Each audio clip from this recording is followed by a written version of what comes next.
All right, let's not waste any time. Let's just race. You know, I already won 2 races. I'm gonna go into the next one and keep on winning. Currently, I have this Honda Civic. It was gifted to me by this individual. I forgot his name. Supposedly, he is my friend, I guess, in a video game. And I'm currently part of this. What's the name of this uh, group that I'm part of? I'll tell you in a minute. Um,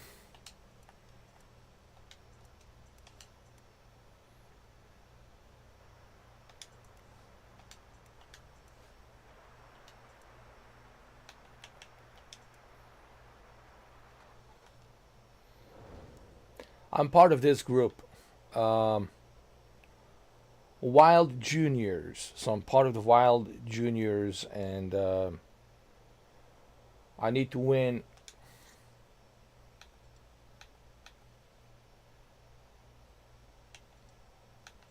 as many of these racing events as possible. So let me go ahead. Let me select it. Hold on.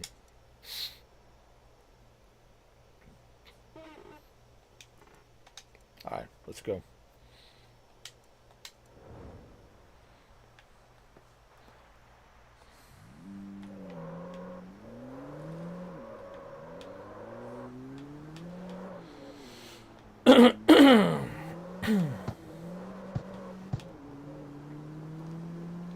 By the way, the soundtrack in this game it's really good.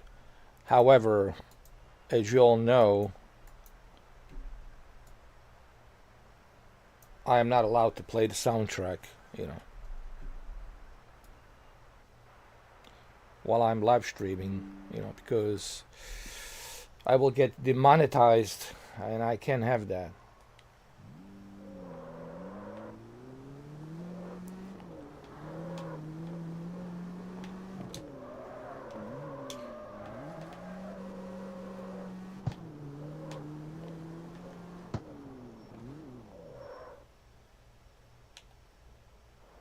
Here we go.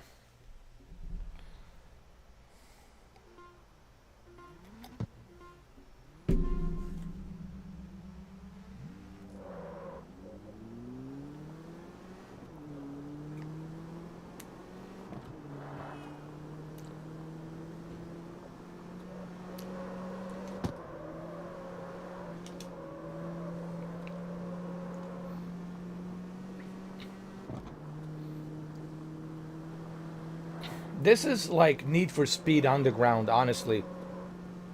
If you liked Need for Speed Underground, you're going to enjoy this.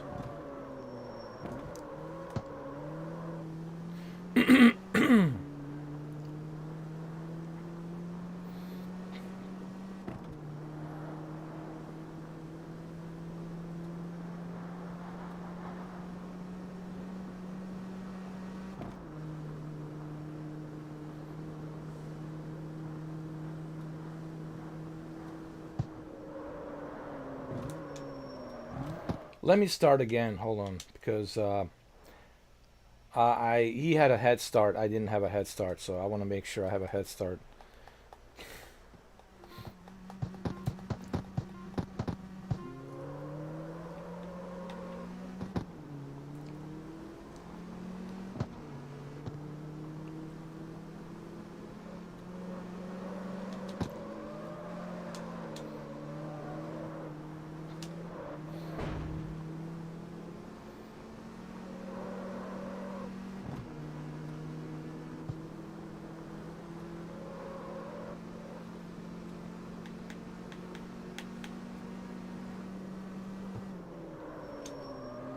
Oh shit, shit, shit.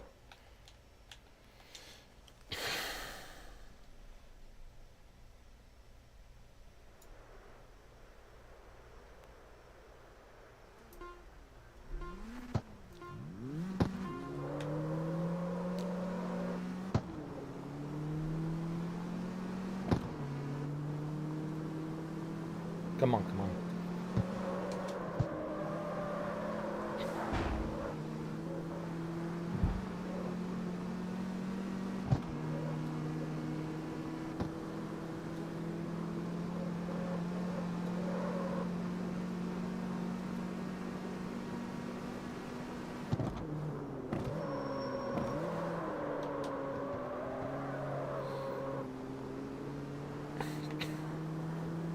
There you go.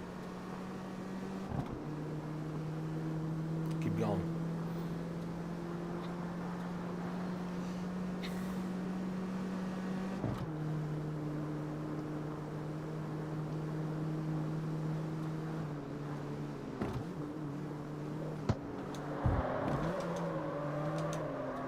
Oh! Son of a bitch! Son of a bitch!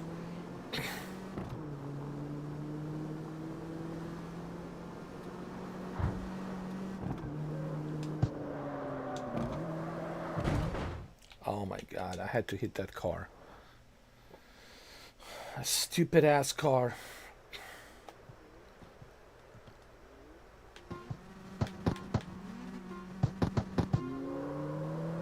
Come on, come on, come on!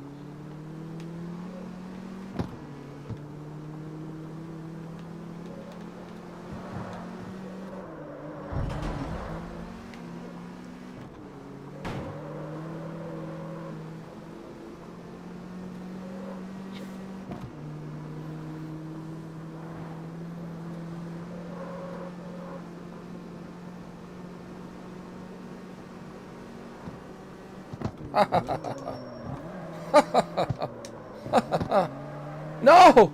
No!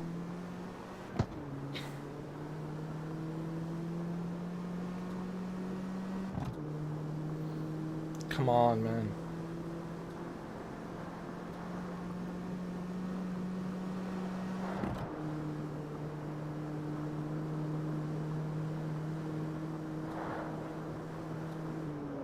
You have to remember, my car is not as powerful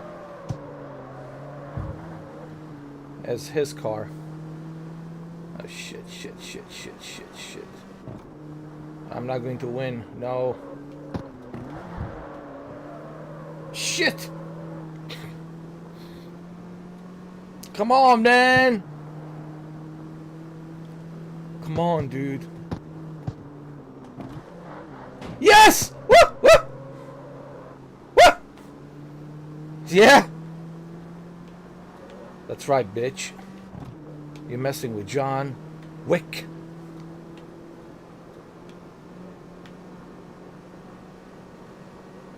That's right. That's right, bitch.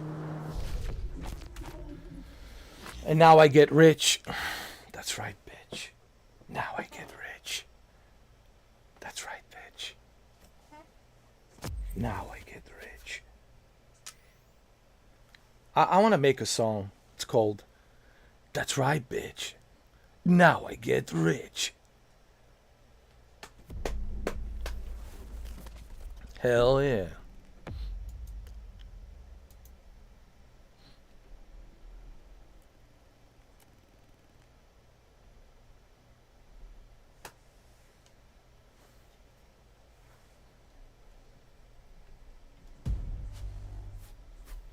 Level up reward. Ooh. Got myself a new tuning sport. Nice. I believe these are just the exhausts. No, hold on. No, that's the exhaust. This is the intake. RPM tuning intake. Cool, cool.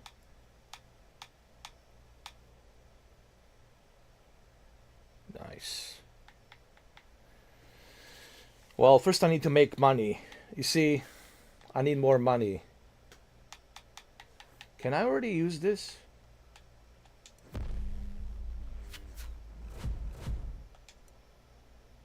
Let me first grind. Let me make as much money as possible. And then, once I have as much money as possible, then I buy all the stuff and I level up my car, and then I'm ready to rock and roll.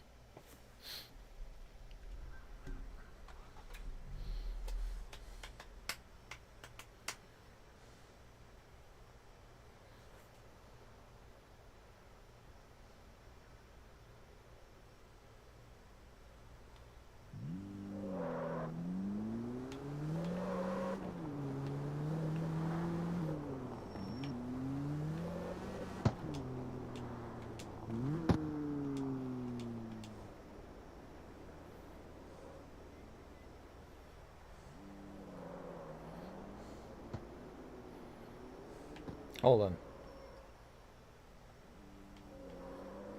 Let me park over here. Hold on.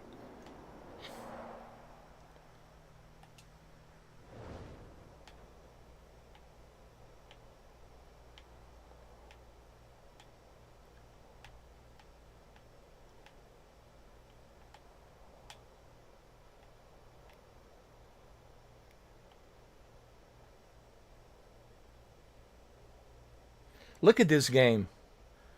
And then you look at Test Drive and Limited Solar Crown. You look at um, Mind's Eye, right?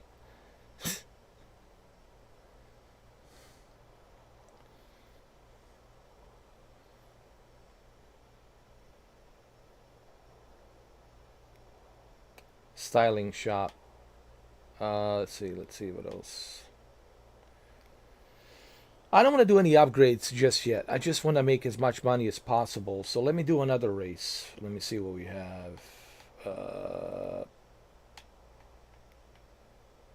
I don't want to do any drifting at the moment.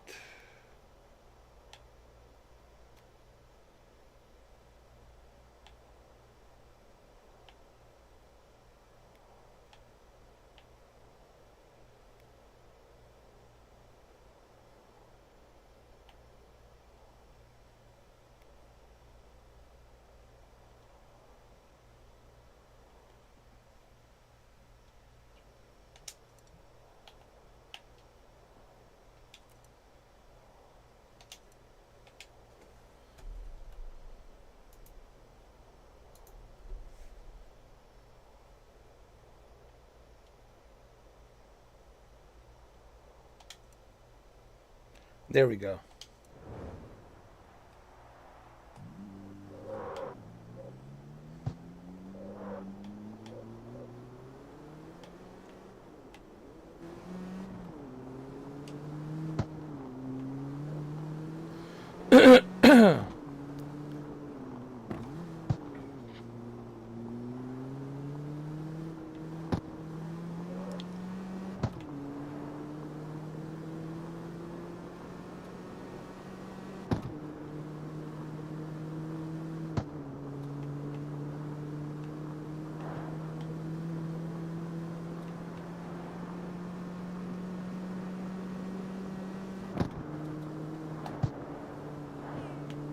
Too bad I cannot play the soundtrack. Because soundtrack, dude, the mixes in this game, holy shit, bro. It's really good. It's probably one of the best I have heard since like Need for Speed Underground. For sure. What's up, Louis? How you doing, man? Good morning.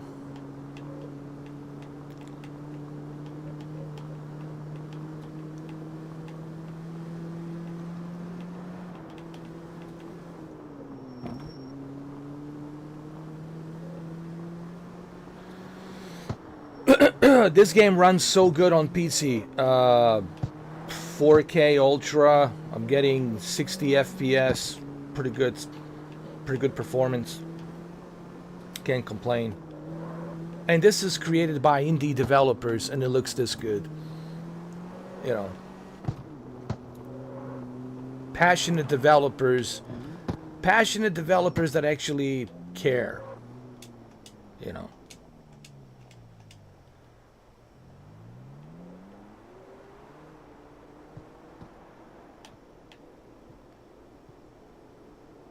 I like how you can change the cinematic camera too. That's pretty cool. Nice. Hey, EA, Electronic Arts, this is how you make Need for Speed. Okay? EA, Electronic Arts, take notes.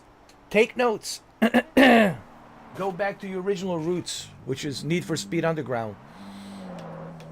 Alright, let's do this race.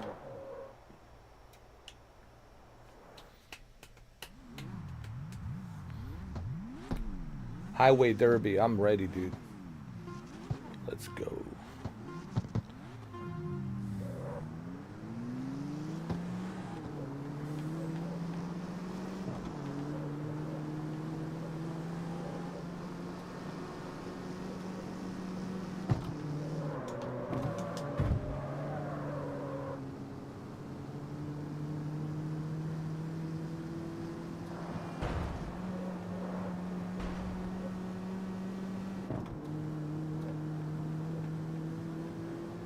If you're guys into racing games, besides this one, there's another one. It's called JDM, Japanese Drift Master. And there's also Tokyo Extreme Racer, which is freaking amazing. So, you know.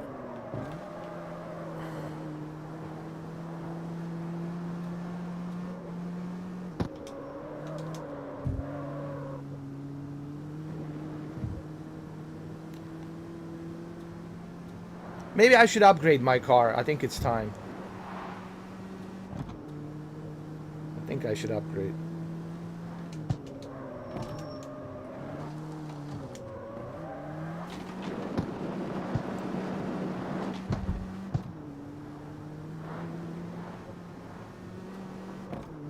Let's restart. Hold on.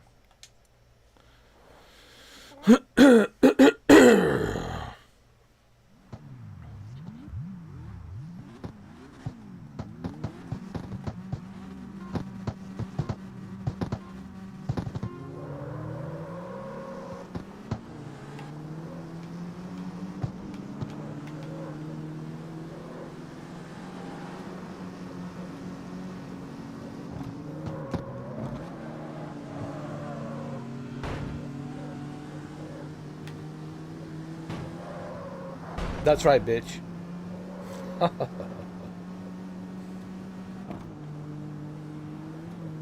The handling, it's as close to Need for Speed Underground. It doesn't feel like those other racing arcade games where it feels like a slippery slope. This feels like a Need for Speed Underground. If you played Need for Speed Underground on PlayStation 2, then you know what I'm talking about. Oh, no! Then you know exactly what I'm talking about.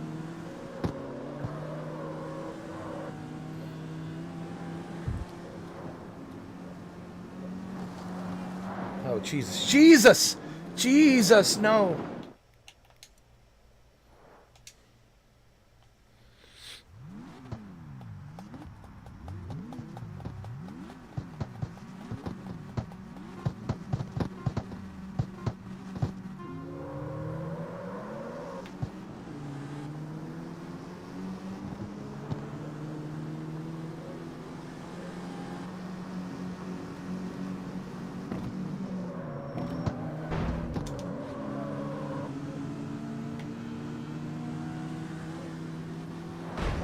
That's right, bitch.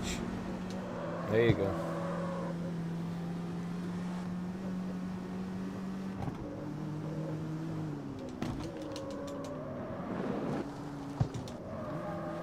Oh, come on, come on!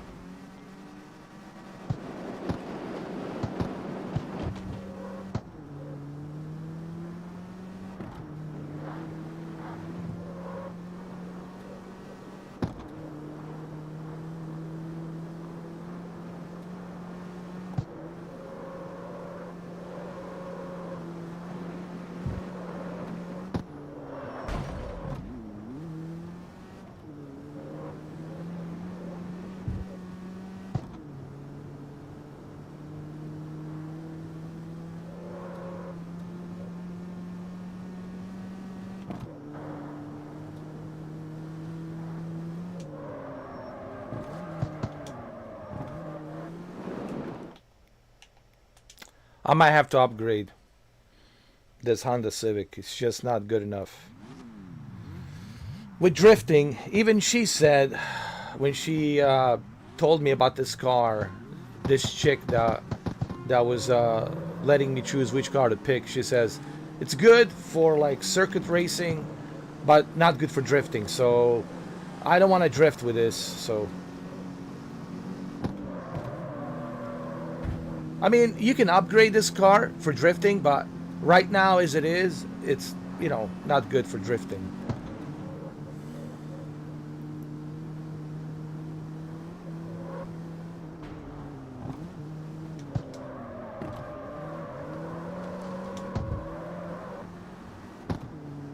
I need to take it easy here, especially on this corner.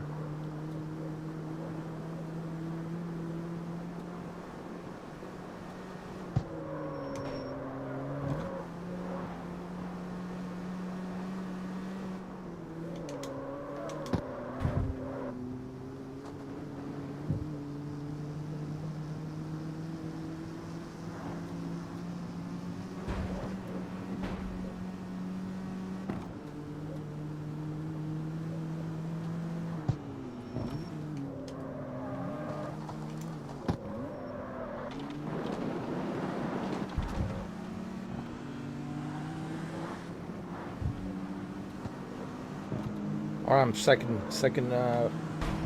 position. Not bad. Can we get to the first one? I don't want to risk it. We could, but let's not get too cocky. All right, I don't want to get too cocky right now. All right. You know what happens when you get too cocky? It's never a good thing.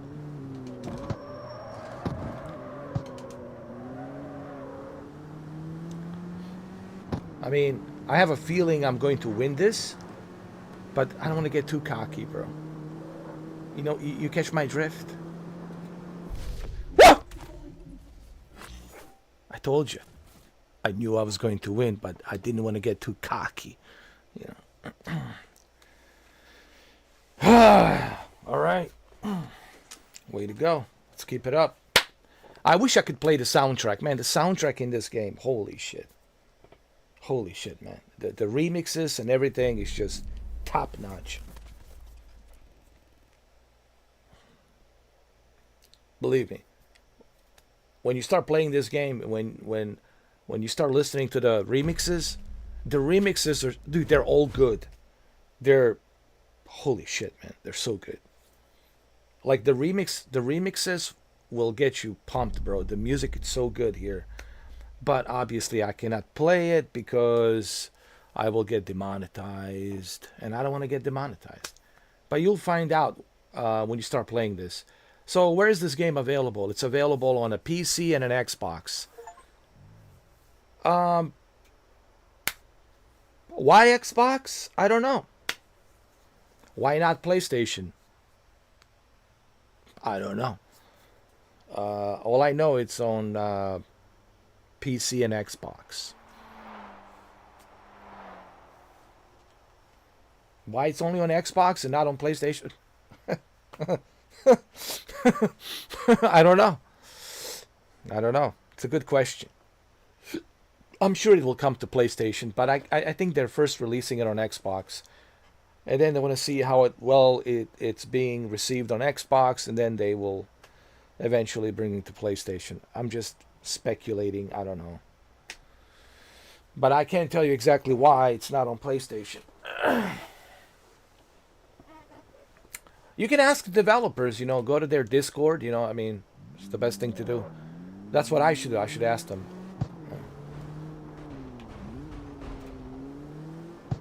Is it an open world? Yeah, it's an open world, online open world, yeah. Let's see what we have. I think I need to start tuning my car, man. Let's go. I think it's time, dude. Let's look at our map.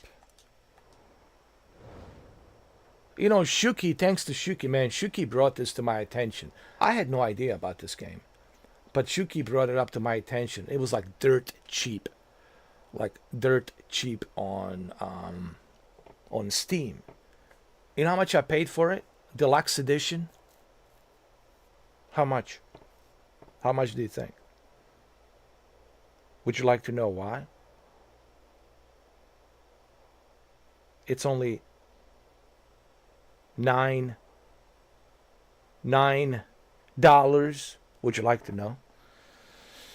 Would you like to know why it's only $9? Would you like to know why it was only $9? I'll tell you why. After you subscribe, I'll tell you exactly why it was only $9. I'll even have you look me in the eyes. I'll even have you look me in the eyes and I'll tell you why it was only $9. Why such a special discount? I'll tell you why such a special discount. But first you need to subscribe and I'll tell you why. After 5 minutes, that is.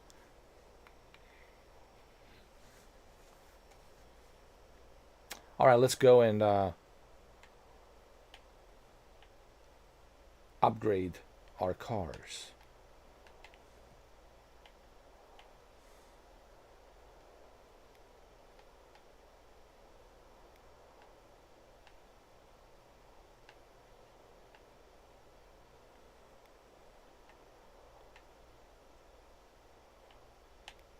Where's the tuning shop?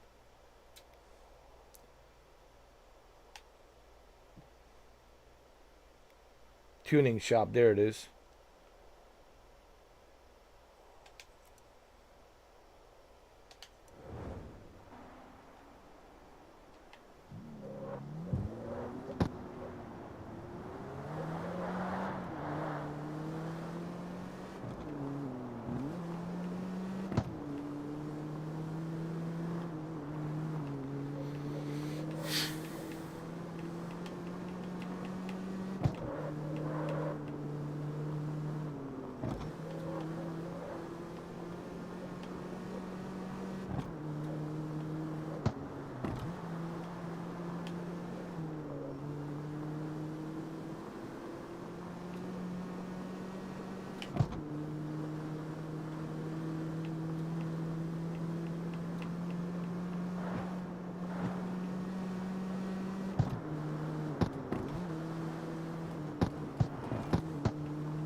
Oh!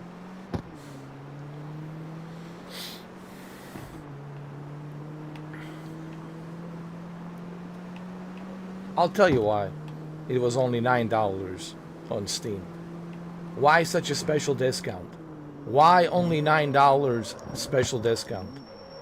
I'll tell you why. You want to know why? Would you like to know why? It was only $9 a special discount? I'll tell you why. And you're looking at him. It's because of me. They gave me a special discount for $9. Deluxe edition.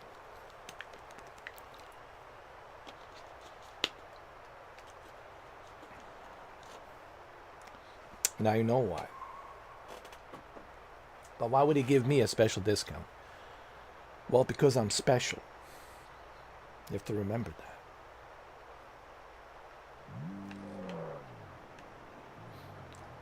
All right, let's tune up. Let's tune up this car.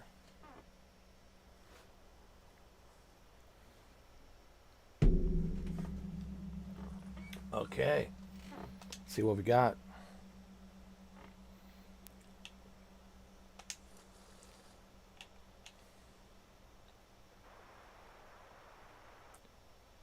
Sport racing. I'll just go with the racing. Okay. Okay, the body. Should we keep it street sport?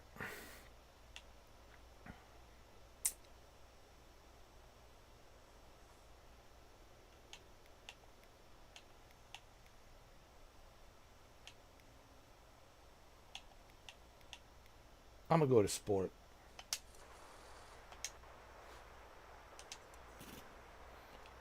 Okay. Let's make our gas tank a little bit bigger.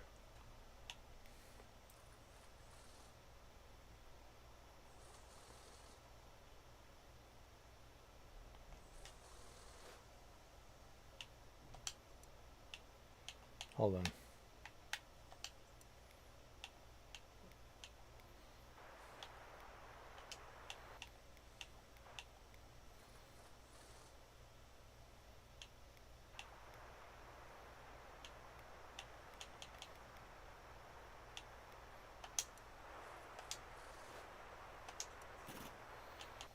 Okay, let's work on the engine.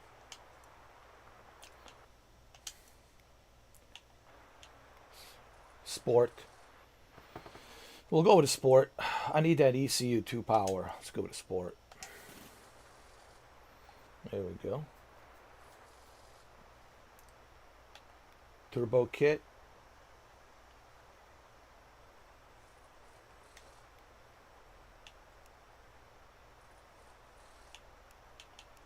I'll leave that.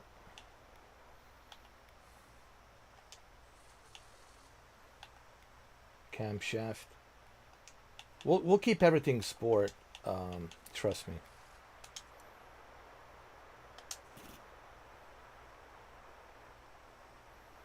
Intake. Sport, of course. Fuel system. We already did that, did we?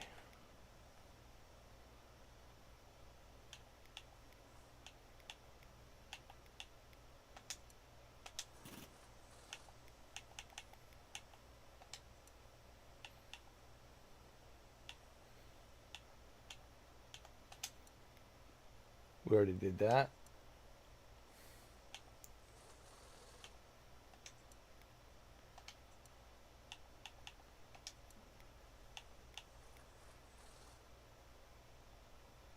We'll keep it all sport.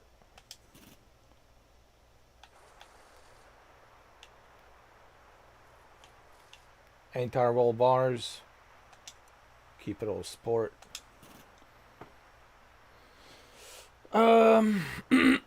We're looking pretty good here.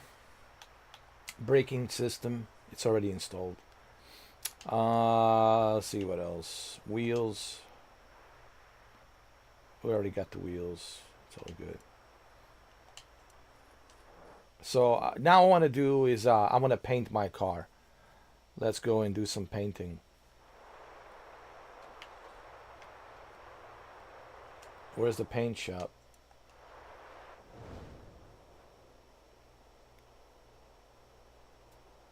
I've seen it. It's around here somewhere.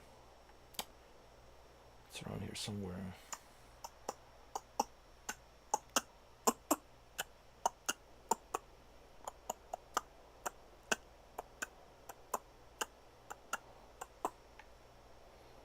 It's around here somewhere. Yep, there it is.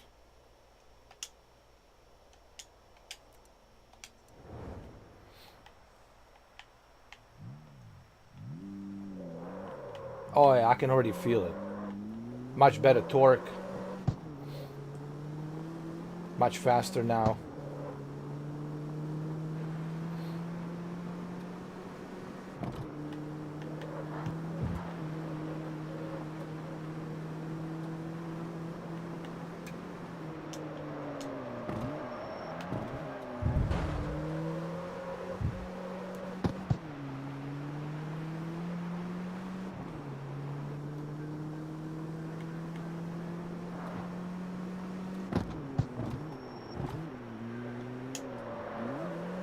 Oh yeah.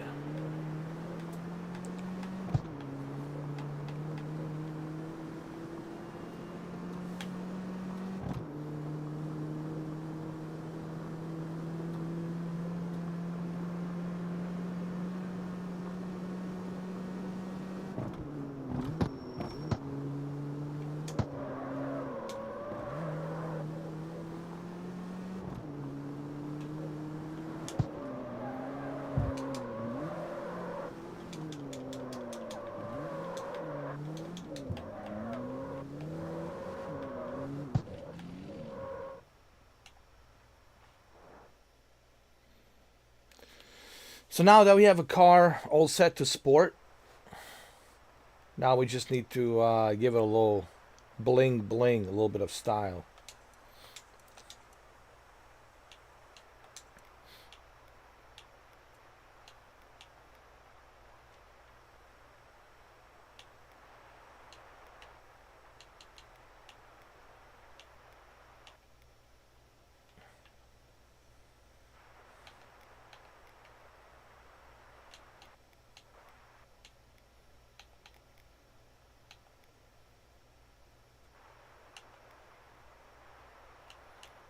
Let's look at the bumper.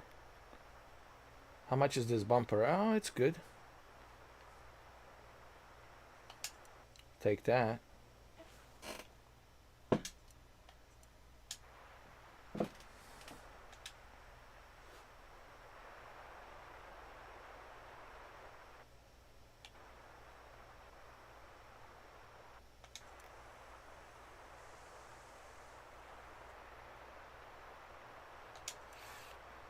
Okay.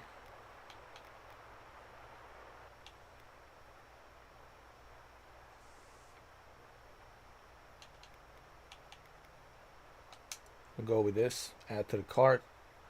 Rear bumper. Looking good. Oh yeah.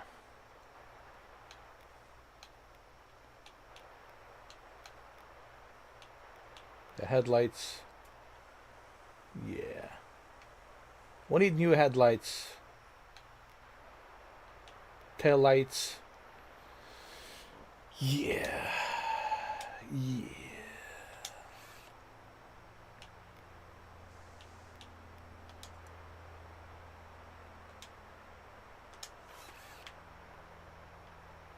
Looking good.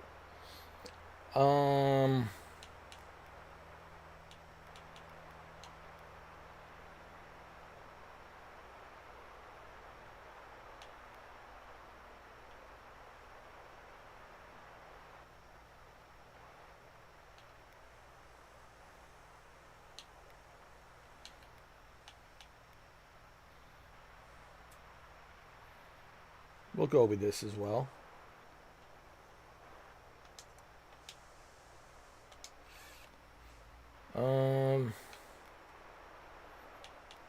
The door's fine. Not worry about the doors. Let's do some paint job here. How about a paint job?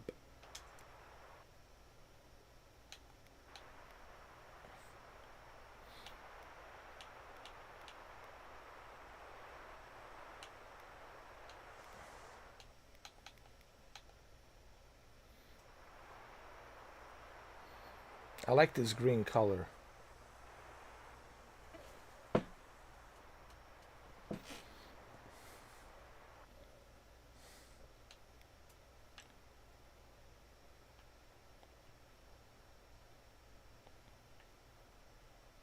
I like it. It's pretty good. No, I really do. I like it. I'll go with it. We have to represent Xbox. I'm an Xbox fanboy.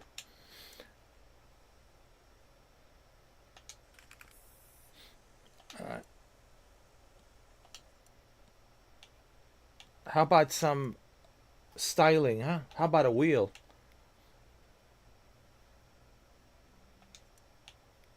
What kind of wheel do we have? I'm not worried about that. Hold on. How about some liveries?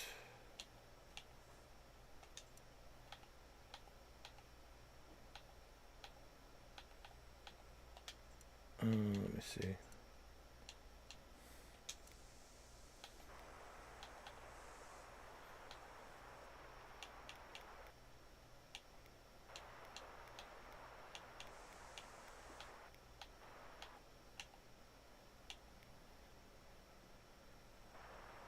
Shine works.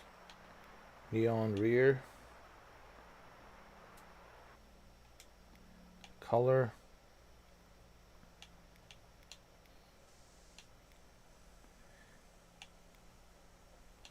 I'll have red. Red. And on the sides,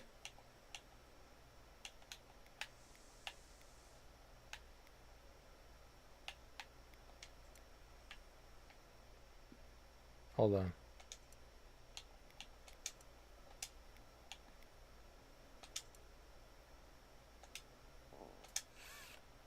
Okay.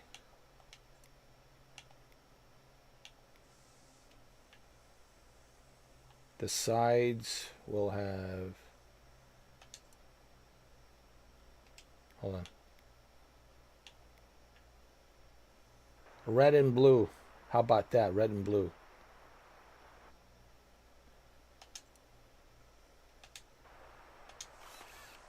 Oh yeah. Now we're looking pretty good, huh? We're looking pretty legit.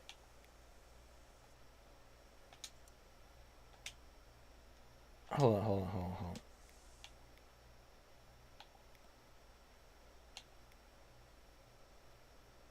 It's going to be red, blue,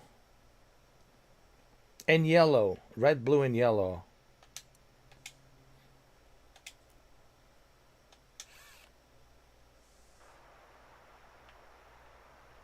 Red, blue, and yellow. Looks good, huh?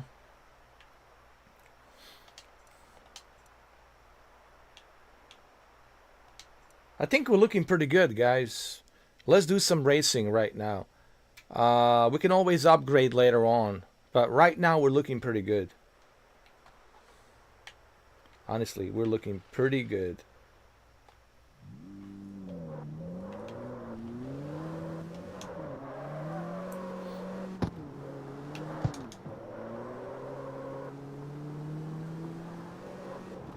Look how fast we are.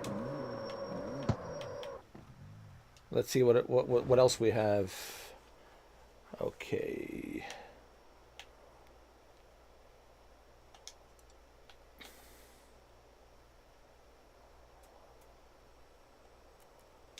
Let's go. You can also do a fast travel, which I think is great.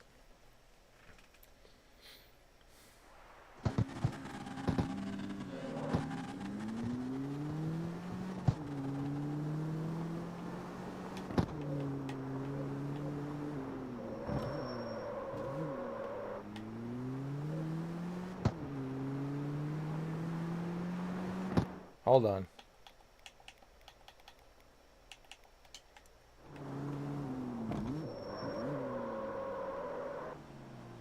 Wait. We didn't start the race. Hold on a second.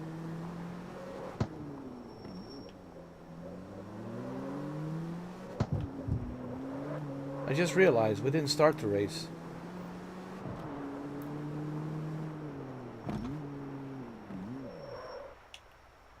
There we go.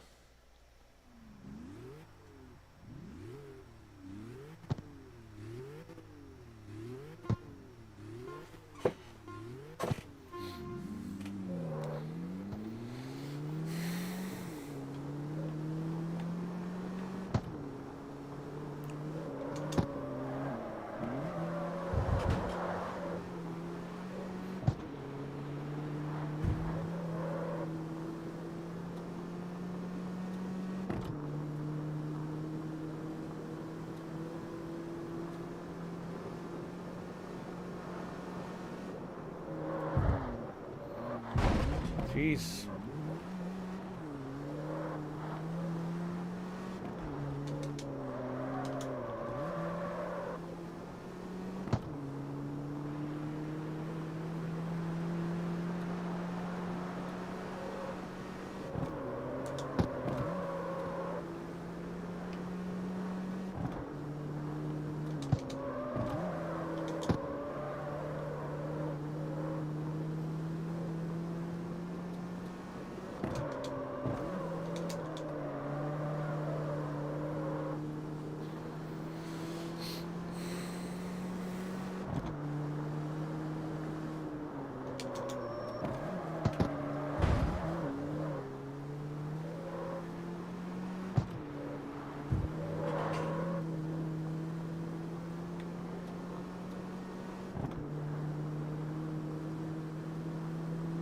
this guy is super fast.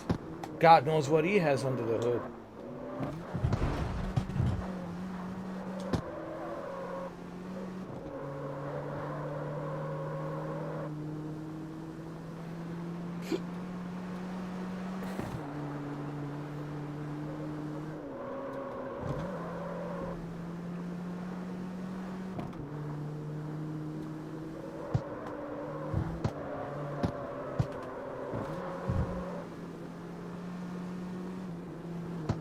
Oh shit! Woo!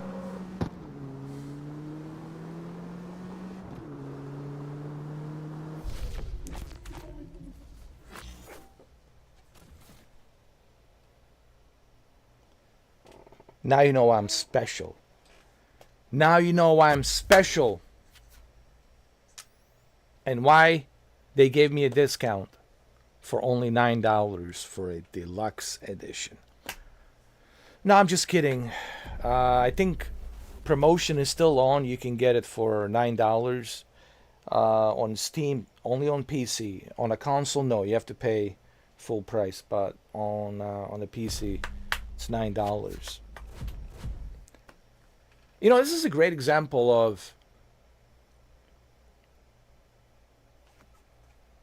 when you look at AAA games made by these big corporations versus a small independent developers who are passionate about what they're trying to make, right? And you can see these guys are passionate about street racing, right? They're passionate about cars and street racing versus, let's say, Electronic Arts is just looking for microtransactions and the paywall behind it, right? With their ridiculous Need for Speed franchise. So it's good to see indie developers working on a game like this. There's a soundtrack, there's a remix in this game. Well, like I said earlier, I cannot show you, I cannot play the soundtrack, but it's really good. Like, it's badass. Like, the remixes and soundtrack in this game are just pure badass. And you will see when you start playing it. You will see. And there's people online like this guy right here, right? There's people out there. It's an online game. Okay, you got other people out there playing, just like Forza Horizon, you know. So he has the same car as me. I don't know who this guy is, but anyway.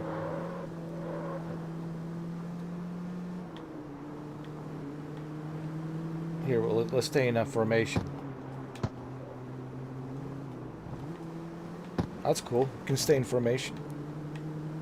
Cool beans.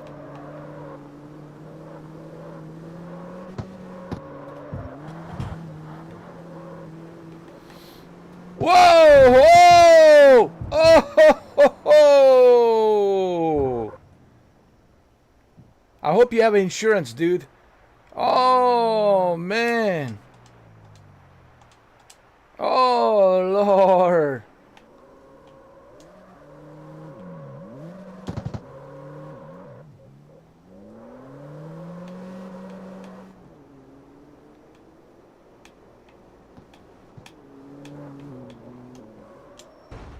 I hope I have insurance.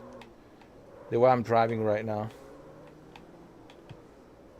Jesus, dude. Calm down. Calm down. Oh, all right? Jesus. Jesus, calm down, my friend.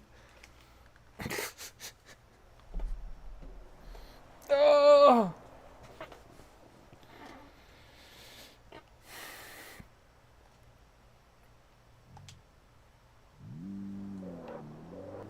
All right, let's do some more racing. What else do we have?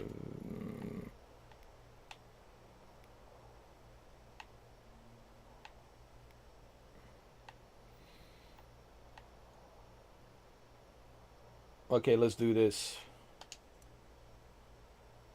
Midtown Sprint. Let's do it. Hold on. Midtown Sprint's right here. There we go.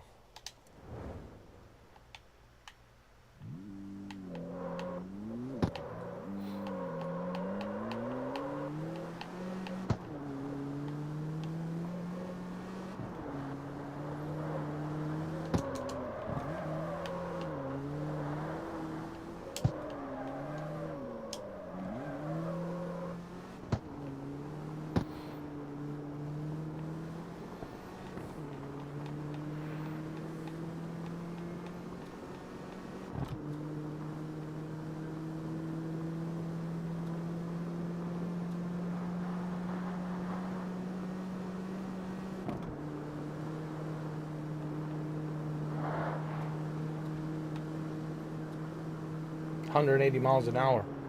Pretty fast.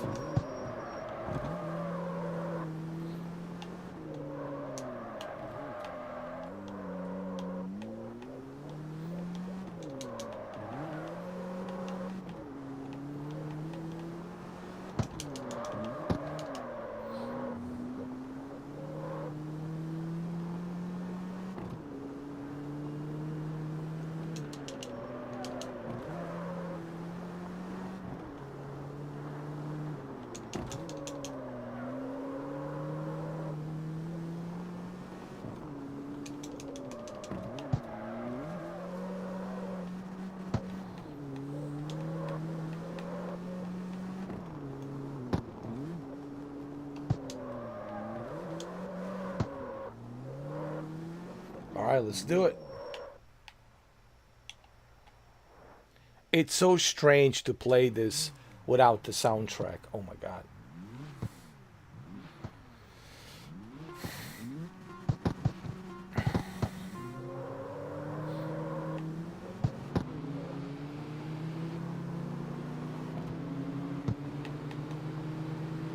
I will buy some more upgrades, don't worry. This is just the beginning.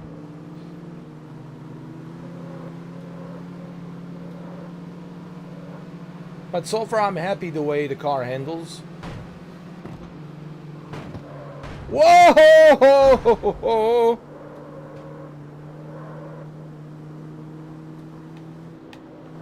Holy shit.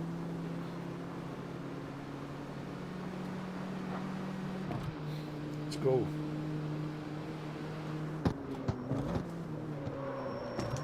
Hey, Vin Diesel. This is how you make a Fast and the Furious video game. Not that stupid Crossroads nonsense. You know what's funny about Vin Diesel? He actually made a really good video game called Chronicles of Riddick. It was on Xbox, original Xbox. That was a badass game. And it was his studio that made that game. I'm just surprised that, you know, that Vin Diesel doesn't know how to make a good racing game. Vinny, all you have to do, Vinny, surround yourself with passionate developers who love street racing. Like these guys that made this game. That's all you had to do, man. Just surround yourself with a passionate developers who love street racing, and then you implement Fast and the Furious in there. Just saying.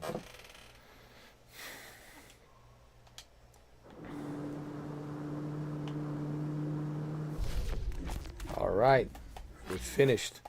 First. Nice.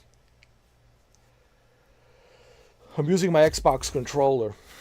Why? Because I'm an Xbox fanboy.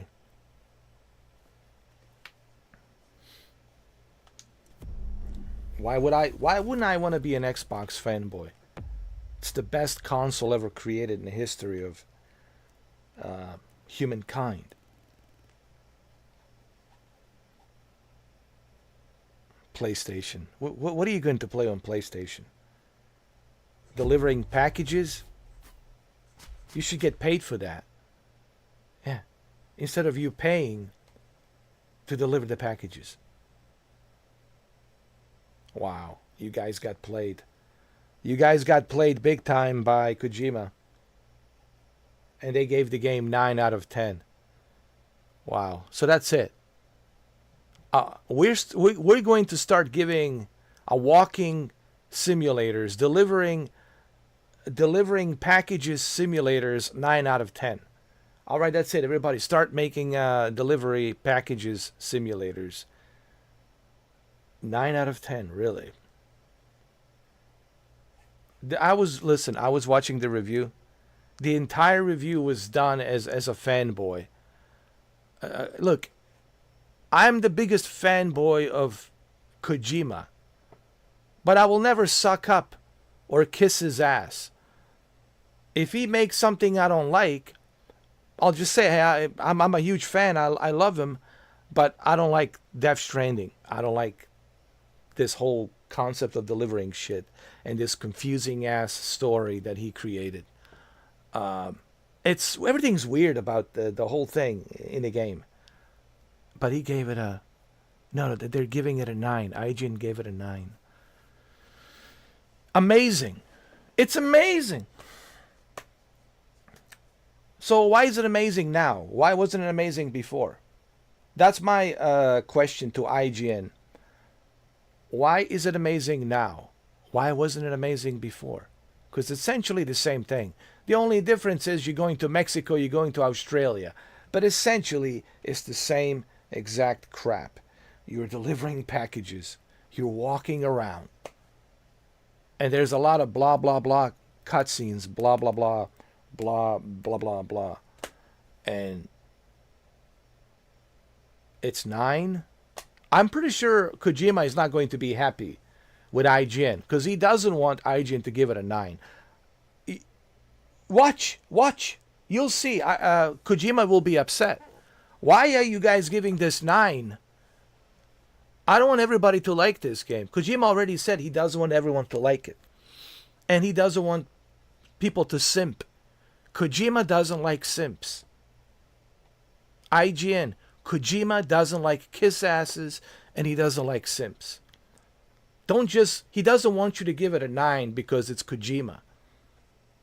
If someone else has made Death Stranding, probably give it like 7 or 6. So, whatever. The review, it's just a simp. It's such a simp review. The most simp review I've ever seen. And I'm pretty sure even Kojima will agree with me that the review was very simp. Kojima knows himself. There's no bigger critic than himself. Kojima knows when he made a Guns of the Patriots, he knows he made a masterpiece back in 2008. And he knew that it's going to sell a lot of PlayStation 3, use technology of PlayStation 3. He knew that. He also knew that the Metal Gear Solid 2 was going to sell a lot of PlayStation 2, just like it did with PlayStation 1 original Metal Gear. He's aware of that, just like he was aware of the Snake Eater when he made Snake Eater. He's aware when he makes a game that it's, masterpiece, and everyone's going to love it. But he knows that this is not a masterpiece because he said so. Kojima said himself, I'm not making this game for everyone. Guys, why are you getting all so excited about this game? I don't want you to get too excited. I just want you to tell me what you don't like, what you don't. If you understand it, good. But if you don't understand it, don't just give it a thumbs up because I made it. Do you understand, guys, what Kojima approaches here? And this is not coming out of my mouth. This is coming out of Kojima's mouth. He said, don't simp for me. Even all those individuals that tested the game, I'm sure he told Jeff Keighley, hey, don't kiss my ass. When he went to see him in LA, don't simp for me, dude. Don't simp. Just because I made a game. Now I'm pretty sure Sony's happy with the high scores and great reviews. I'm pretty sure Sony's happy, but Kojima is not happy. He doesn't because he never wanted Death Stranding to be a mainstream. like Metal Gear. Kojima knows how to make a masterpiece, okay? This is the guy who created Guns of the Patriots, all right? One of the best Metal Gears of all time, next to the original. Fucking amazing. He knows how to make a masterpiece. But he purposely didn't want... This is what you guys don't understand. He purposely didn't want to make Death Stranding a mainstream masterpiece. He was happy in 2020 when he heard that it's only 6.9 out of 10. Like got 6 okay, got like a very low score. He was happy. He was like, good. That's what I wanted. He didn't want the game to be this, like, he didn't want it to be a mainstream where everybody likes it. You know what I'm saying? So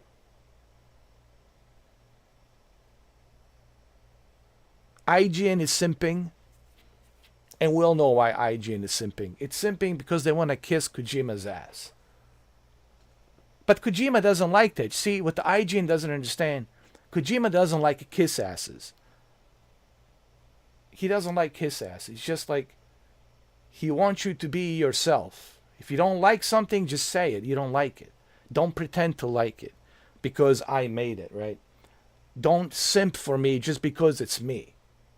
And I think that's what a lot of people don't seem to understand about Mr. Kojima and his mindset.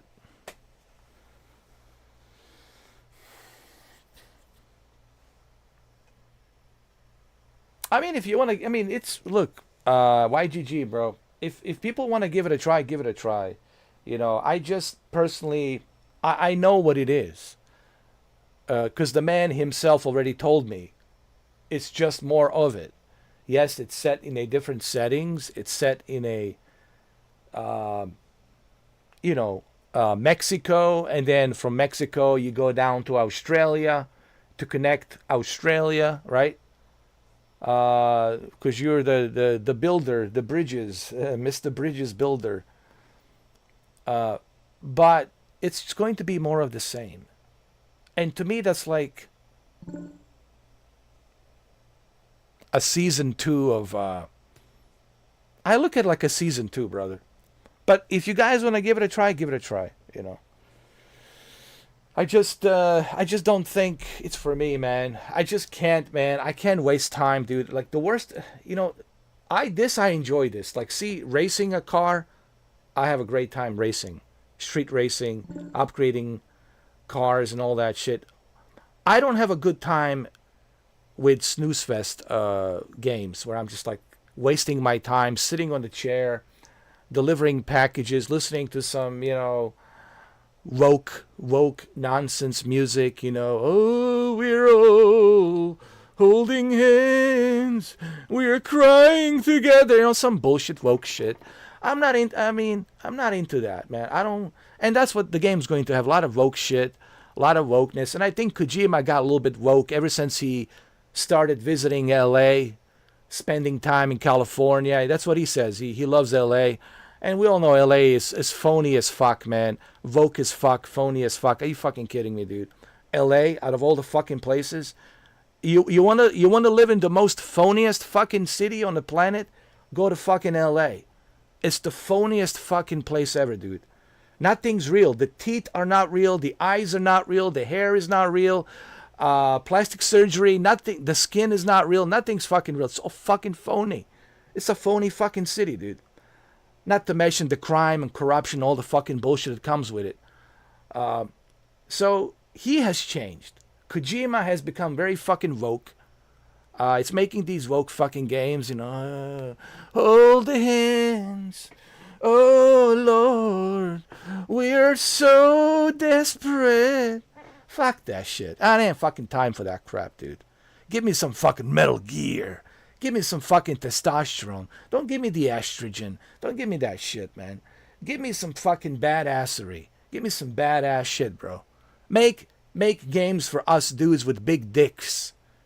Yeah, with big dicks and big fucking balls. You know what I mean? That's the kind of fucking games I want to play. And he used to do that. But the man himself said it. He fucking said it. I'm not making games for mainstream. I'm not making games for everybody. I'm making games now that I want to make for myself.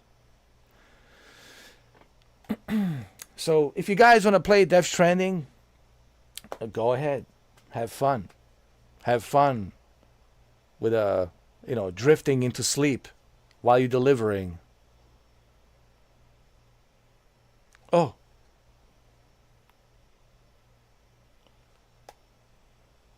Yeah, man. Look. I know Kojima. I know what Kojima used to be, and I know what Kojima is right now. And this is not the same Kojima 25 years ago. This is not the same Kojima 30 years ago. This is a totally different Kojima. This is a brand new, matured, woke,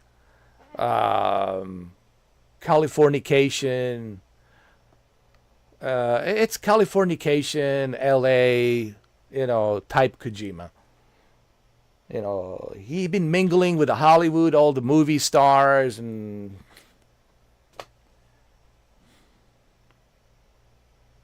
I'm just telling you how it is, guys. I'm not shitting on him, but I know he has changed ever since he moved to LA. I mean, he didn't move to LA, but he's been spending a lot of time from Tokyo to LA. And even he said so. And he's been mingling with all the movie stars and all the film directors and Hollywood. And, he got invited to all these Hollywood parties and all the phoniness in Beverly Hills and Bel Air and,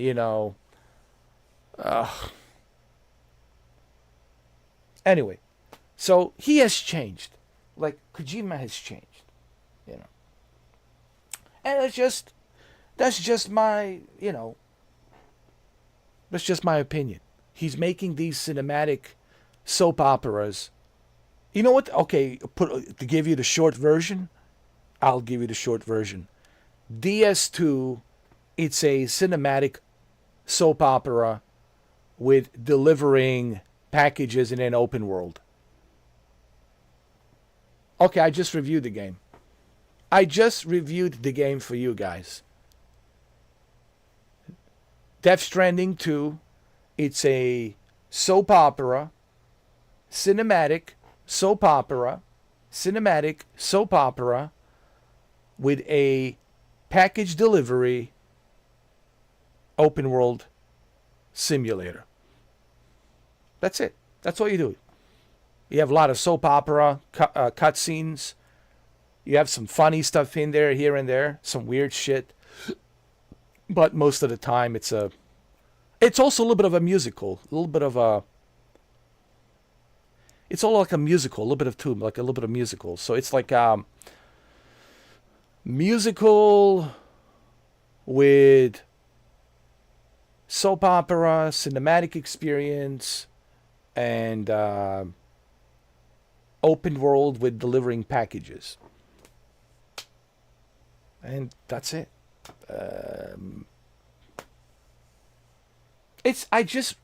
I couldn't listen. Here's the thing. If you guys can get into it, more power to you. Listen, I couldn't get into it 5 years ago.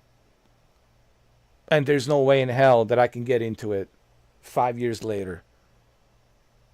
Just no way, dude. If I couldn't get into it, and you have to remember, I never touched it since 2020. I have never touched it since 2020, even though I spent 60 hours. But that's because of a lockdown. It was a lockdown. I was stuck in the house. So I needed something to play.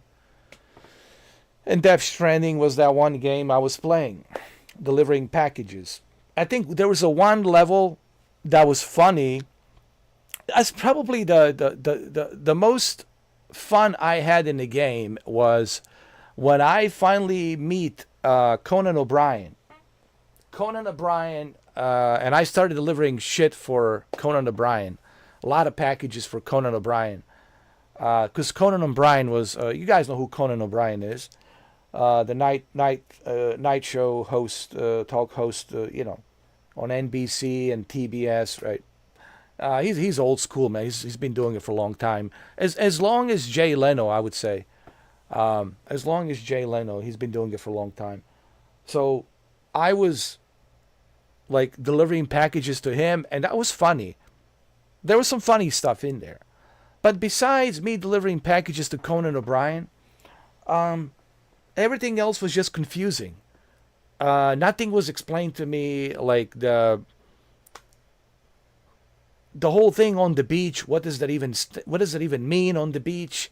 Why are we building the bridges? Blah blah blah.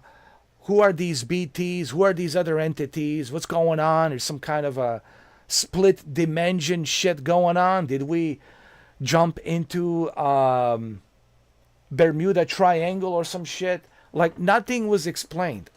Uh, you know.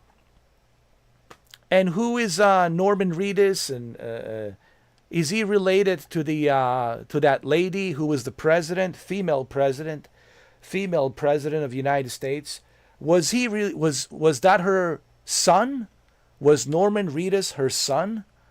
Like, no, there was so much confusion. There's so much, like, it's not bad enough that the game was confusing, but on top of the game being confusing, and then you gotta ask yourself, well, why am I delivering these packages? Like, why am I building these worlds? Like, what's in it for me? What do I get out of this? Nothing. I always felt like the Norman Reedus character was just like was being used. Everybody was just like playing a victim, like poor me, while the character is like doing all this extra work, and everybody's spitting on him. I don't know, just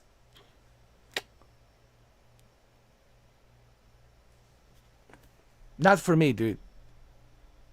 Now bring me a Metal Gear sequel for Guns of the Patriots. Now we're talking. Now you have my attention. If Kojima can make a deal with Konami to make a sequel to Guns of the Patriots, that's the true sequel of Metal Gear. Oh, now we're talking. Now we're talking. Now you have my attention. But that's never going to happen. I honestly believe that Kojima is done with Metal Gear. His relationship with Konami.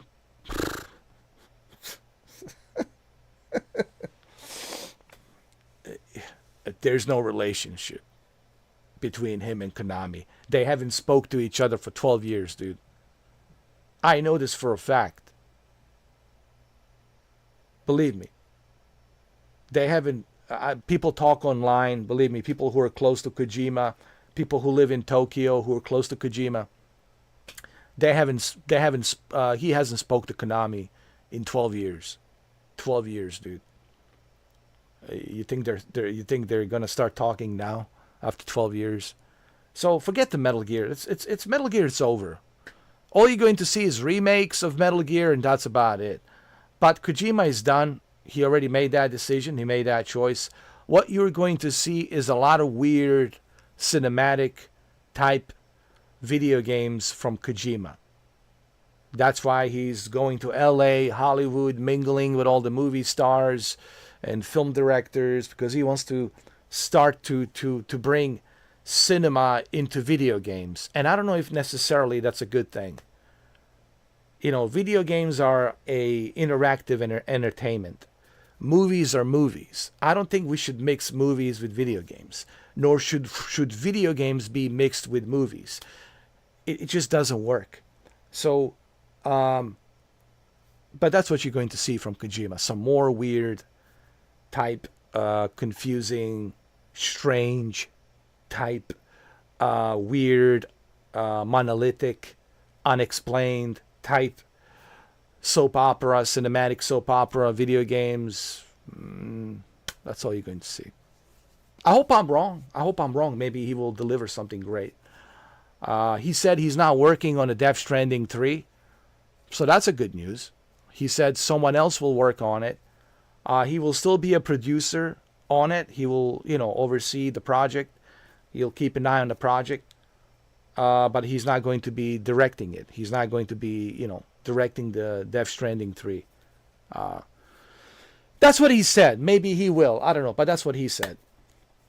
So whatever he makes next, I don't think it's going to be anything substantially amazing. It's just going to be weird, some weird shit, some weird horror, psychological, unexplained nonsense, and it's just going to like a maze, like an unexplained maze, and you're like, whatever this is, whatever this is. But anyway, and listen, this is coming from a hardcore Kojima fan. All right, guys. I mean, I used to be a fan of Kojima, but something changed. You can see it even in Metal Gear Solid 5, Phantom Pain. Why did he choose to go with Kiefer Sutherland? Now, I love Kiefer Sutherland. I think he's a fantastic actor. His father, may he rest in peace, fantastic actor. But you already have a David Hayter, well established David Hayter as a Snake. Why would you want to bring Kiefer Sutherland? Well, that shows you that he wanted to depart from the video games. He wanted to mingle with the actors. He wants to mingle with the actors. That's why he keeps going to LA and La La Land and Hollywood. That's why he keeps going there, because he wants to, with Guillermo del Toro,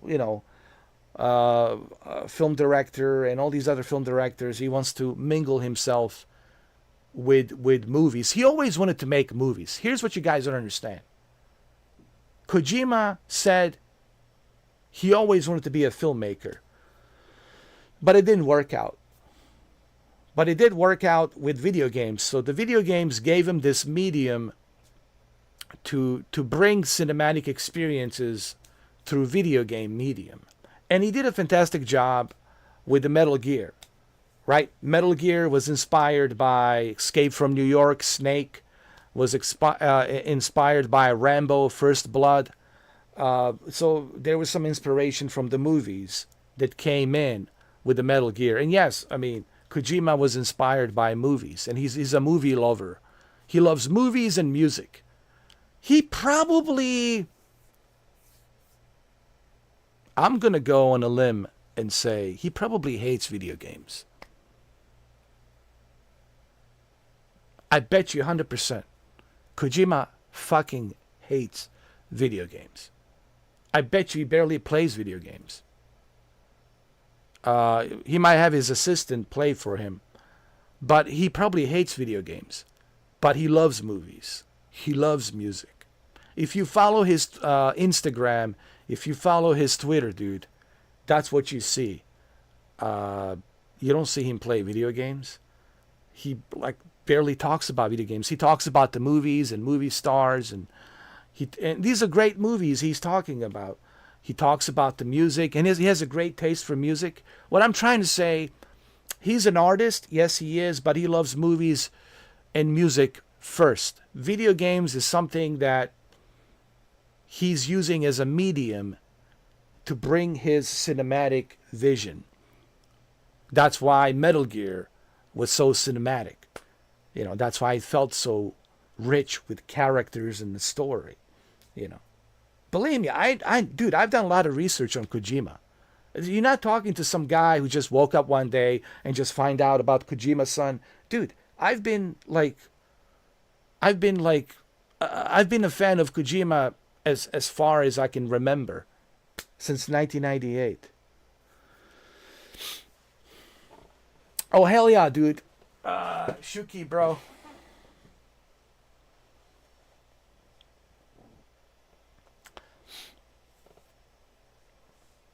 I just think that the cutscenes are just too long in Death Stranding. They're too unnecessary and they're too long, and it's just like a snooze fest to me. Like nothing gets explained. They're like everything is done from a third person mode. Like they're all talking to you as if you know what's going on. Like, oh, you know what happened, right? You know X, Y, and Z. This is what's going on. I'm like, no, I don't. I'm a new guy. I have no idea what's going on. Someone please explain to me. So in a Death Stranding, you're just kind of stranded in there, and nothing's being explained to you. Everything's just like, come on, hurry up, let's build the bridges, blah blah blah. Go to the beach, and on the beach you'll understand when you get there, blah blah blah, and that's it. Look at this. Look at this green mean machine, bro. Hold on. Look at this green mean machine. This thing, it's looking good, bro. Let me show you. This thing is looking legit. Everything's sports. All the components, the fuel intake, everything, transmission, braking system, engine, everything sports. Sport, sport, sport.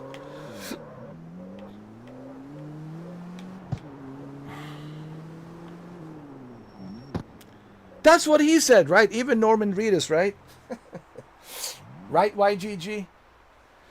Even Norman Reedus was like, you know, trying to understand Kojima because the guy is so out there, you know. Even he was like, this what Norman said. All right, man, I'm just here to do what you asking me to do. That's all he did. He was just like one of those guys. Hey, man, I'm here to work for Kojima. Whatever he needs me to do, I'll do. I'm a big fan of his. Like, you want me to hold a plate full of cookies? I'll hold the plate full of cookies. What do you want me to do? I'll do.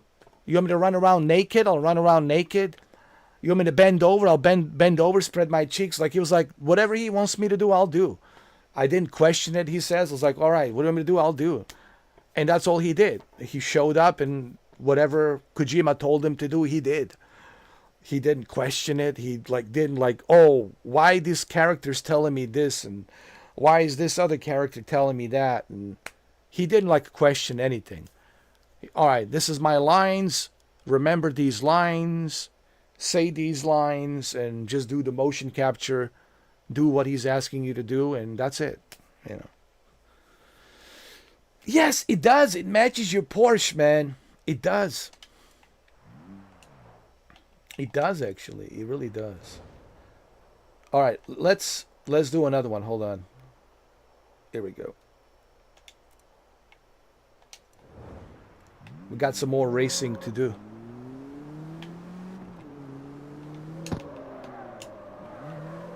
This reminds me of Need for Speed Underground, man. They've done such a good job. This is as close to Need for Speed Underground as you're gonna get. Electronic Arts. Learn.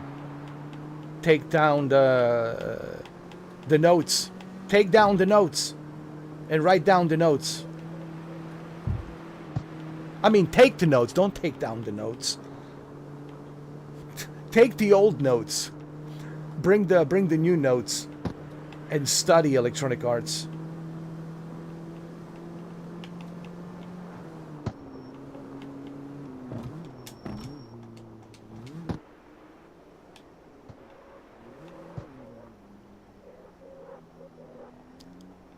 Where is it? It's over here?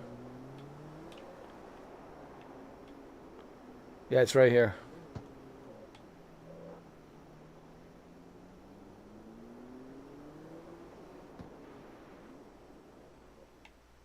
Is it right here?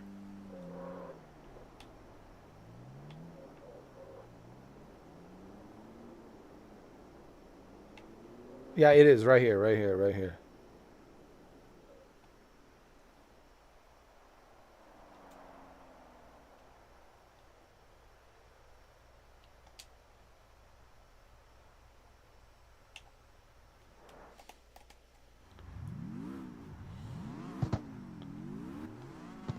Hey Shuki, how about a soundtrack, right? The soundtrack remixes in this game, man, are so badass. Too bad I cannot play it for you guys.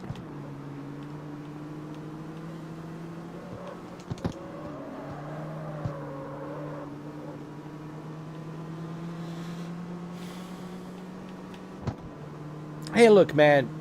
Mafia is going to be good, bro. It's a La Cosa Nostra. It's not. How can it be boring, dude? Hey, especially when you got Ray Liotta in there, bro. Me. You got Ray Liotta in there. Hey, paisan, eh? Stop busting my balls over here, huh? Listen, man. It's in Sicily with all them hot Italian chicks. In Sicily, it's gonna be great. It's gonna be awesome. It's gonna be a lot of fun. It's gonna be great.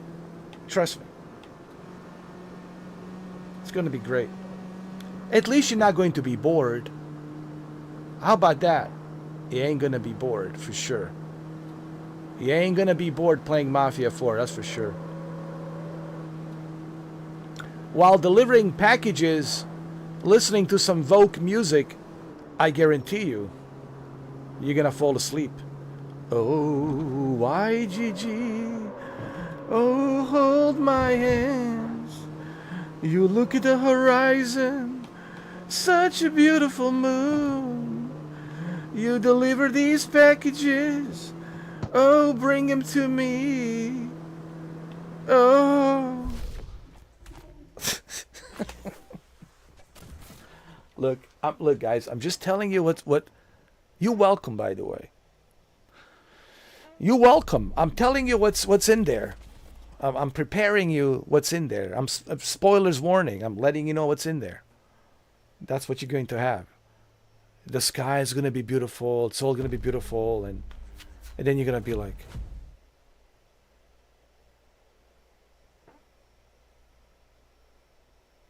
hypnotized, falling asleep.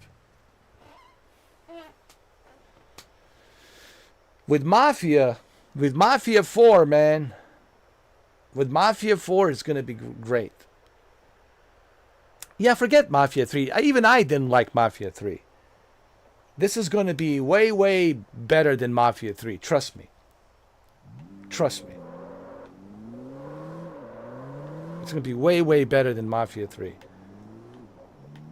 It's going to be like Mafia 2 on steroids. Trust me, it's going to be really good. Dude, we're going to Italy. We're going to La Cosa Nostra. La Cosa Nostra. It's going to be freaking amazing, dude. It's not going to be boring. It's going to be fun. There's always something to do. It's going to be great.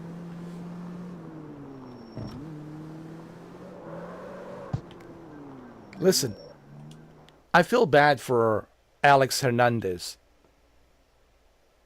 I mean, 2 video games so far. First in Mafia 3. When the Mafia 3 was released, it was glitchy as hell. It was running 720p on the Xbox One. It was glitchy. Performance was terrible. Resolution was terrible. 720p. All kinds of issues with the game. It was a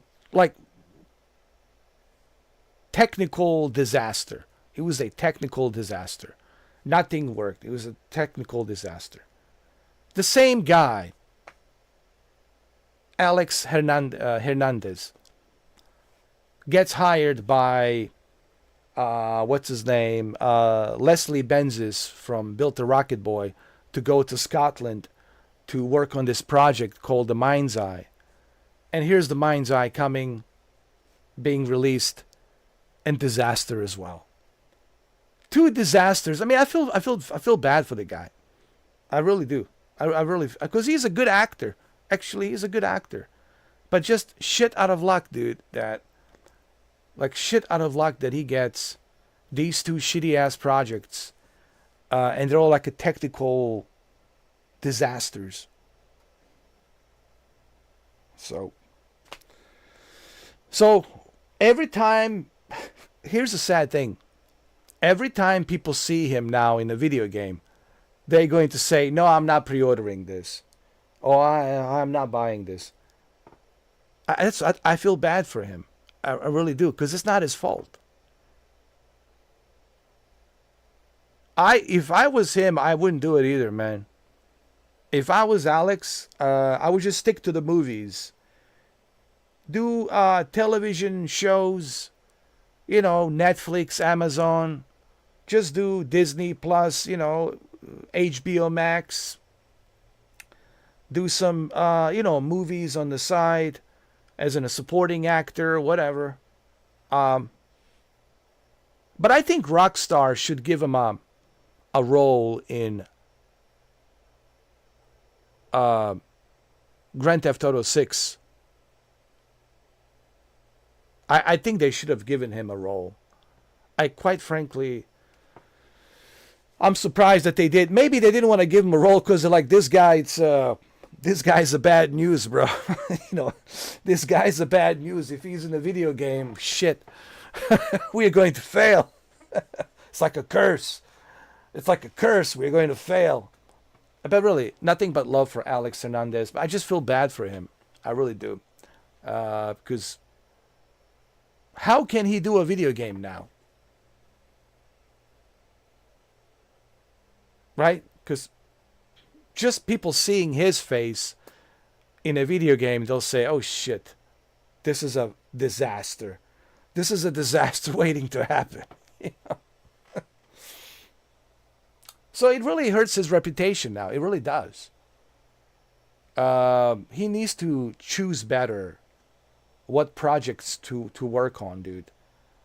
When it comes to video games. Like, do your research, man.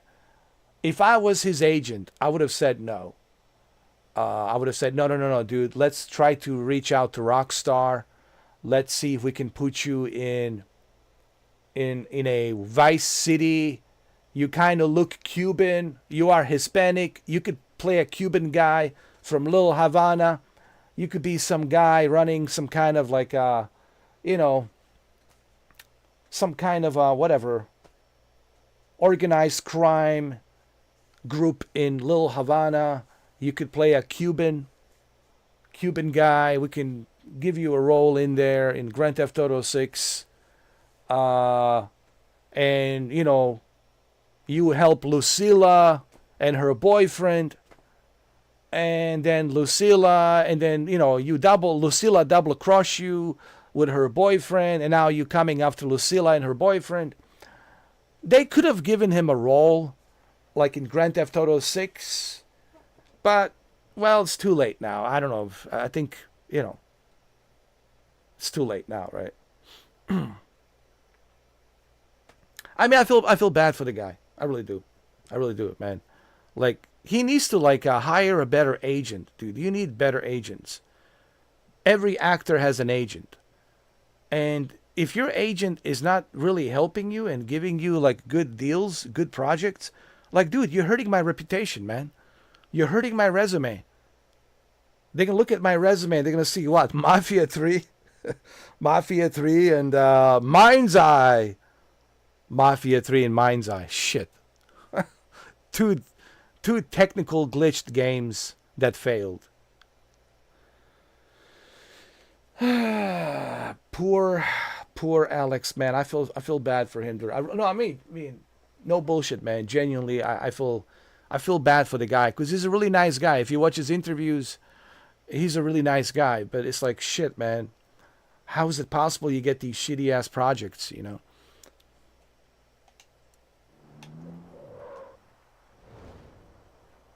How is it even possible that you can get such shitty ass projects like that?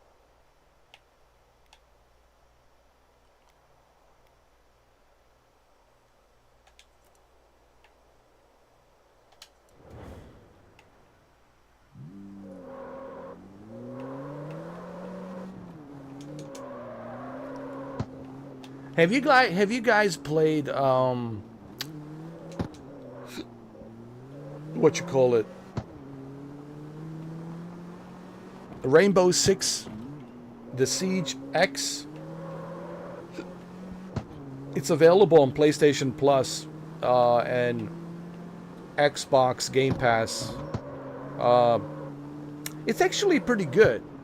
I was playing a little bit of Rainbow Six the other day, and it's actually quite good.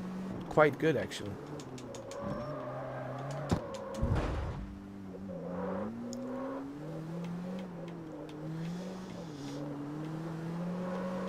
Well, because they have to Shuki, the reason it's not showing up is because they have to review it again. Every time you update and you build something new, they have to review it to make sure that I didn't put anything offensive in there. So that's why you're not seeing it. So I have to wait another 5 days. You know. So every time you update, every time you publish, you have to wait another 5 days till they review it to make sure that there's nothing offensive. You know, that's because I remember I built that VIP on the roof. I built that VIP on the roof, on top of that tower. So they want to check those chicks to make sure that none of them are naked and everything's good, nothing shady's going on. You know, they want to, yeah. They have to review the whole thing to see that I don't put some hidden Easter eggs in there or something. You know, they want to make sure that I'm a good boy, that I'm not a naughty boy. So 5 days, man. It's just ridiculous, bro.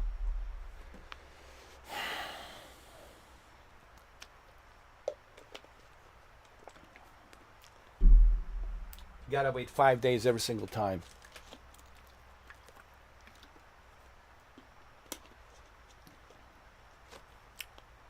And where is Les? Where is Leslie? What happened to Leslie, man? I think he moved to Scotland, like a Highlander. He's out there hiding with his giant sword. Probably has a statue of Sean Connery. I'm come here to tell you that I had to run away. It was getting ruthless for me out there.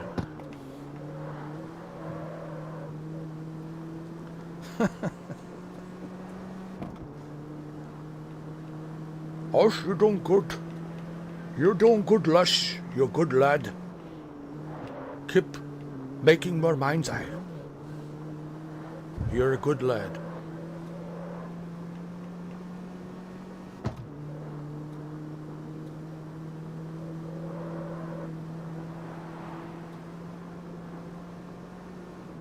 How to destroy your career with one game, dude. 25 years of great career, and you just piss it all away with a mind's eye. You piss it all away with a mind's eye, dude.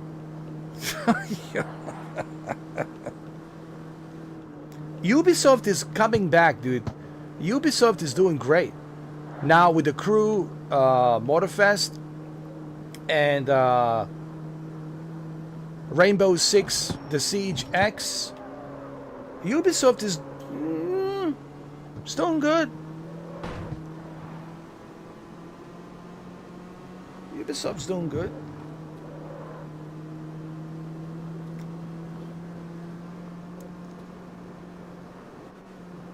Second place. All right, man. You can't always win every single one. You can't win every single one. So second place is good. Leslie in Fiji. I don't think he can afford to go to Fiji, bro. He lost a lot of money, dude, with Mind's Eye. You know that. He might have to file bankruptcy chapter 11 or something. Is it chapter 7 or chapter 11? I don't know. I think it's chapter 11 for the business. I don't know. Let's just say chapter 7 or chapter 11. I don't know. Whichever chapter, 7 or 11. That's what he's doing right now, preparing for bankruptcy. And that's why he moved from LA to Scotland. I'm at Scotland. I'm talking to William Wallace. Hey, William Wallace, I know you died a hero. I'm sorry to disappoint you, that I failed you miserably. I'm so sorry. I had to run away from LA to come here to my homeland And I'm so sorry for the mind's eye. Yeah.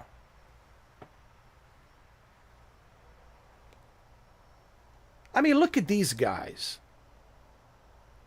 They're not a huge corporation. They're not a huge developer team. Small team, independent team, very passionate. And look at the game that they're making. It has a map, it has everything. It looks better than Mind's Eye. It runs better than Mind's Eye.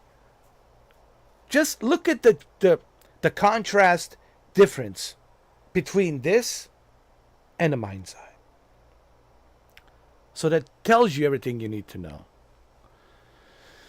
That shows you the incompetence. That shows you the laziness and the incompetence of Leslie Benz's team. And he made a conscious decision to release the game unfinished. And that's why he kept it secret. He kept it secret and he wanted to roll the dice, see what kind of money he can make. The worst case scenario, I'll file a Chapter 7 or Chapter 11 bankruptcy and run away to Scotland. And that's it.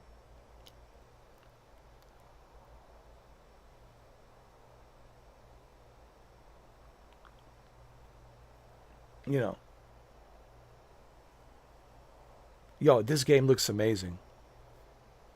For a street racing game. No, Samuel, unfortunately, I'm not paying $80 for a snooze fest where I'm delivering packages. I should be getting paid $80 for delivering packages.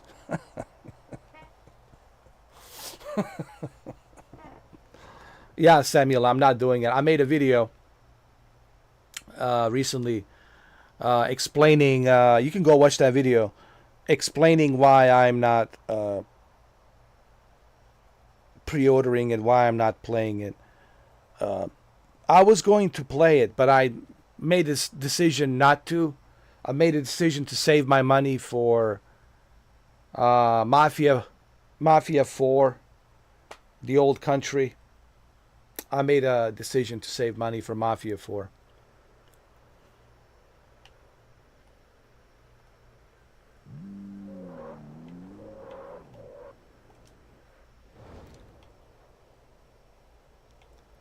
$80 walking simulator.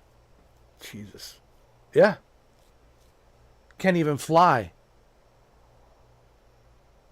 Are you trying to tell me that no one figure out, like, with all this technology, they can't figure out how to fly? No one figure out how to build a chopper? They got all this sophisticated shit, but somehow they don't know how to fly. Well, we don't have any flying vehicles that can carry these packages much quicker. No, no, no, no. You need to walk. You need to walk. Why? Because that's what Kojima says so. Kojima says so. You walk, you walk. But sir, we could use an airplane.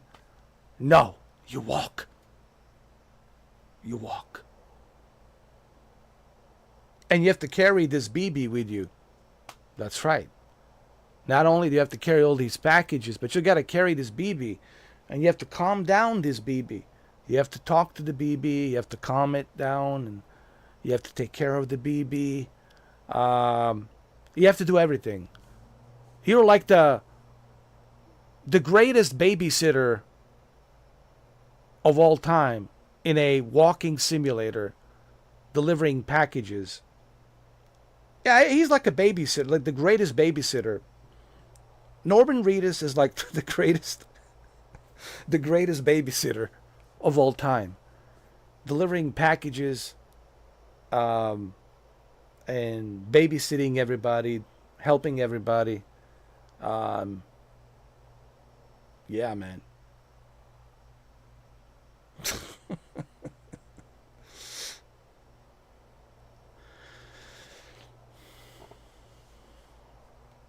I mean, I remember when I played the first one, I played the original.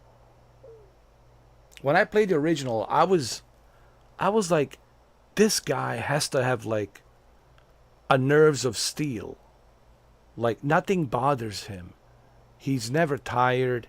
He's never agitated. He's never angry. He's never pissed off. I think Keanu Reeves could have played. I tell you, Keanu Reeves would have get pissed off. I think Norman Reedus is probably. I think we got it the other way around.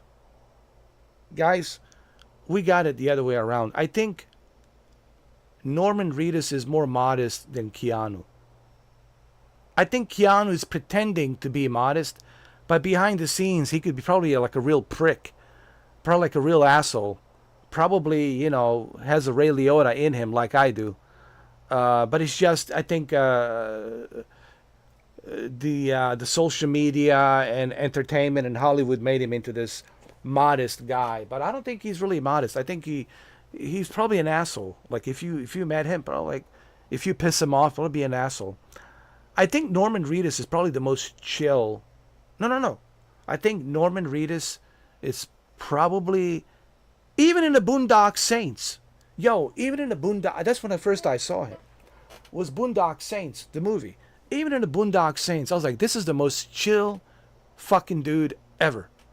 He's the most chill fucking dude ever. So,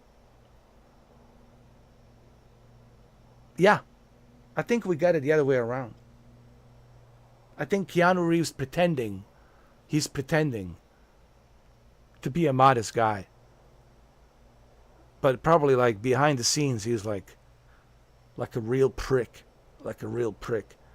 But Norman Reedus, I'm pretty sure, behind the scenes and on camera, I think he's probably the most chill, modest dude ever. That's what I think. Right, Samuel? In 2025, we're delivering using drone in real life. Kojima DS2 take place in the future delivery through walking. If DS1 have if DS1 have helicopter or any flying thing, the story will be 10 hours. Yeah, yeah, for sure. For sure. He did it on purpose because he wants you to walk around. He wants you to explore. It was a conscious decision that was made. I want people to walk around. I want people to walk around. Like, you have no choice. You have to walk around. And if you do have a vehicle, the vehicle can only go so far. The batteries will run out. The batteries really are not that good. And most of the time it's going to start raining. When it starts raining, then your car gets damaged. So all of this was done purposely. So that way you spend a lot of time walking around, babysitting the BB, listening to this music, this hypnotic snooze fest music, Vogue music. I guess that's what they're listening in La La Land these days in La La Land. Everything has become so fake and phony in La La Land, and it doesn't surprise me. It's like this music and oh, oh stars, oh can you see the stars? It's like a Lion King, like Elton John, Lion King. Oh, can you see the stars as you walking by with these burned out shoes? You walking on this desert, you see the moon rising. Oh, some shit like that as you're like walking around, you're listening to this music. That's it. And that's what you're going to be doing. Oh, oh my world. Oh, look at the sky. It's so bright and blue.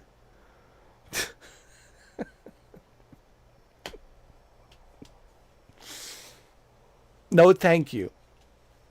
That doesn't interest me. Guys, I'm not going to spend 12 hours doing that. It's going to be a snooze fest. Imagine listening to that music as you're walking around and walking around. Oh, and there's an earthquake. And oh, here's a good part. As you're walking around, there's an earthquake. And when you finally got in this beautiful mood, listening to this nice, beautiful melody, right? Harmonic, beautiful melody, and then all of a sudden, an earthquake. And then you drop all your packages. And shit, all your packages fall down. And now the earthquake, the earth's moving, and now you lose all your fucking packages. And all your packages are fucking destroyed. And fuck. There goes your mood. Your high blood pressure just went up fucking skyrocketing. You were all relaxed and calm, and then all of a sudden, a fucking earthquake. I have to fucking go back again. You have to fucking go back again. And get these packages again. And fucking deliver them again. I have to listen to the same music again. And then now instead of an earthquake, now you got a tsunami. Now fucking tsunami's coming. And now you lost all the fucking packages. Fuck, now I have to go back again. Go back to the base station. And fucking try again. No thank you. I've been there. I played that shit 5 years ago. Here's a funny thing. Nobody asked. I was shocked when I heard that he's making a Death Stranding 2. Because nobody was asking. Listen. No one was asking for Death Stranding 2. Nobody. Who was asking? Well, the simps. The simps of Kojima. The hardcore simps like Jeff Keighley, kissing his ass, and others who were kissing Kojima's ass, simps, and the simp on IGN, whoever was the simp that was simping on the review, giving it a 9 out of 10, I saw the review, but I forgot the name of the individual who reviewed it. It was a simp. He simped for the game, and you're gonna give this game a 9? A 9 out of 10? Amazing. I agree, Sam. That's what I was saying earlier. And he loves movies. Dude, if you follow Kojima, listen. If you follow Kojima on, hold on a second, on Instagram, if you follow Kojima on Instagram, you barely see him play any video games, right? You barely see him play Nintendo Switch or PlayStation games or PC games. All you see him is movies.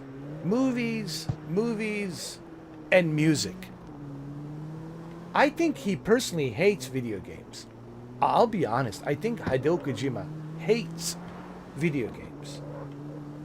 But he used this video game platform to express his cinematic art. And clearly it shows on his video games. The cinematic soap opera, cinematic art with all this music that he loves, that he puts in there. So I think you are absolutely right. I don't think he likes video games. Because just watch his Instagram, watch his Twitter. It's just movies, and music. That should tell you everything you need to know about who Kojima is. He loves movies, he's a movie fan, and he loves music. Movies and music. Video games he hates. I'm sure he hates. Don't expect to see Kojima playing any video games. Fuck no. Maybe his assistant will play. Even when he's showcasing the game, his assistant is playing it. He's not playing it. You see that? He's not playing the video game. His assistant is playing. It's like, oh, I'm not touching that. Oh, I'm not touching. Don't give me that controller.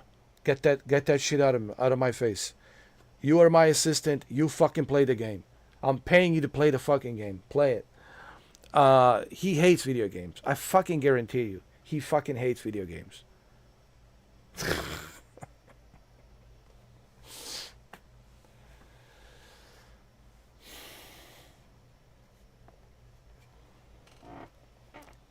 Who died of a heart attack while playing a DS2? Shit, man. No, I'll just probably pass out, dude. No, I wouldn't even pass. I think I would pass out. I would fall asleep. Uh, Only Returnal and Metroid Dread can piss me off really bad. That would get like Ray Liotta out of me. Like Returnal and Metroid Dread for sure.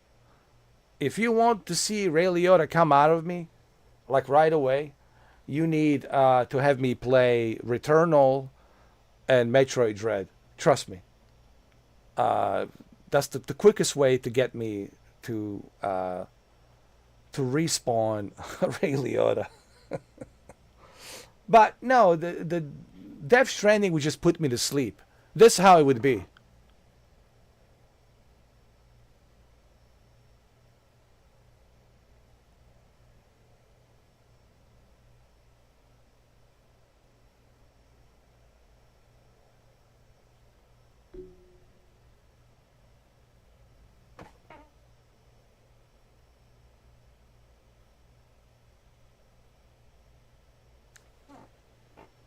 That's it. I know, Sam. I mean, just follow his Instagram, guys. Follow his Instagram. Follow his Twitter, and you'll see.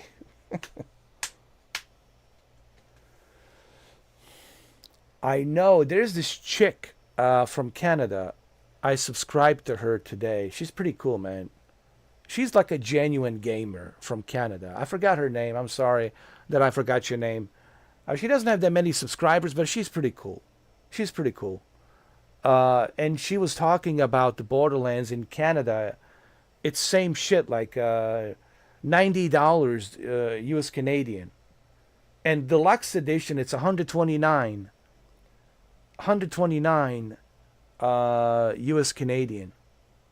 Yeah, it's getting ridiculous. Listen, man, these video games, like, seriously, it's not bad enough that the economy's bad. It's not bad enough that all the shit going on around the world. It's not bad enough you can't find a job that's worth shit anything. It's like below minimum wage. Like, how the fuck they expect you to live with a below minimum wage? Like, fuck, man. Might as well be a prostitute on the fucking street at this point, you know. It's like, fuck, man. Like, fuck. How do you expect us to play video games?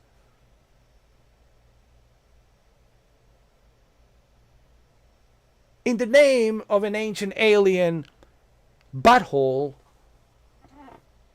how do they expect us to play video games? What's next? $200? US Canadian. Hey, you guys want to get a Grand Theft Auto 6? How about a Grand Theft Auto 6 Deluxe Edition? 200, only $200. Only 200. But don't worry. We also have something better for you. We included an extra bonuses, an extra goodies with a collector's edition. Collector's edition for Grand Theft Auto 6. It's only $300. It's only $300, and we just can't wait for you guys to get your hand on this collector's edition of Grand Theft Auto 6 for only $300. We can't wait. We can't fucking wait to pull down your pants, spread open your wallet, and pull out that $300 out of your wallet. It's fucking getting ridiculous.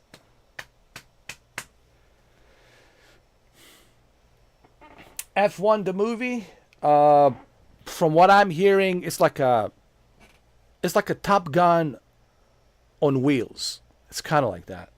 It's like a Top Gun on wheels. The story is cheesy, it's cheesy. It's a lot of cheese. Brad Pitt brings a lot of cheese. Uh, what's the name of the other guy? Xavier Bordem, that Spanish actor from Madrid.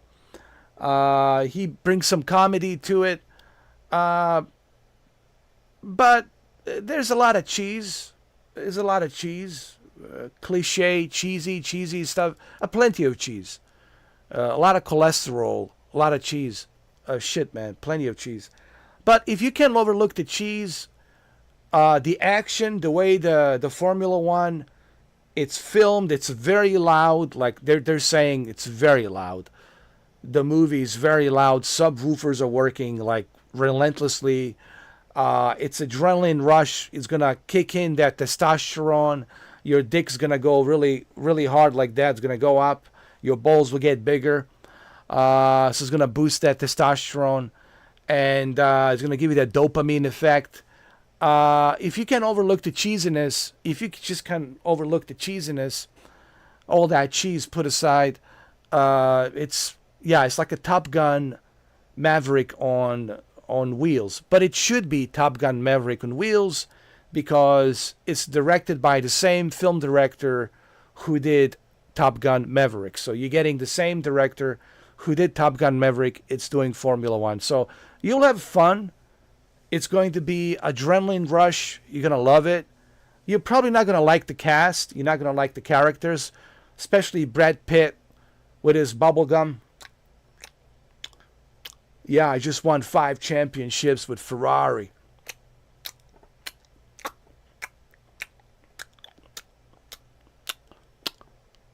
With one hand. I was driving with one hand and stroking my dick with the other hand.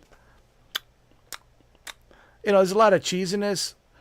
Purposely, it's cheesy. But if you can overlook the cheese, from what I heard from people who have seen the early screening, the action scenes of Formula One are fucking amazing. Basically, it's fucking amazing. What I mean by action, meaning driving 300 miles an hour, and have these IMAX rotating cameras, dude.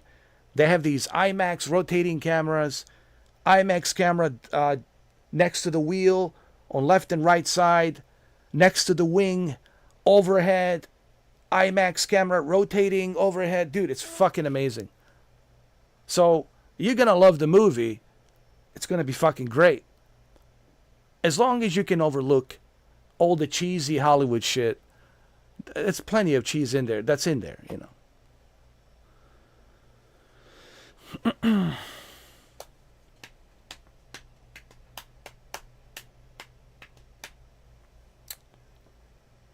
Well, you know what? I had few people actually recently when I was driving. Jake, thank you for subscribing. I had like one guy follow me, dude. There was one guy that was following me earlier, and there was about a few people that were following me.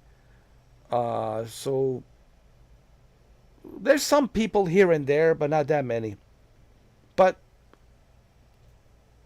it's like Test Drive Unlimited Solo Crown. Here and there, some of them they show up, and some of them they don't. But overall, I like the whole aspect of like building your car. It feels like a Need for Speed Underground. So they got that right. They got the whole Need for Speed Underground feel. As far as the multiplayer, that's always a tricky thing with the servers. I don't know what's going on. I mean, it seems like that everyone seems to be having issues with. They need to talk to Forza Horizon. I think a lot of these developers should talk to Forza Horizon. Like, how do you work on these servers? Right? But you have to remember, Forza Horizon has resources from Microsoft. Microsoft has a lot of servers. Same thing with the Ubisoft. Ubisoft is a huge corporation. They have a lot of servers. So it's easy for Microsoft, Forza Horizon, and the crew Motorfest from Ubisoft to give a much better dedicated servers to Forza Horizon and the crew Motorfest. This is a small studio, you know. So I mean, I don't want to be too anal about, you know, like the online services, because they're a small company. They don't have the resources, so I understand. But they got the whole street racing, like Need for Speed Underground field. It really like the way the car handles. It's almost like a Need for Speed Underground from PlayStation 2. One of my favorite street racing games of all time, Need for Speed Underground. And of course, Need for Speed Underground 2 when it came out. Was there a Need for Speed Underground 2? Yeah, there was Need for Speed Underground 2. So it has that Need for Speed Underground and Need for Speed Underground 2. And it's really good. Like the way the car feels. The car doesn't feel like a slippery slope. You know, some of these other arcade racers, they feel like you're like on like icing on a, like you skate icing, like skate icing, you know. Yeah. That's what I'm saying, Jake. Yeah.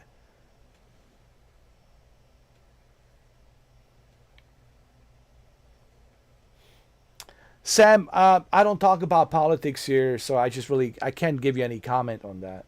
Sorry, man. It's just I have a rule. We don't talk about politics here. It's just strictly video games, you know.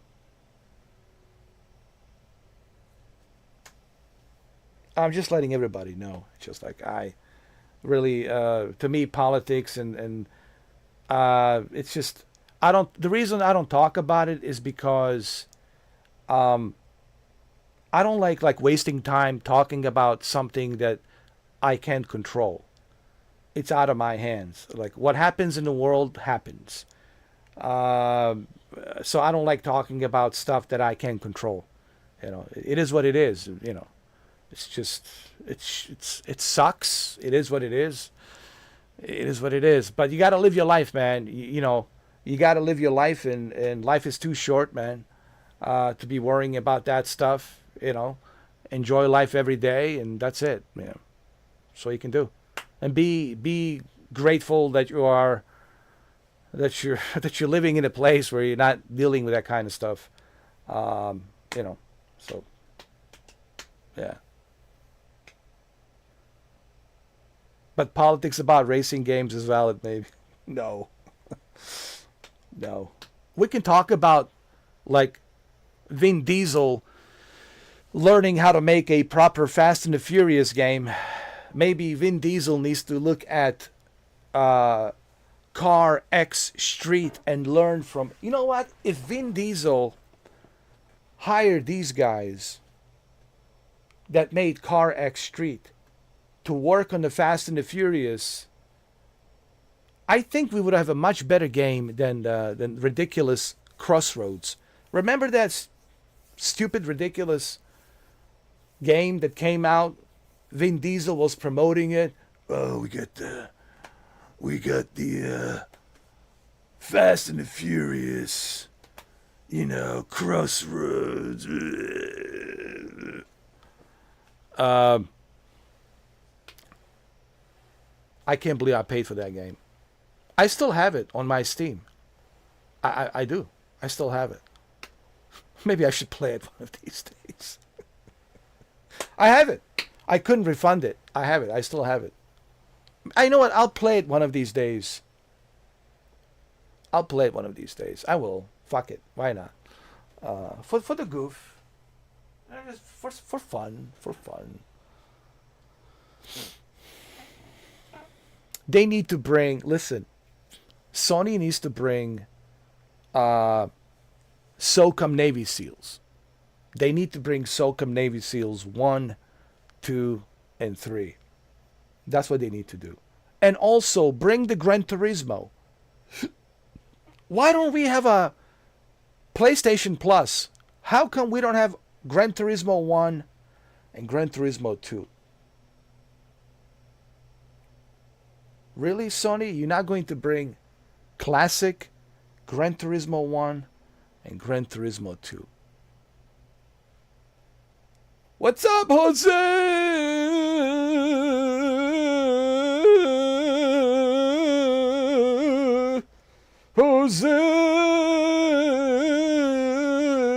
Jose's in the house.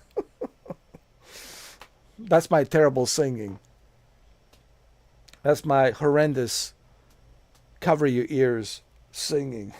The kind of singing that would peel off the fresh new paint from the building. What happened to Vin Diesel art game? I don't know, man. What happened to Vin Diesel? Vin Diesel, listen, I used to like him, but I don't know, dude. I don't know what happened to him, dude. He just like, I think all this La La Land Hollywood fame went into his head, into his beautiful shiny head, and he just, who did he marry? Did he marry some Brazilian chick? He has kids now. He's 50. He's in his 50s. He's old, man. Vin Diesel is old. Fuck, I'm old and Vin Diesel's old. Yeah, he's old, man. What are you gonna do?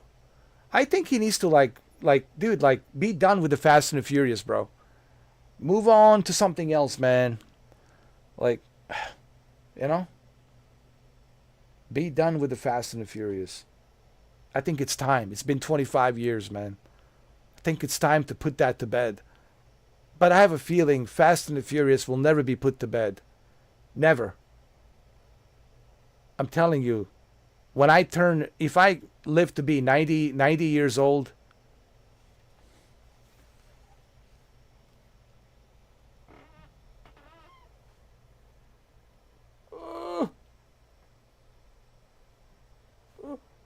nurse, nurse,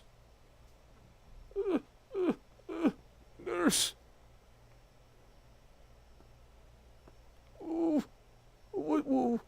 What movie is this?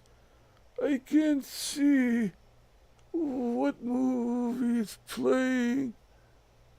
Oh, honey, it's a Fast and the Furious. Part 600.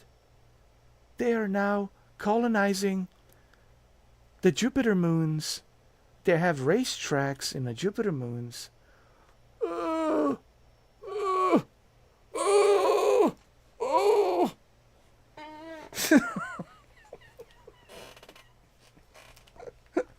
Yo, are you fucking kidding me, bro? I mean, I'll probably have a heart attack. Like, fuck me, man. Let me just die right now. Pull the fucking plug. Let's go. Oh, man. Fuck, man. It's a mind's eye 4. That's right. It's a mind's eye. Every movie is a mind's eye now. You just don't know it. It's all part of the trick. It's a trickery to keep you tricked, to make you believe it's Fast and the Furious, but it's not. It's a mind's eye. It's a mind's eye. Grandpa Diesel. Fuck. Yo, Vin Diesel will be 60. Think about that. Vin Diesel's going to be 60 in 2027. Vin Diesel's going to be 60 in 2027. Grandpa Diesel. Grandpa Vinny. Let's just call him Grandpa Vinny. Vinny Grandpa. Oh, Lord. How about the new Jurassic Park? Have you guys seen the new one? Scarlett Johansson's in there. The only reason I'm going to see that movie is hoping that maybe she'll be taking a shower, or she'll jump in a lake or something. Or maybe, she'll open up her shirt and the cleavage will start showing up or something. That's the only reason, just to keep my eye on her, that's all. That's it. But Dinosaurs, I probably don't give a shit about dinosaurs. No, I don't. Like, if I go see the movie, it's like, all right, move the camera closer to Scarlet. I want to see Scarlet. Now, fuck the fucking T-Rex. I'm seeing that motherfucker way too many times. I just zoom in on her cleavage. There we go. That's perfect. That's what I want to see, man. That's why I'm gonna. That's the only reason I'm gonna go see that movie. Jurassic, whatever. Jurassic Park, which number? I don't know. Jurassic, whatever, reloaded number. What the fuck it is. Jurassic Park has been around since 1993. Jesus H. Christ, man. The fucking franchise has been around since 1993. 1993. Holy shit, man. Some of you weren't even born. Some of you were still in your daddy's nutsack. And then your daddy finally sniffed and find your mom and go, let's go fuck. And then you were created and that's it. Out of your daddy's balls. And yeah, that's how fucking long ago. That's how fucking long ago that was. Jesus H. Christ.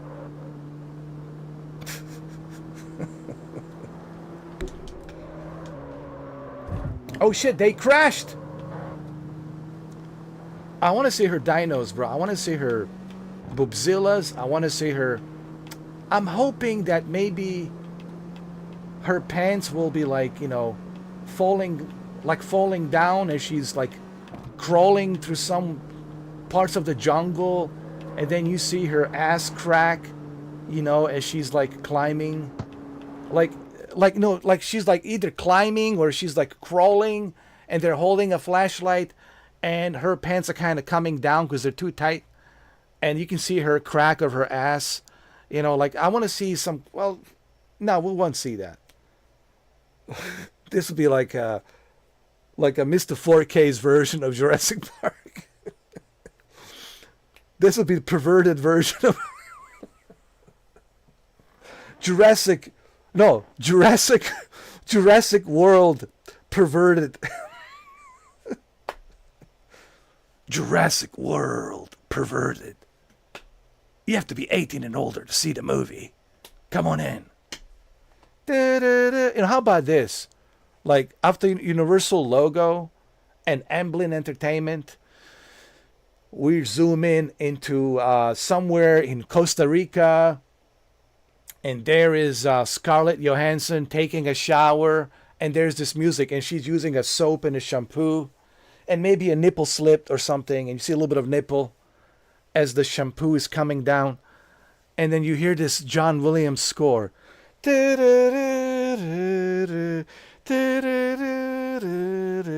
then as the camera is coming down to show her ass, some fucking geezer walks in. Oh, I'm sorry, here's the towel.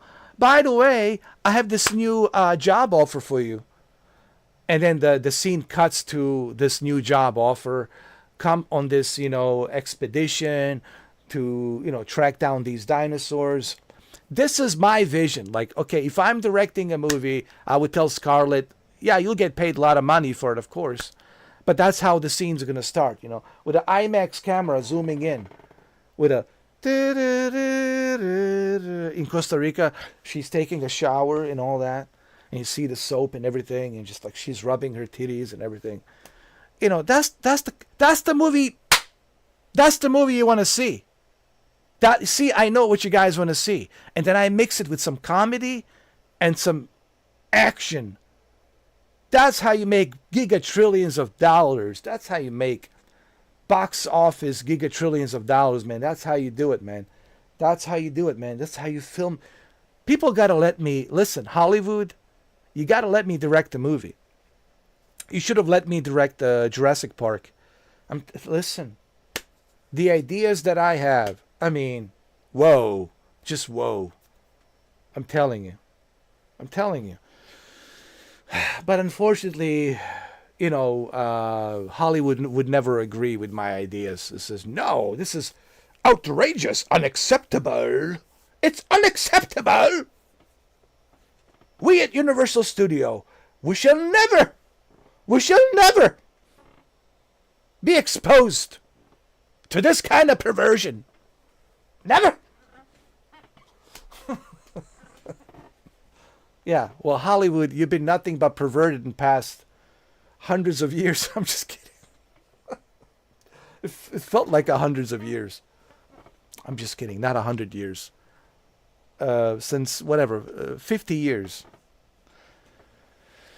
Hollywood, you've been nothing but perverted in 50 years. So come on, don't tell me something that I'm making. It's going to be anything less perverted than what you have made perverted. Actually, my ideas are perfect.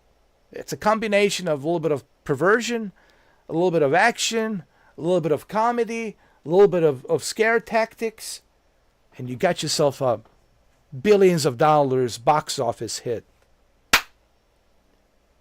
There you go. And then Steven Spielberg calling me to come to his yacht, his big giant yacht down here in Miami. Come see me at the yacht. Let's celebrate. You did a good job. Scarlett Johansson is invited as well. She's coming.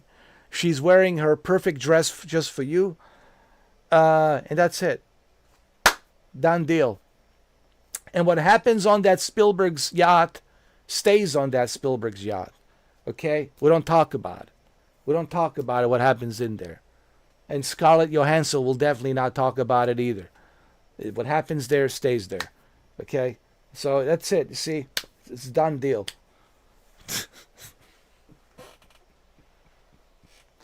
They asked for Sydney. What was that? Sydney Sweeney for this movie, actually. I don't even know who that is, actually. Sydney Sweeney for this movie. He needs to change. Like whoever name that is, they need to change it. You can be in a Hollywood with that kind of name. Starring in this movie, Sydney Sweeney. Dun, dun, dun, dun, dun, dun. No, it has to be something more like Johnny Utah. Starring Johnny Utah. You know, Johnny Prick.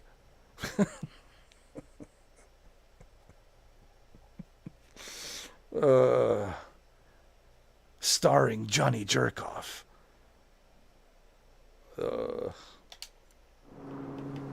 Anyway. So, Jose. I'm sorry, Jose. I know you're on your vacation, and I know I promised delivering packages for you to watch me deliver packages. But unfortunately, I decided that I will not be delivering packages. And I'm so sorry, man. So sorry, Jose. I'm sorry to disappoint you. Thank you, Sam, for stopping by. Thank you, man. Cheers. It's always a good time, man. Yesterday, man, I didn't have a good time playing the... oh my God, dude. It was driving me crazy. What was I playing yesterday? After the Silent Hill 2. Oh, Deus Ex. I was playing Deus Ex... Deus Ex Mankind Divided. Oh my God, dude. Oh my God. Yeah, I made a video explaining it. Yeah. And thank you, Samuel, for subscribing. Thank you, Ice Killer, and thank you, YGG. You know, all of you subscribers. Thank you.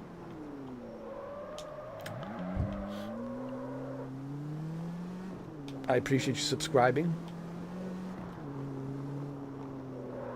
Because I just realized subscribers only, so thank you. Thank you, guys. Appreciate it.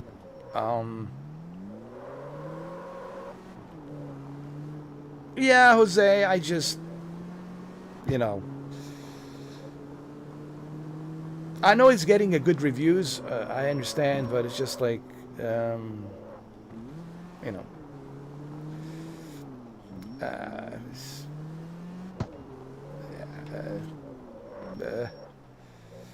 just, you know, it's not going to be fun, man. It's going to be very boring delivering packages, you know. So let me see how many subscribed.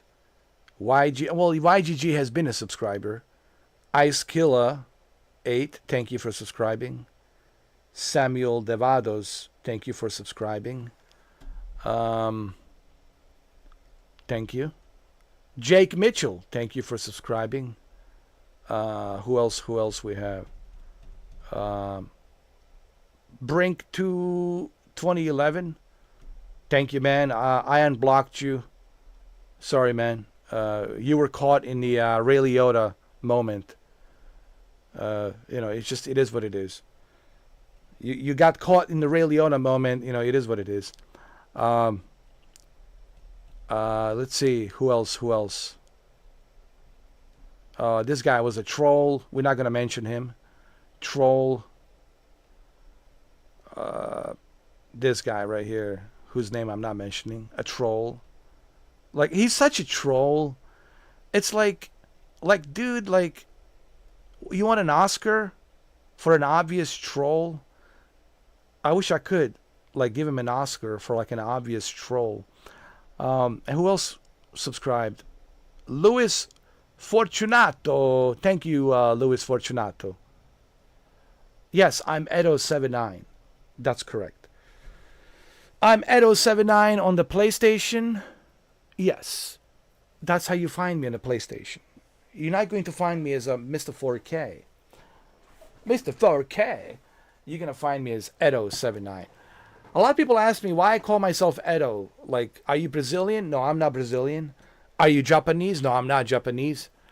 It's short for my name.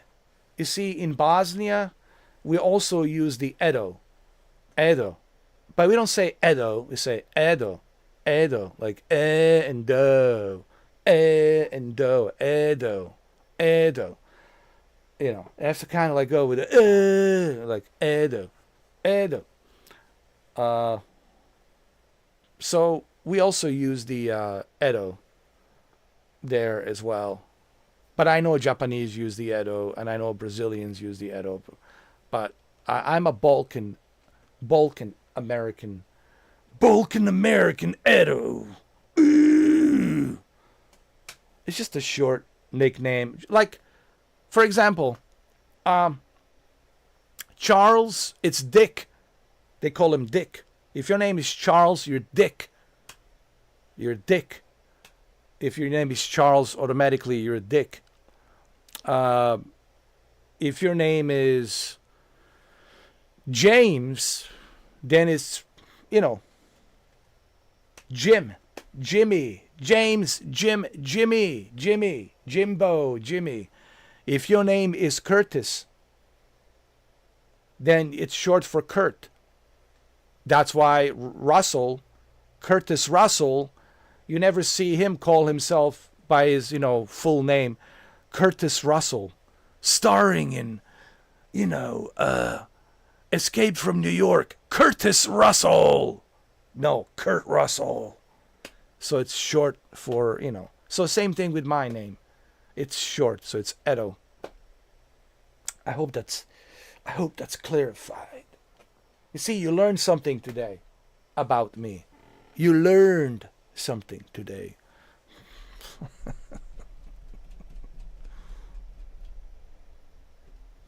All right, let's continue.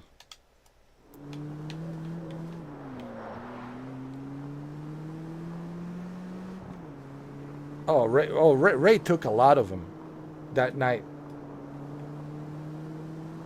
Yeah, but listen, some of them, they had it coming. Some of them, they had it coming. They were asking for it. There was like, they were begging me, it's like, let's not even mention Joey the Poop, let's not even bring him in here. Joey the Poop. By the way, I'm wearing the sunglasses, Joey the Poop. But listen. Do I feel that a lot of them should have got? Listen, they should have known better. I was pissed off. You got me in a very pissed off mood, and now you're just poking me, right? It's not good. Not good. Not good. No. It's basically, it's a tough love. It's me kind of sending a message, letting people know, here's what you don't do. Like, if I'm in a Ray Liotta mood, shh, shh, don't say nothing. Just watch me from a distance. Just from a distance, you know. But if you wanna say something and I'm in a Ray Liotta mood, oh, forget it, man. Forget it.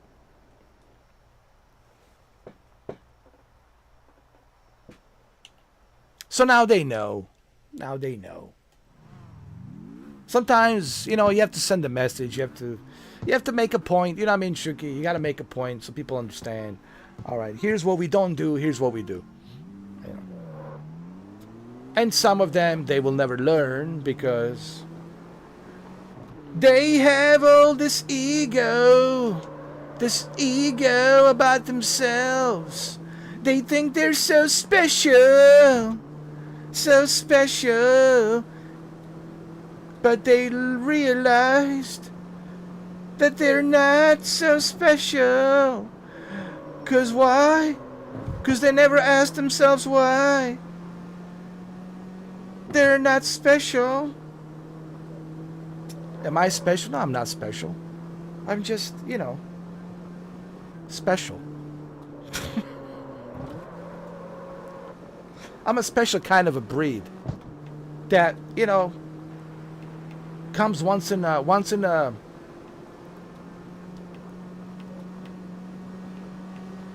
ice age, right? Once in an ice age.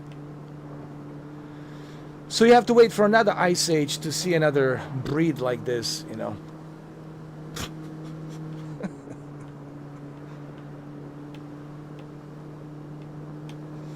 Yeah, just, you know, look, I listen, I learned this too.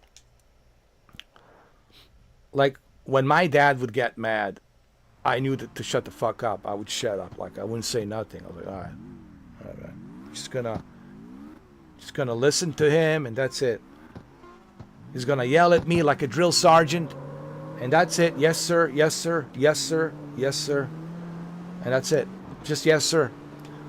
And just take it, you know. But I knew, like, to keep my mouth shut. Like, shit, you know.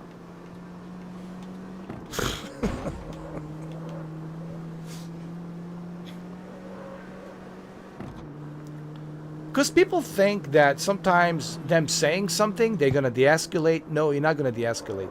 You're just going to escalate to the next level.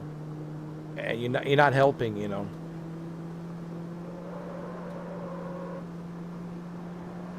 Patronizing doesn't work sometimes. Listen, patronizing, I think a lot of negotiators who are, you know, like SWAT, you know, the guys working at the SWAT, Special Weapons and Tactics, sometimes even the SWAT officers, they realize patronizing a suspect who's holding hostage or whatever,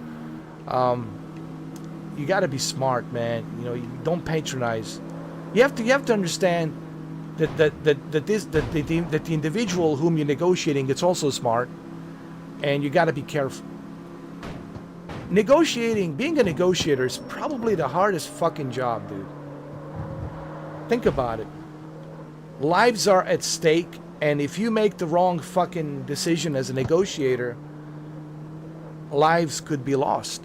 So you really got to be a good fucking negotiator, dude. You know what I mean?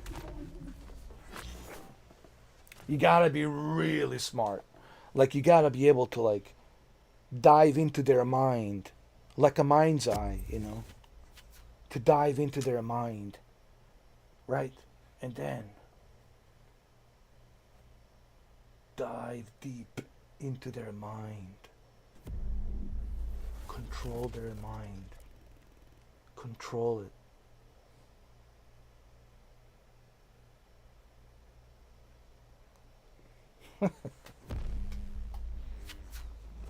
Reminds you of Mechanical Bull Ride. Listen, my father was the same way. May he rest in peace. He was the same way, you know, and I got a little bit of that from my father, of course. You know, it's in genetics. My father was exactly like. He even looked like Ray Liotta. My father looked like Ray Liotta. I mean, that's even more interesting. He looked like Ray Liotta, and and he kind of talked like Ray Liotta. Like he was always like that.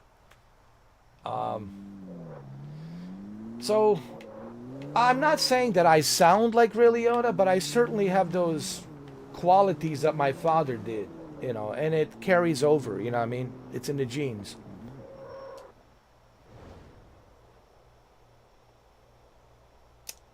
I'm going to love a Stellar Blade. Well, let me show you something, YGG. Let me show you something. Let me show you something. Let me show you something. Are you ready? I want to show you something. I want to show you something. YGG.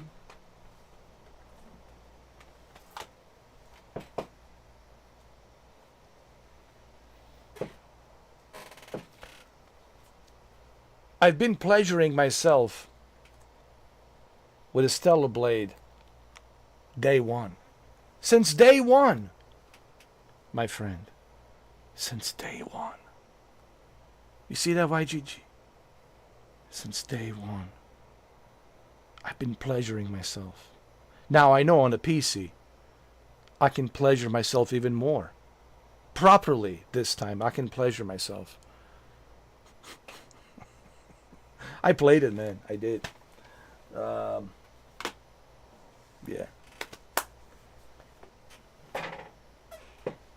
Yeah, he was great, man. My father was a great guy, but he was into ham radios. He used to like fix ham radios.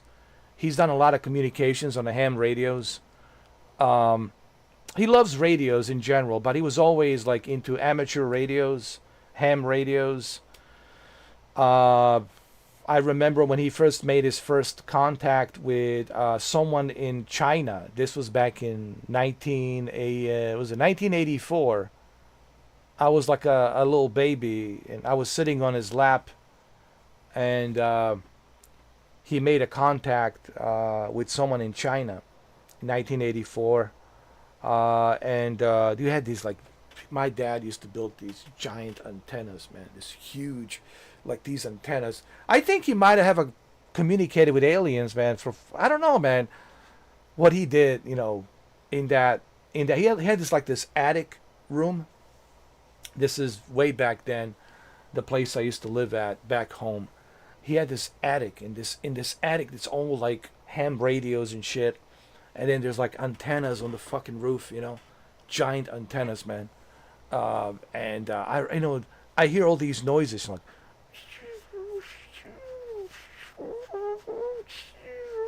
like these frequencies, and these frequencies would scare the shit out of me. It's like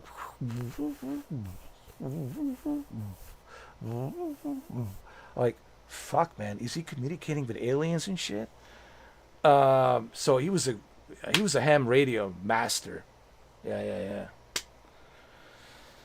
He built his own like ham radio, and then he has to get it licensed through state. They have to approve it and everything. But they didn't approve it. They said no, he has to be because he was going a much higher frequency than what it's allowed, so he couldn't go to that higher frequency because there's certain channels you're allowed to. Everything's like basically ham radios. Like it's something. Yes, you can create your own ham radio if you have the parts, but it has to be authorized by the federal FCC.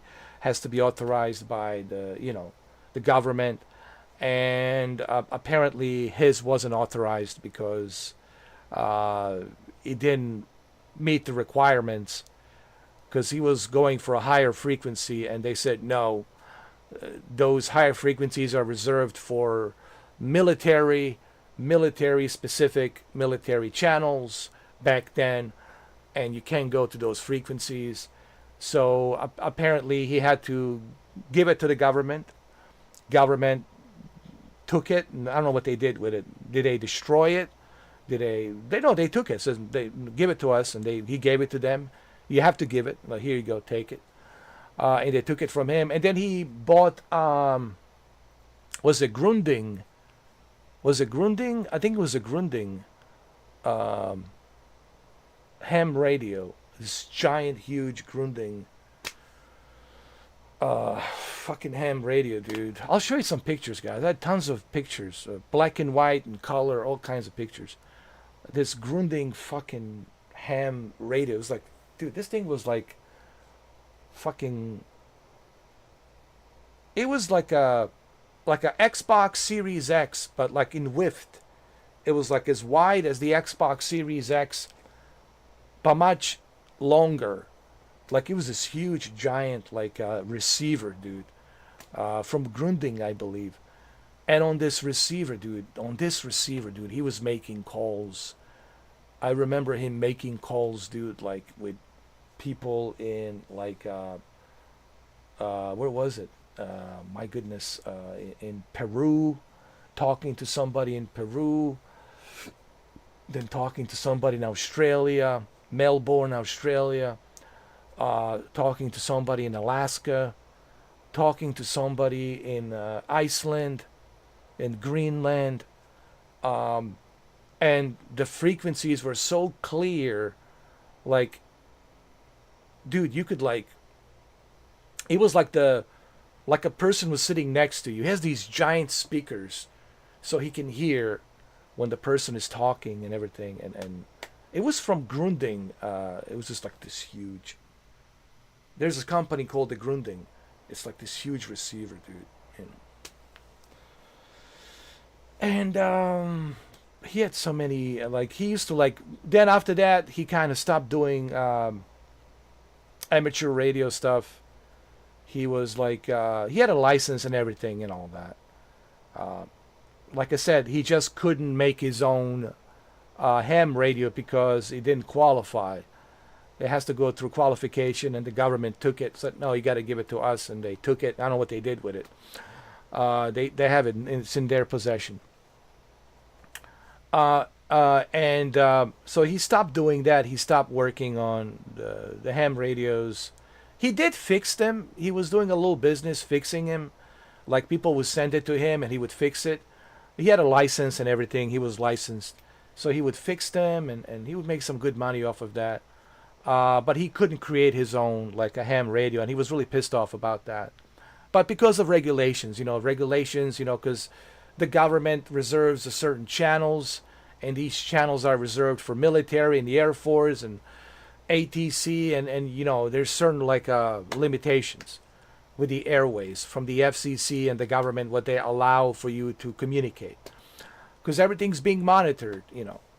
And I remember him like working on like creating his own radios, AM, FM radios, without any batteries. You just pretty much you have this like a little bit like a, what you call it, like a motor, this motor that produces electricity, just enough amps on the circuit board and the antenna so you can listen to radio. And you don't need the batteries. You could be middle of nowhere and just keep doing this slowly, just like moving this like a what's what you call it, like a rotational, like this, like a little valve. You just keep moving it slowly.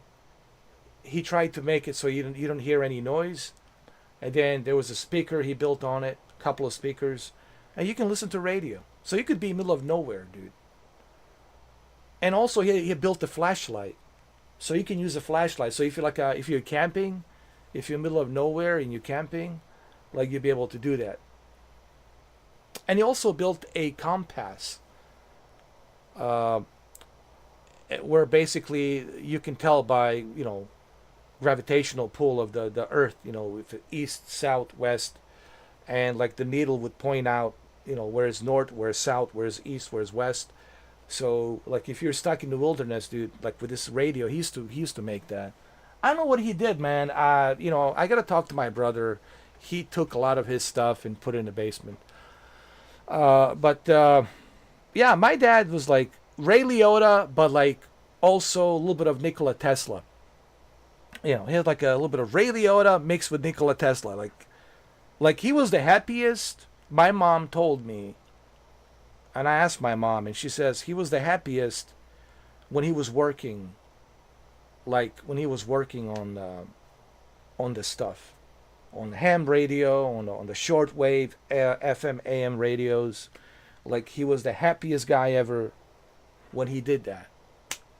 When he wasn't the happiest, he didn't like going to the parties, you know, hanging out with people. He didn't like that. He found that to be very like boring to him. But again, he loves communicating with people through ham radios across the different parts of the planet. Um, but I always wondered, like the one thing I wonder about my dad is, did he ever like come across some frequencies that he probably may have not like reported those frequencies. Maybe he kept it. I have to look at his journal. I have to talk to my brother. The journal that he left, he was writing stuff down. Because is it possible that he might have some contact with some other frequencies from another world? Uh, who knows, man? I don't know, dude. Like he was like I said, when I was growing up, I would always like walk up to the stairs to to his like not a basement, the attic, and I would hear these frequencies, you know, and these frequencies and whatnot, and I always wondered like, did he ever like catch some frequencies that were like doing something that they shouldn't be doing, you know what I mean? You know, like a sonar picks up a frequency that it's not a sub, that it's not a ship, that it's something else. So I always wonder about that shit. Yeah. But yeah, my dad was also very secretive. Like he wouldn't tell me a lot of stuff. Like he would kind of brush it off like Ray Liotta. Ah, you've seen too many movies. Get out of here. Or take your medication. Did you take your medication? Like he would joke. Uh, but I don't know. Like trying to ask my dad a question like, "Do you believe in aliens?" Or he would just laugh at me, you know. So I never knew like what his beliefs are on that. Um, you know, yeah, it's yeah, and he died very young too, man. He died when he was age 60, 62, man. Age 62, he had this colon cancer, man. You know, stage 3, and then it just moved up to stage 4, and you know, yeah. But you know the thing about my dad, he knew it was going to die, and he was never afraid. Like that's the one thing about my dad. He had never had any fear. Honestly, he never had that fear. Like he knew he only has like a short amount of time to live. But he was never afraid. Like he like, you know, he accepted it. Um, and to me, that's like, wow. You know, thank you, Jose. I appreciate it, man. I never talked about this. There's a lot of stuff about my life I don't talk about because it's like, I'm here to entertain you. I'm not here to do a biography. Maybe one day when I'm 90 years old, or if I live to be as old as Clint Eastwood, maybe one day I'll write a book and tell you a little bit about me, the stuff that you didn't know. And, and believe me, there's a lot of stuff you didn't know. there's there's a there's a Forrest Gump type of stories that you didn't know about me.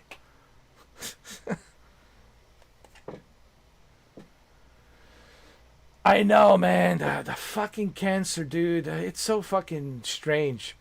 Um, 2025, man, we can send a rockets to the Mars with these rovers. We can pick up a soil from the Martian surface, but we can't find a cure for a cancer. What's going on, dude? Like, even my dad, I mean, one time he was saying, um, you know, like, we can't find a cure for cancer, but yet we have all this other technology that's available. And sure, we have advanced technologically, sure. There's no question about that. But with all this technology, like, really? Like, we're still struggling with our medicine to figure out how to cure this terrible disease. Maybe artificial intelligence. You know what? If something good comes out of artificial intelligence, it will be. And you know how I feel about the AI. You know how I feel about the artificial intelligence. But I think no human can be as dedicated as artificial intelligence to help us eventually find a cure for cancer. I think if anyone is going to find a cure for cancer, I guarantee you it will be artificial intelligence, because artificial intelligence doesn't make a mistake. It's a very calculative machine, and it doesn't make an error. And it's working 24/7, 365 days a year. Humans always make errors. Humans, we make errors.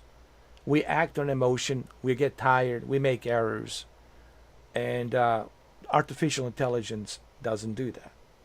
So maybe on a medical field, we'll benefit from the artificial intelligence. I think if one thing that will help the medicine, the AI will certainly help the medicine move in the right direction, much quicker, much faster, in a much faster pace. And I think we'll see, hopefully, in my lifetime, a cure from a cancer. And if it does come, it'll come from an AI, I believe. Through help of AI, we'll find that cure for cancer.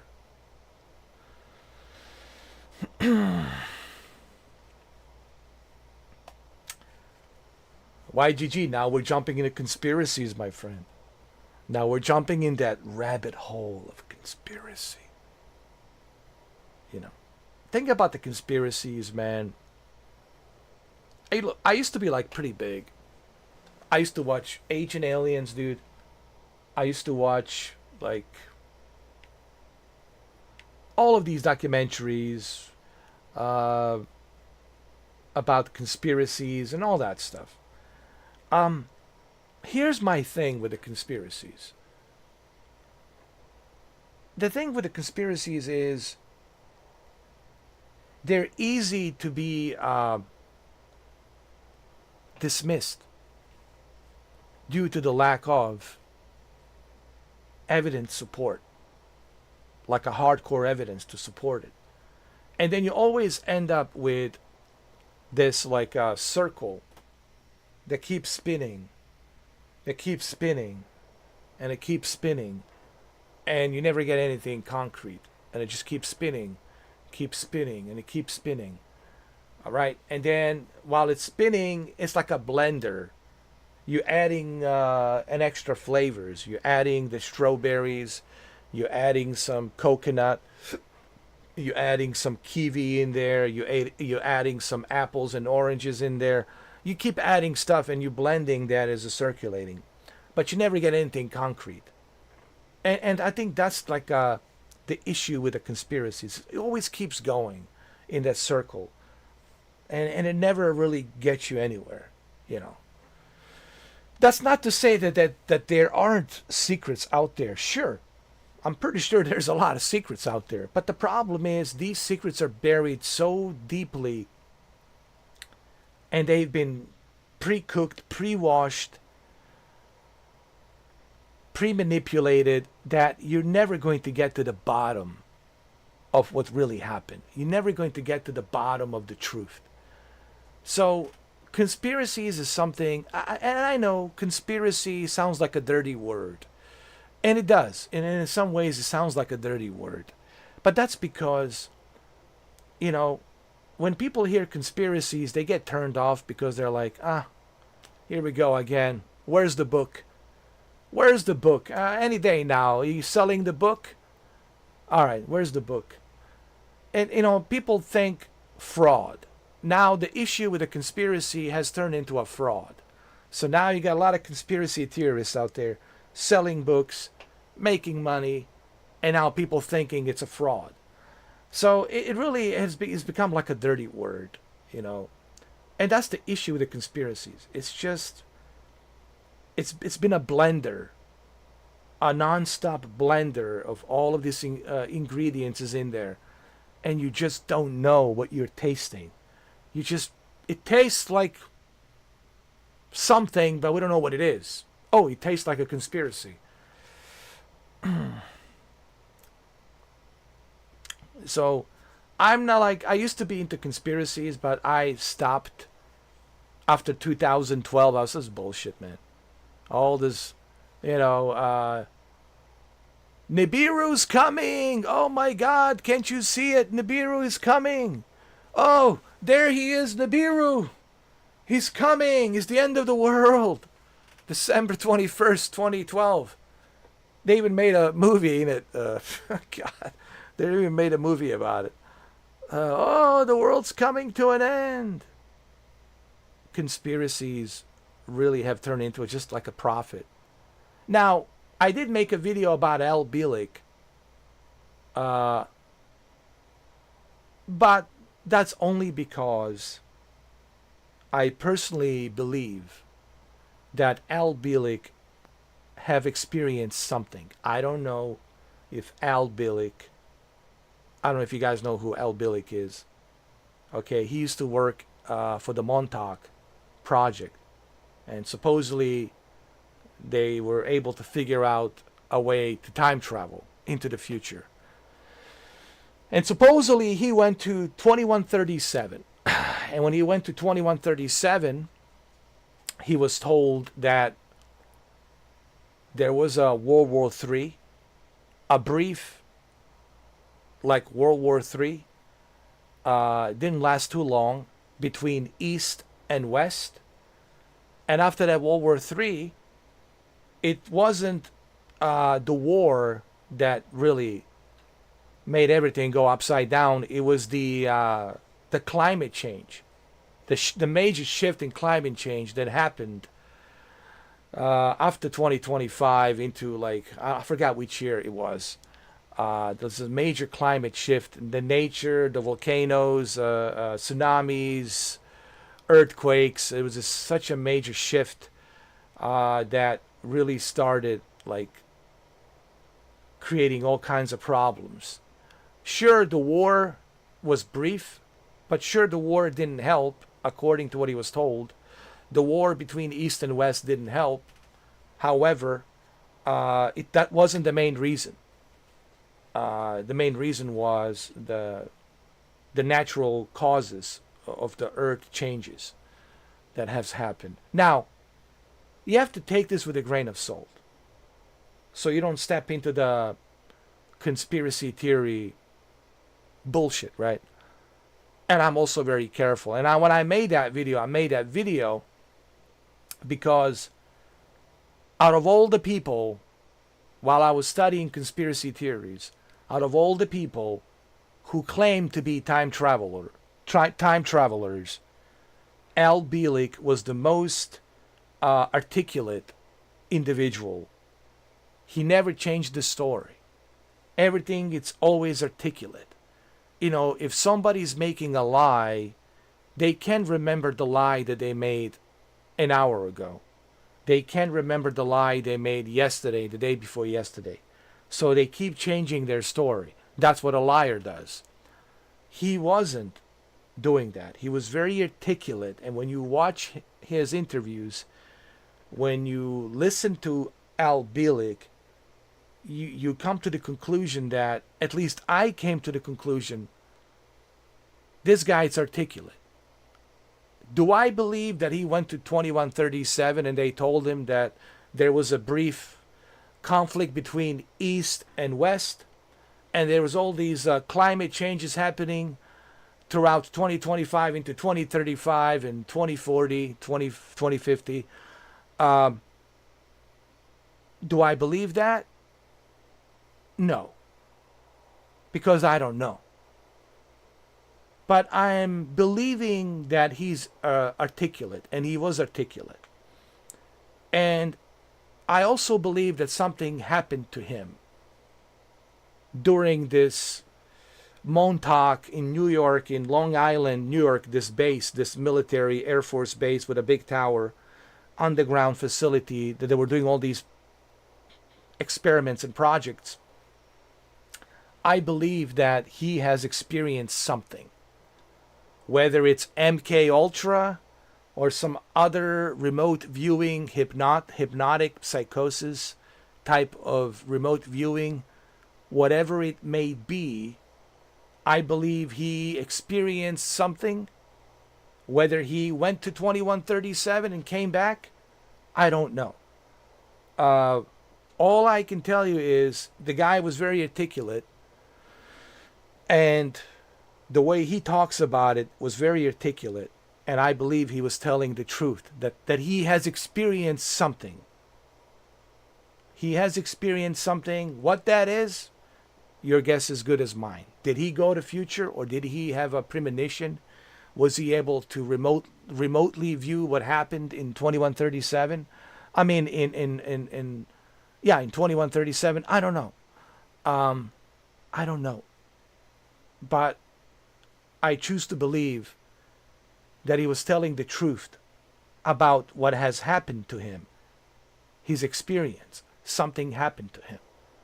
Whether he was drugged, or they were experimenting with him through some other means, or MK Ultra, electroshocking, whatever the case might be, he certainly has experienced something. Okay. But he believes that he went to future because he remembers it vividly, 2137.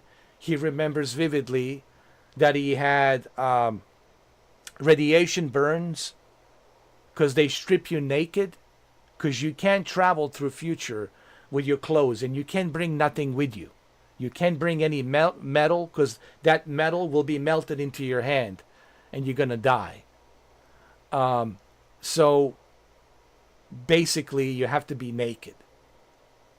And when he made it to 2137, he had a lot of burns, radiation burns. However, how did he end up in hospital? He said in 2037 they were aware of time travelers, and they're able to detect when somebody enters from a different time period into future time period. And they have organizations that monitor these activities of time travelers. And they picked him up, they brought him to the hospital, they were treating his burns of radiation, and that's when he started asking questions. Why the map of the United States looks different? Why is the map of the world looks different? Why is the United States not called the United States, called something else? I forgot what it was called. It was something different. And he was asking all these questions. What happened here? Why the population of the world is only 300 million instead of 8.4 billion? So they tried to explain to him briefly what has happened. And they did mention 2025 briefly to him, that there has been a brief conflict. He called it World War III. They didn't call it World War III. They called it a conflict between East and West. Conflict between East and West. And that wasn't the major reason why the population depopulated. One of the major reasons why it depopulated, it was because of the nature, because of the mother nature, because of the climate shift, of natural disasters, right? Shortage of food, can't grow any, food, shortage of water, people starving. There's all kinds of problems. And of course, the conflict in the world between East and West certainly didn't help with that either. So That's why I made that video about L. Bielik. Okay, that was the main reason why I made that video. And that video is still there. You guys can go watch it. And I made that video in 2022 prior to. This is before Russia invading Ukraine. This is way before. It was like a few days before. Russia started invading Ukraine. And so I made that video. Why I made a video, I don't know, dude. I just felt like, I can't tell you why I made that video. I just felt like I had to make that video. For whatever reason, like I felt like I needed to make this video. And I felt like I needed to spread the message of Al Bielik and what he's been through. You know. So anyway, let's drive, huh?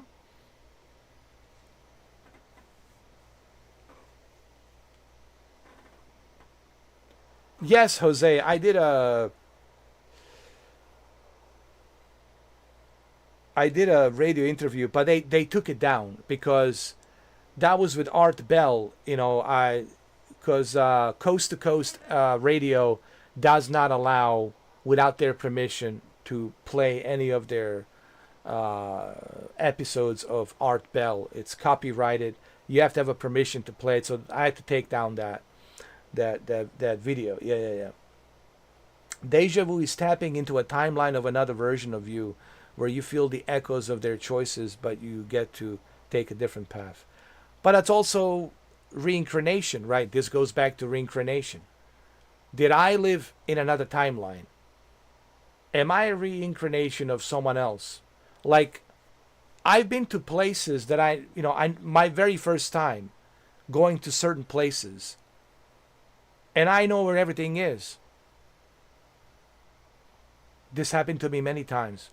Like, I would go, I remember when I went to visit, there was this island in Croatia next to Dubrovnik in Split. And I knew where everything was. But I had never been there. Like, it was my first time being on this island. You have to take a ferry. The ferry has to take you to this island. And I went to this island, and I stayed at this house that my parents were renting, and me and brother stayed there. And I remember me and my brother was like looking around, checking everything, and I knew where everything was. I knew where the ice machine was. I knew which road takes us down to the shopping center to buy some stuff. I knew where the gas station was. I knew my way around the place, around the island, bro. And my brother says, "But you never been here." I said, "I know, but I remember saying to my brother, I have a good memory or some shit. I don't know." But my brother looked at me like, "What the fuck? How do you know, dude? You never been here." Like, the fuck, you know. So it's not the first time. You know, when I went to when I was in Nevada, Henderson, Nevada, which is right next to Vegas. I knew all of these streets in Henderson. Like, and even the taxi guy, cab driver said to me, "Well, how do you know, man? It's your first time here in Vegas." I said, I guess I looked at it on the map or something. And he kind of looked at me, okay. But I didn't look at the map. I just like, well, I think that's where it's at. It's right there. I forgot what I was looking for. I think it was oh,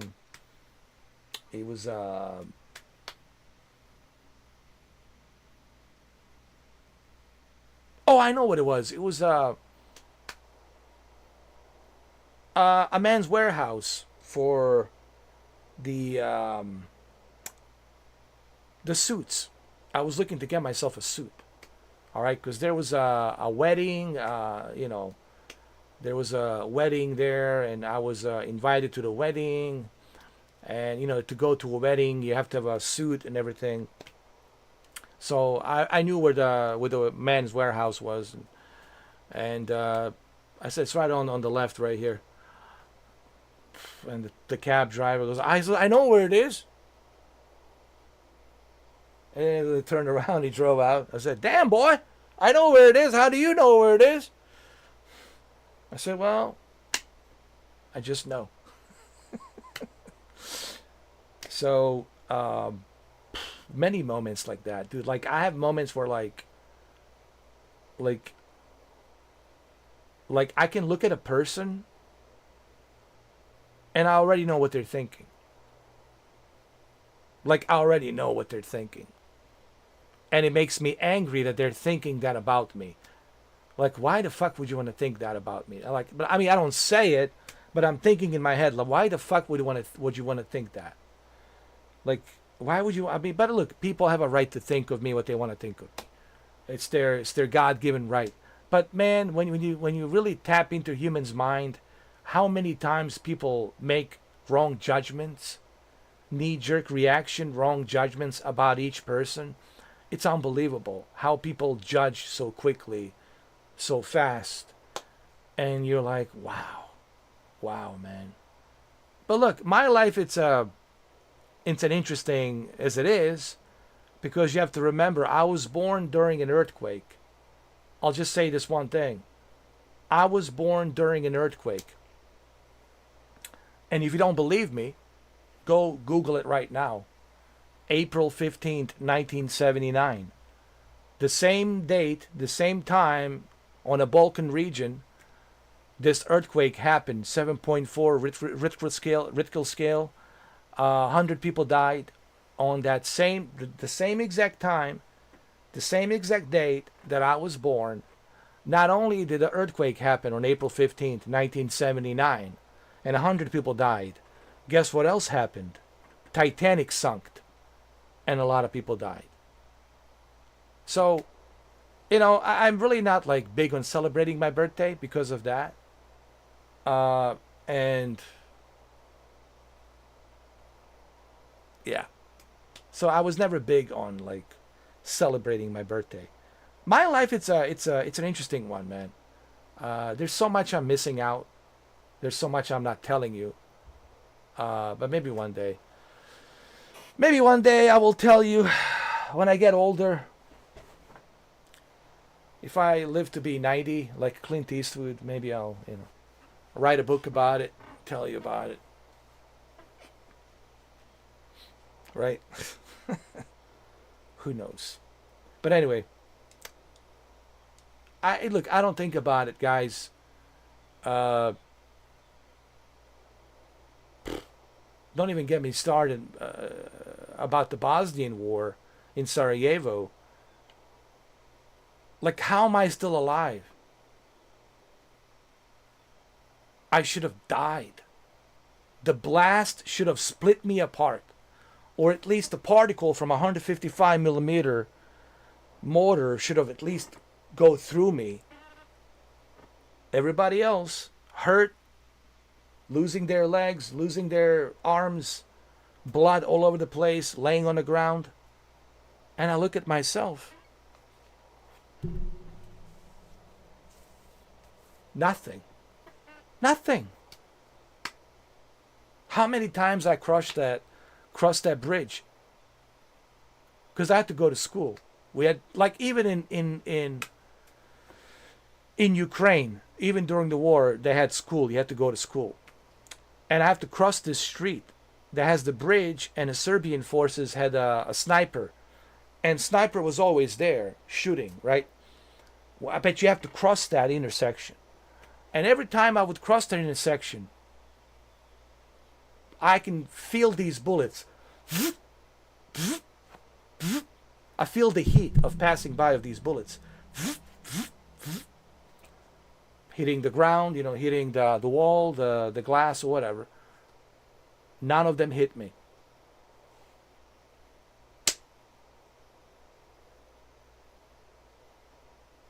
How about the one time, one of those old Russian tanks, T-55, I believe it was, they were using these armored piercing shells. I was next to this building, and this shell went right next to me through 3 different rooms and exited and landed on the pavement. Nothing happened to me. Nothing. I mean, I felt the blast. I I just want for people to understand this. I felt the detonation blast. The blast, the heat. You're always going to feel the blast. When that shit hits you, it's like a shell shock. It's like, it's a very uncomfortable feeling, dude. It's a very fucking uncomfortable feeling. You feel it. I felt it. I felt the heat and all that shit. People who are military, they know what I'm talking about. You feel that heat of detonation. But I'm like, fuck, man. Not even a scratch. Nothing. There's so many stories about my life, man. It's when I was a little kid, I fell down the stairs. I was carrying a pack of beers for my uncle. I think I was like 7 years old. 7, I believe. And my uncle wanted to save money on the electricity, on the lights. And he had this light that goes up the house, these stairs that goes up to the first floor of the house. And it was one of those timed lights. It has like, maybe you got like 60 seconds before the light turns off. It's like on a timer, one of those timer lights. So the light was set on a timer. And I was, for whatever reason, struggling with holding the beer, like 2 cases of beer. I was going up, going up, going up, going up, going up. And there was still light. And when I finally got to the last step,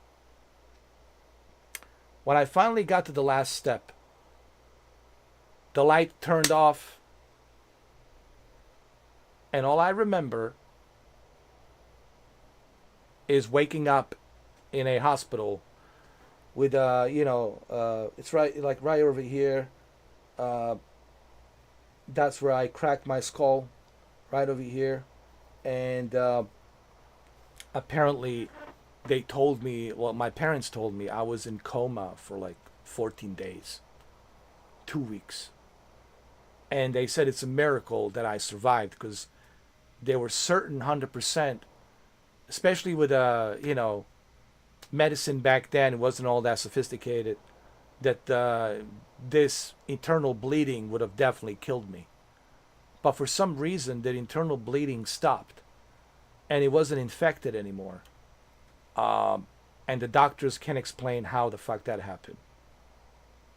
Like, I remember my dad was telling me, mom was crying. My dad wasn't sure, emotional, but, my dad was Ray Liotta, as he is. Shows the kind of emotions that he shows. He was worried, sure, but in a Ray Liotta way, But my mom was so worried. She was like screaming and please. Like, this is what my mom and dad were telling me back then. But I somehow made it. I when I was 7 years old, when I fell down, I somehow made it. And doctor says, I don't know how. They said it's a miracle. They said this shouldn't have happened. Like, how? Because there was no way, even after the surgery, there's no way for them to stop that infected blood that was there inside my brain after I took that fall. And that infected blood, all of a sudden, after 14 days, ceased to exist. It was normal. The blood level cells were normal. My wound was healing perfectly. I was able to talk normally. I didn't have any coherence issues talking. But for me, the reason I'm telling you this, it was 2 weeks for people who care about me. For me, it was a second. Like, interesting thing happens when when you're in that state of coma, you have no sense of time. You're not aware of the time. Like you're not aware of any sense of time. You're only aware of sense of time when you are alive. But when you're not in that alive moment, sense of time, I mean, clinically I was alive, but I was in coma. But to me, it felt like a second. I was like, shit, where's the beer?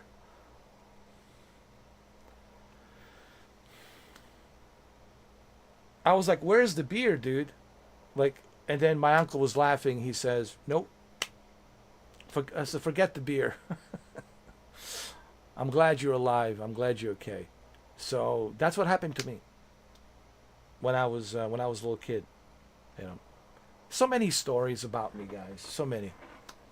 Trust me. There's just stuff that just doesn't make any sense. Believe me, I try not to think about it too much. You know, universe is universe. Who am I to question the universe exactly? So it's above my pay grade. You know, it's above my pay grade. Universe has a reason for me, whatever the reason that is. Universe knows, and it is what it is. But anyway, let's do some racing, huh?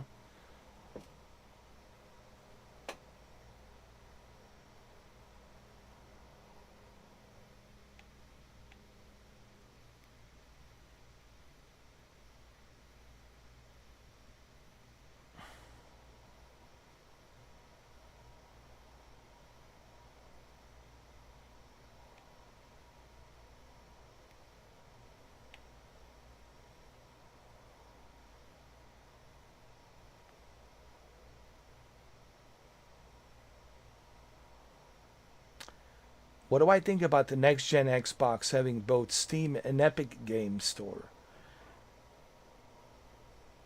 It'll be a plug and play where you won't have to worry about the driver's BIOS settings, Windows settings, etc. But how's that going to work? See, I need more information on that. Are all of your Steam games going to be available? Are all of your Epic games going to be available?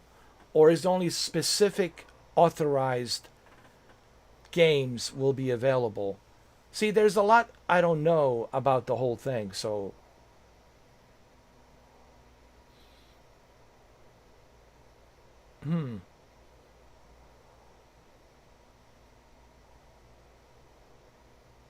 you'll be able to play PlayStation games on Xbox through Steam.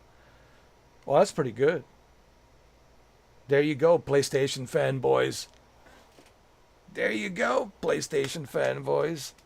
I don't know, I have to do more research on it, Swa.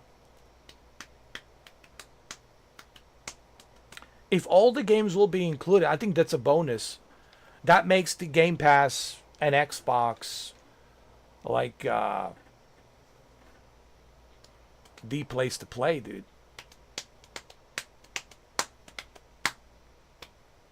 That's only benefiting us. That's a huge benefit, honestly.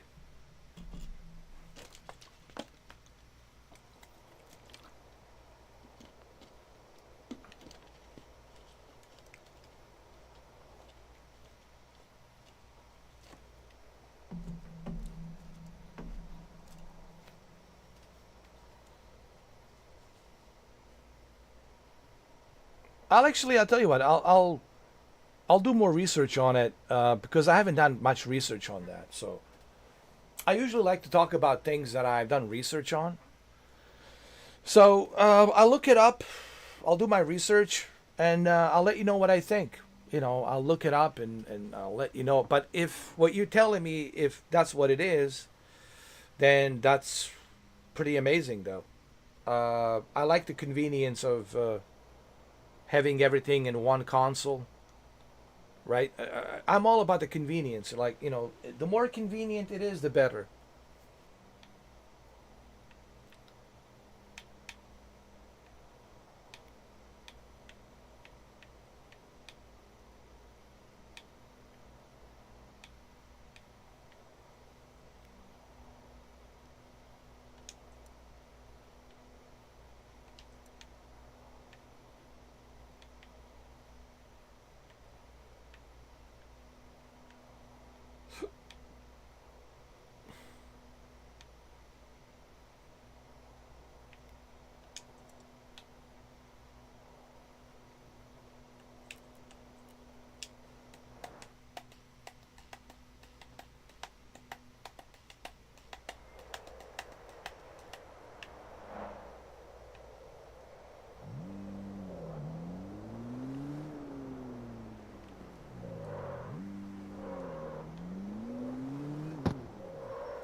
Here we go.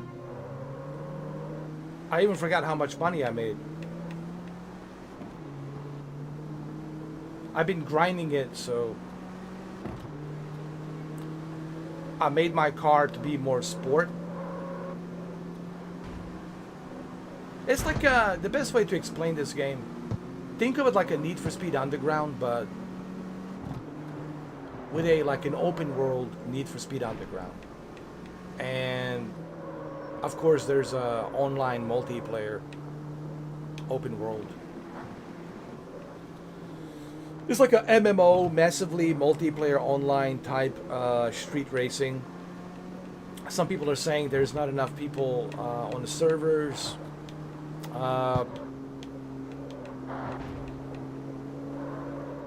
Well, gotta give it some time, you know. I'm sure a lot of people don't even know about this game, you know. There's still a lot of people not aware of, CarXStreet.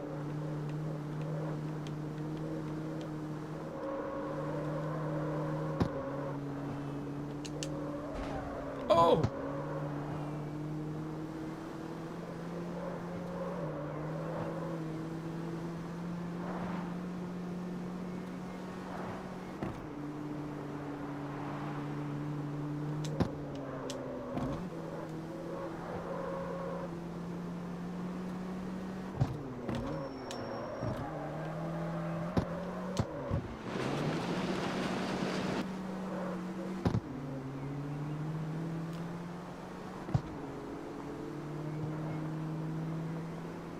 Go, go, go, go, go, go.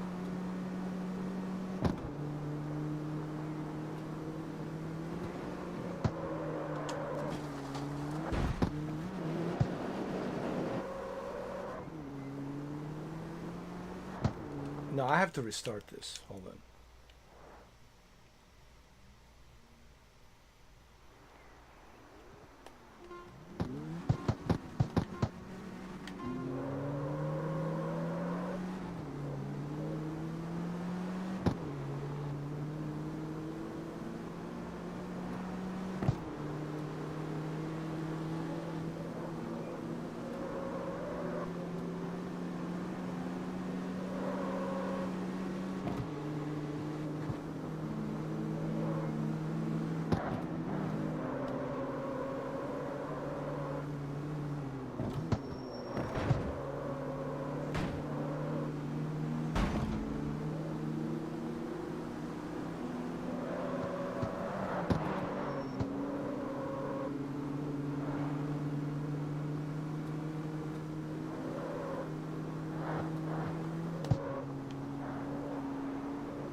There we go.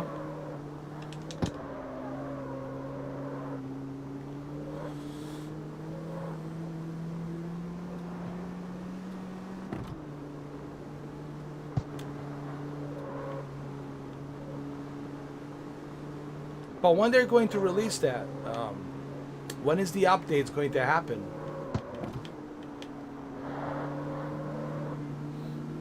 When are we like officially? Oh! Shit.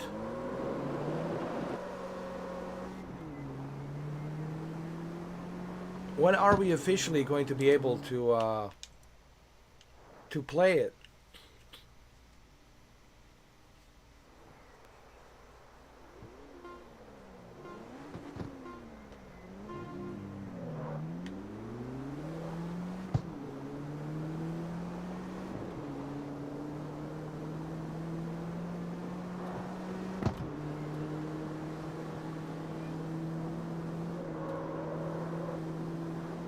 Because if I can play my entire library from Steam, holy shit, man.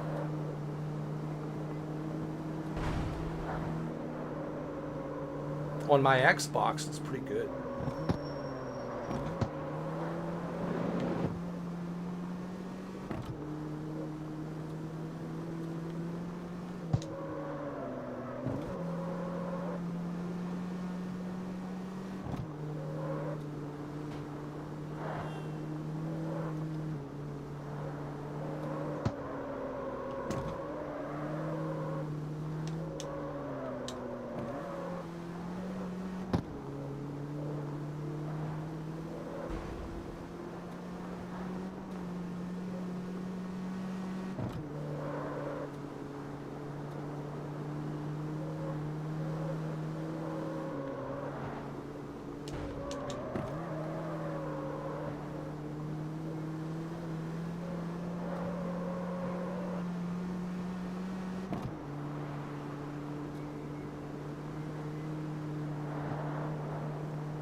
Oh no! So fucking close!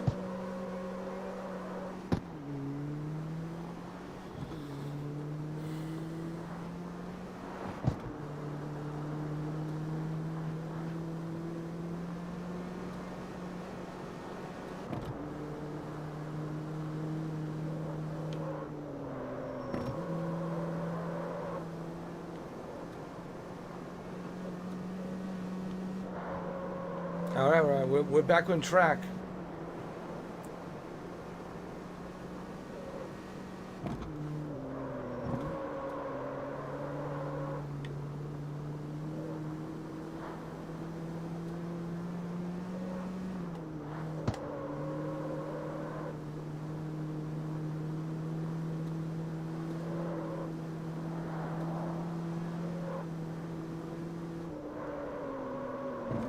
Damn it.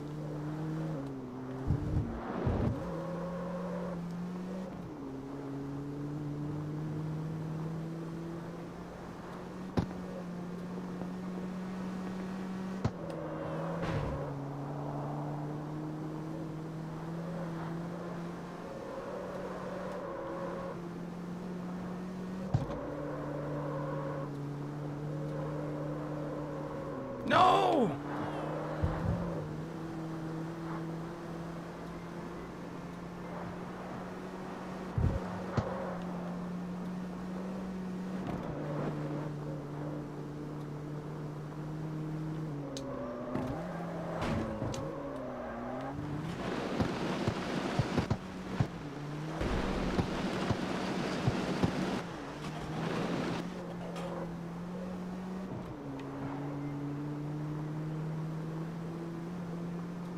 I'm in second place.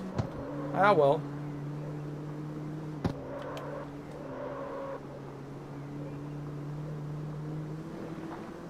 It's better than a third place, right? It's better than a third place. All right. I would rather be a second than a third.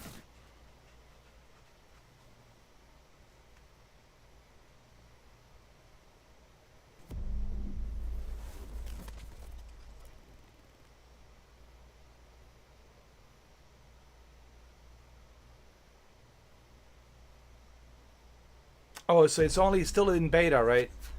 For insider, Windows insiders. Oh, I see what you mean. Oh, that's pretty good.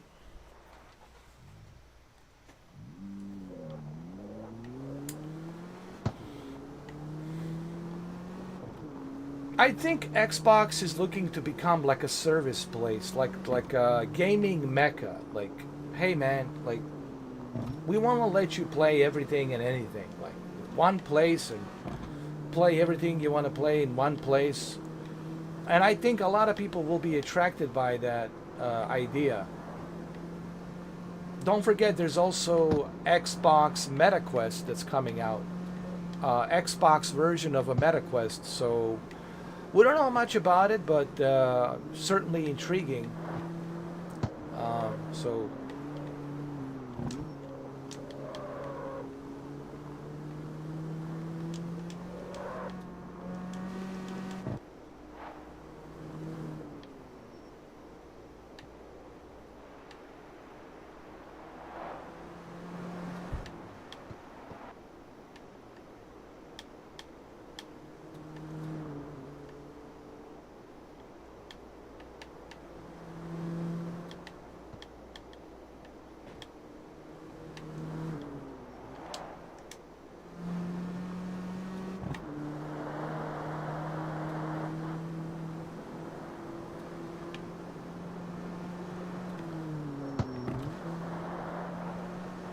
I already made 148,000 credits.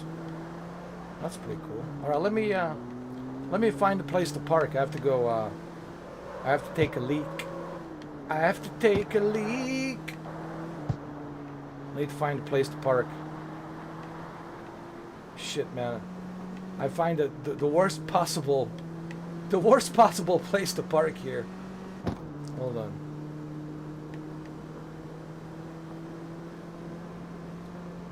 Working man park. Oh, here we go.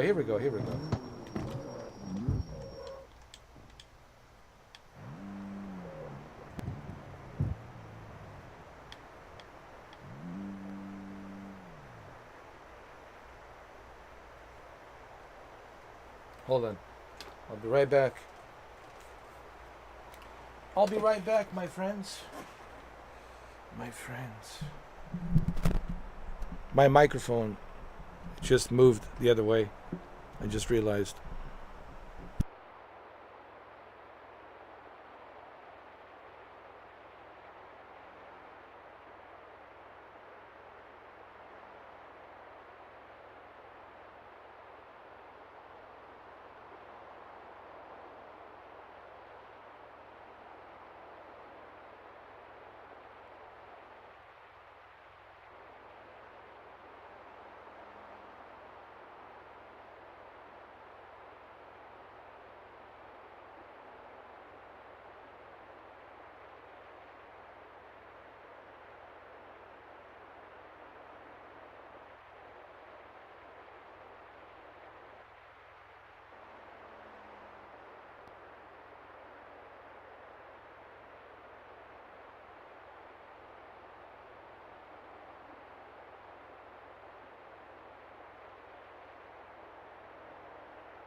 All right, all right, all right.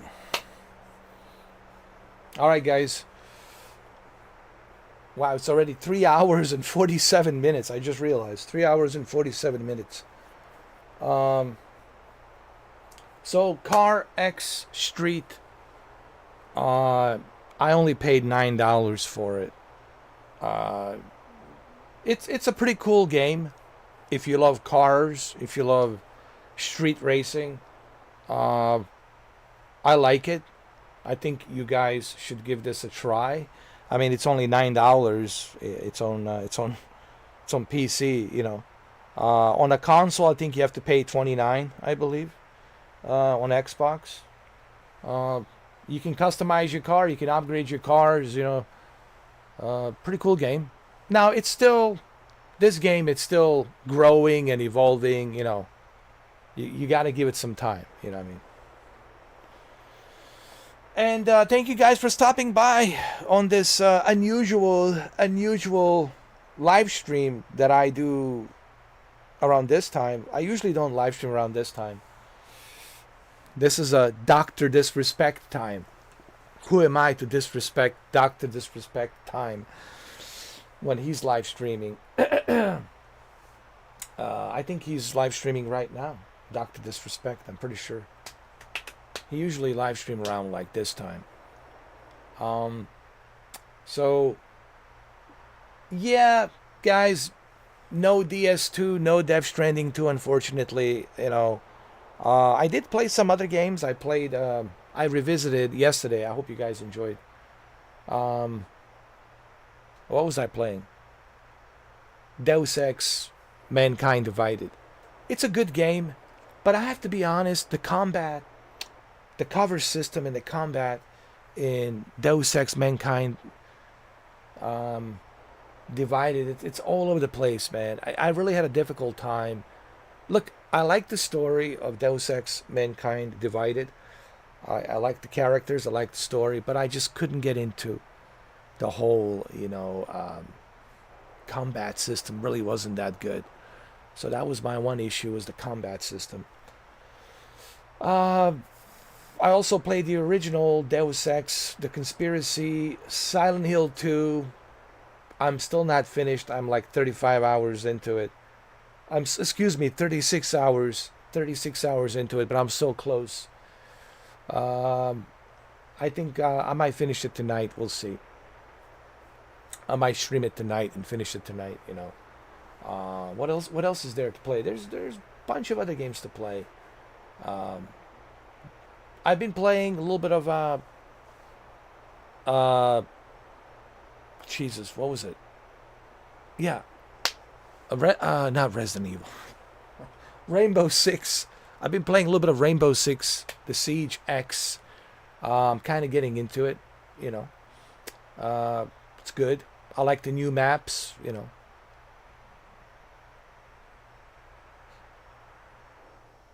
Right, Jose? Just the same. Yeah, same thing here. Um, I do want to finish Silent Hill 2. I mean, honestly, it's just like I feel like I have to finish the game. But Silent Hill 2, it's such a psychological roller coaster that it's like a rabbit hole. It's such an interesting way to play. And this is why Silent Hill 2, it's such an experience. And you have to experience it.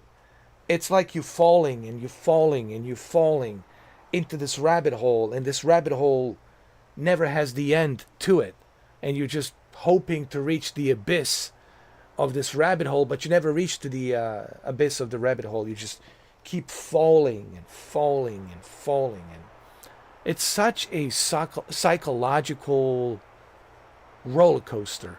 Honestly, psychological, it really is, man. Uh,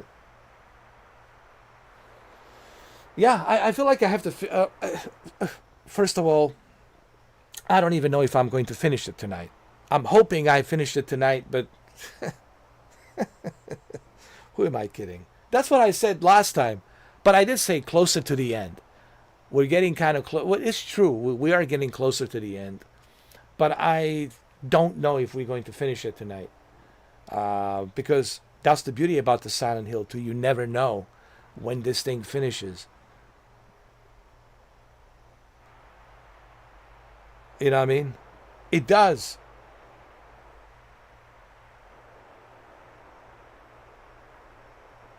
You know what I mean? That's the thing about Silent Hill 2. It's such a psychological roller coaster. James, I think James doesn't realize that all of this is a figment of his imagination. All of these characters is all imaginary. Nothing is real. Or maybe he's dead. Maybe he doesn't realize it. Maybe he's dead, and he's in some sort of like limbo after death, and he's stuck in this limbo, but he thinks it's real. But he hasn't come to the terms that, hey, you're already dead. You know, you're already dead, and you're stuck here in this Silent Hill. I don't know. I'm guessing, but see, that's what makes Silent Hill 2 such an amazing psychological thrill ride, because it really doesn't tell you. You think you know what's going on, but you really don't know. It has that, Stephen King, Twin Peaks, uh, X-Files, The Out of Limits, Twilight Zone feel to it combined, right? Just like Alan Wake. But I think Silent Hill 2 is way better than Alan Wake. Although the first Alan Wake was good. Alan Wake 2, not so much. So I can't wait to finish it, just to see what's really going on with James. What are they trying to tell him?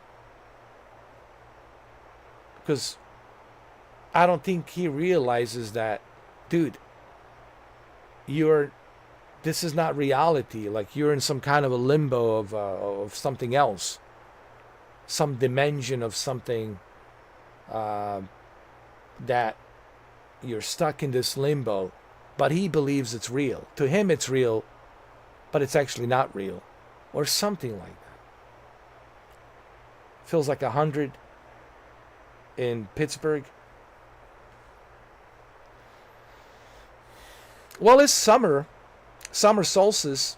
This is June 23rd. The June is the hottest. June 23rd. This is summer. This is the hottest time of the year. Just imagine how hot it is for me. You want to come to Florida, Shuki? If you can't handle that, if you can't handle air, wait till you start breathing the humidity air with 100 degrees. Just wait till you try to breathe a humidity air with 100 degrees. If you think that's bad. Trust me. Florida, it's nice in the spring, winter, but summer, oh, forget it. Down here, people don't understand humidity, hotness. It's a whole different level of hot.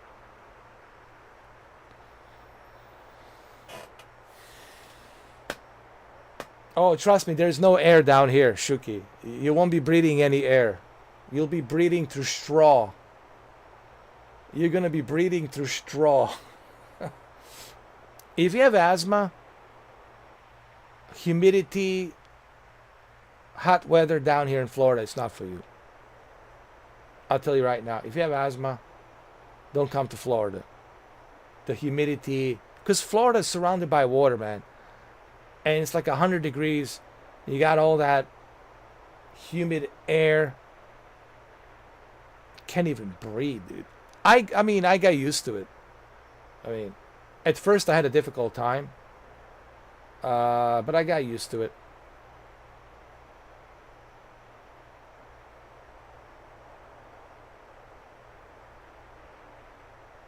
Oh, you mean house air? Yeah, dude.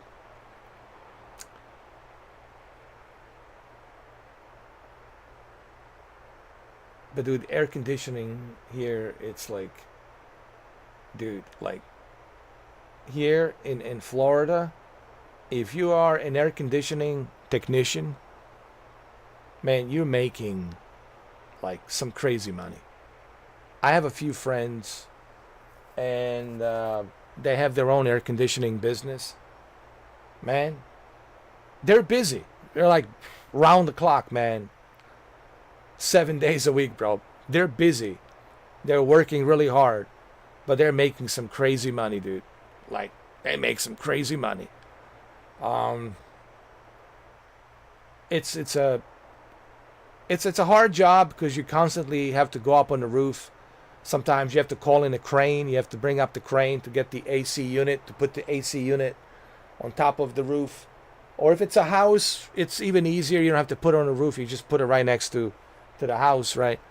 But sometimes you have to go to these apartment complexes and you have to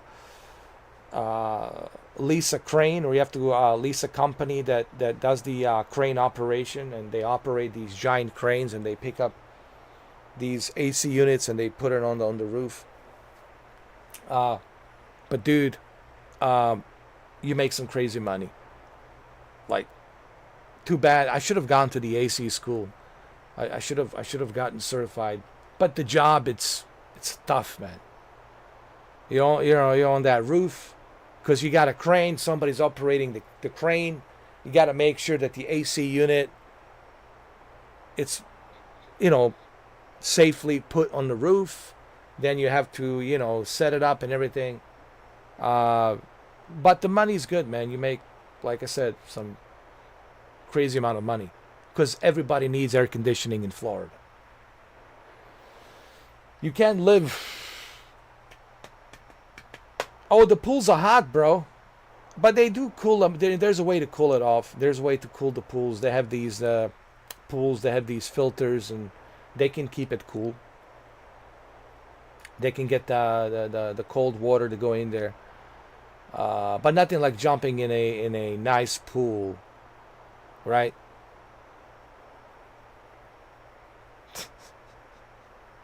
Nice pool. Jump into that pool. Nice cold pool. You jump in it, man. Ooh, feels so good. Oh yeah.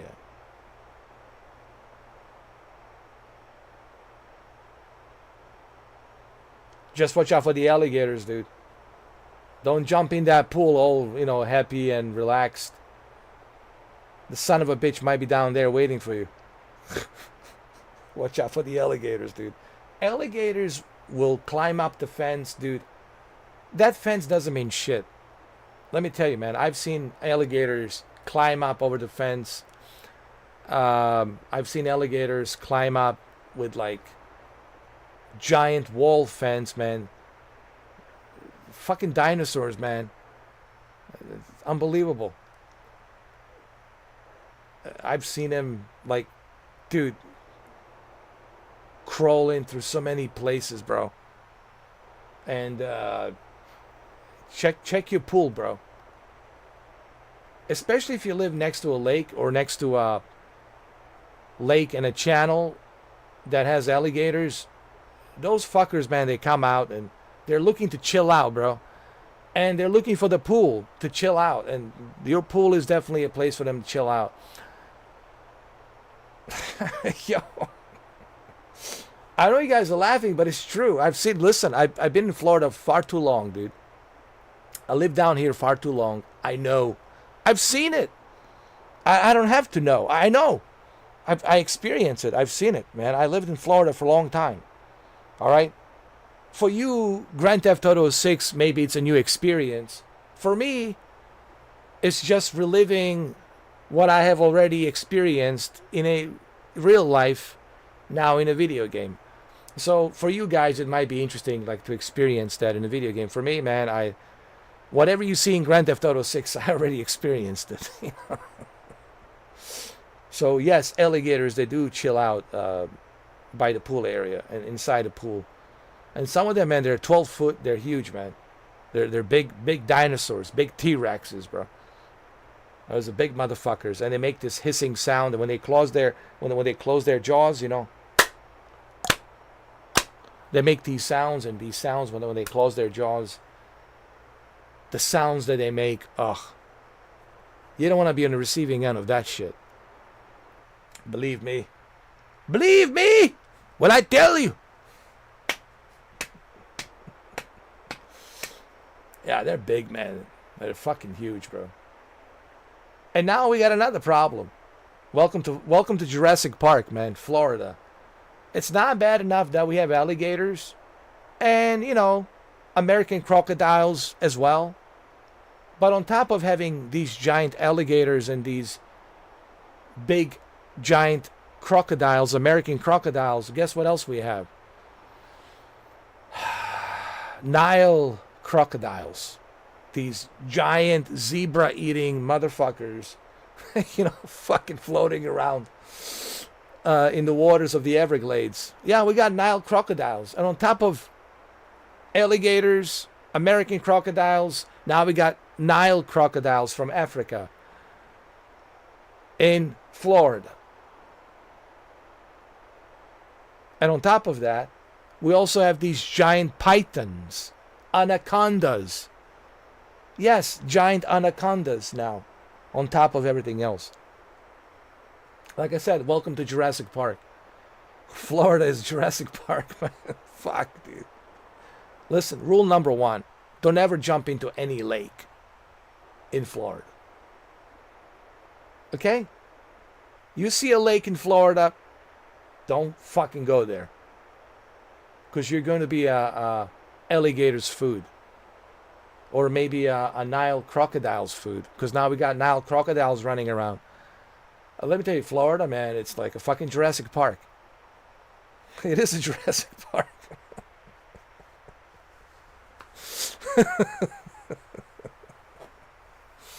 Oh, man.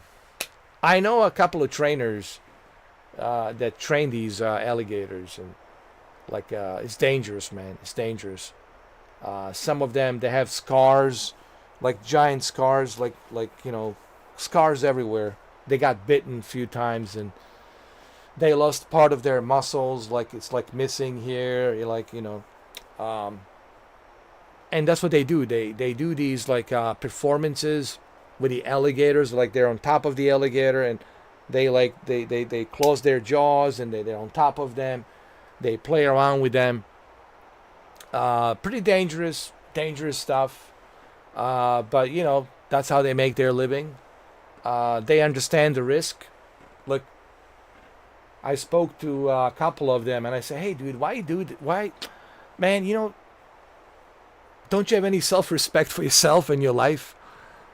You know that this animal, it's a predator. It's designed to, like, eat whatever it needs to eat.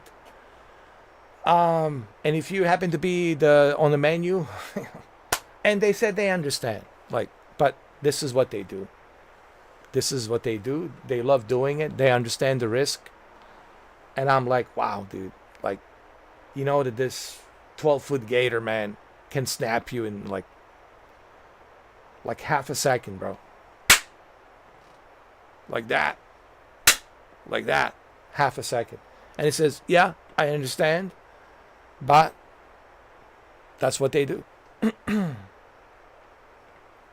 It's fascinating to see these alligators. It's a one thing to watch them. Like, here's the thing. You guys been watching them on a TV. It's not the same. It's not the same. Trust me. When you see alligator up close and personal, when you see a 12-foot giant dinosaur, the videos on the YouTube doesn't do it justice. I don't care how many videos you've seen on YouTube. Forget it. It doesn't do it justice. You have to see it in person.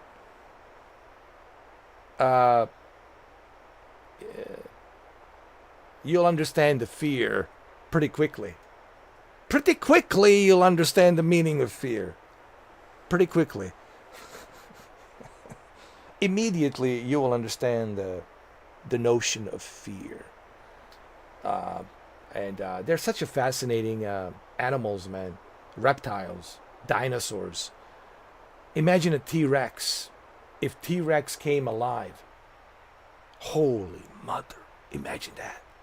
Like in Jurassic Park, they're able to to bring and clone T-Rex, and T-Rex is loose, running around the streets, and then you see a T-Rex in your backyard. Holy mother of God! Imagine that beast running around. Holy shit! Imagine that beast roaming around, dude.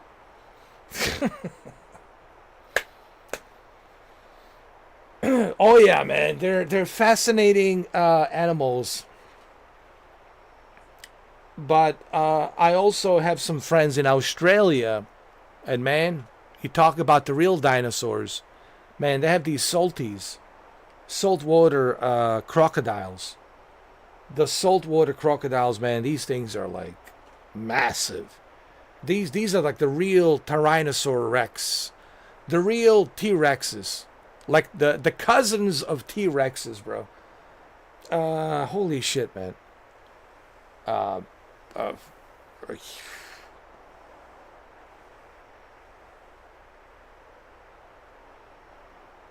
Imagine like seeing those giant Tyrannosaurus Rexes, saltwater crocodiles, salties in Australia. Seeing them in person. Holy Mother of God! Holy Mother of God!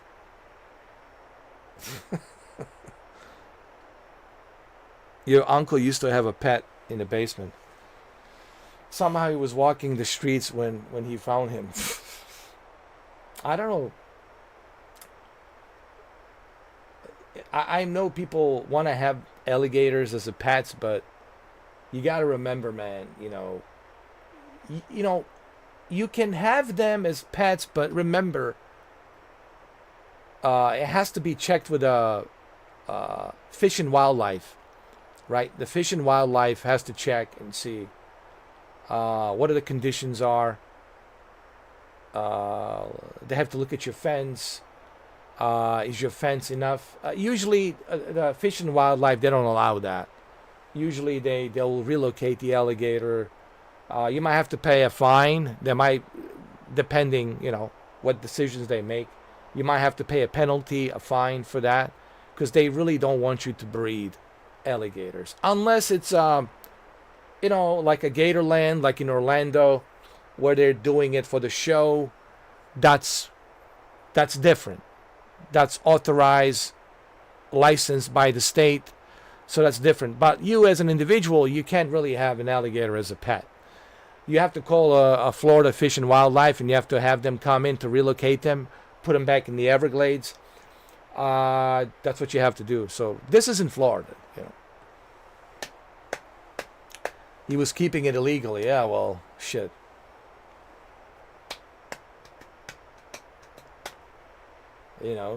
I don't know what the law is in Pennsylvania, but I'm pretty sure the Pennsylvania state law would not appreciate your uncle breeding an alligator. Alligator in Pennsylvania. What the hell? Yeah, man. People gotta remember, man. These are predators, man. They're not your pets, and people need to understand that. The nature designed them to be predators. They're designed by the nature to be predators. People got to respect that. If you don't respect that, well, it is what it is. You only got yourself to blame. People need to respect the nature. People need to respect the mother nature. There's a reason for everything. There's a reason why the nature selected them to be predators. And they were designed for one thing only, to hunt and to eat. Hunt and eat. That's it. They're designed to hunt and eat. They're predators. And there's prey. Same thing with the shark, with the great white shark. The job of that shark is to eat. That's it. just eat, and doesn't care what it eats. It just eats whatever's on the menu. That's it. I'm eating it. It is what it is.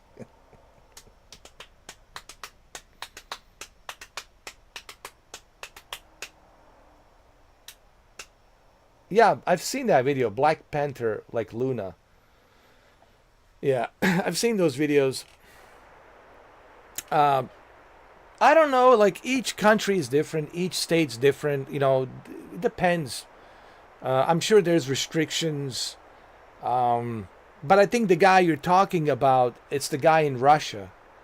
In Russia it's different. And they have different set of rules, different set of laws. I don't know, but um, uh, look, I would be nervous living next to somebody who has a panther or a tiger. It's like one day that thing's going to escape. It's going to break the fence. It's going to jump into my balcony, and I'm going to be on the menu. It's like, there's always that in the back of your mind, like, fuck, dude, one day that thing will grow so big, so strong, and the owner went on a cruise ship to enjoy himself on a vacation and didn't feed a tiger, and tiger's fucking hungry and broke the fence, and I was on the menu and broke into the fucking balcony, and that's the end of me. Oh man.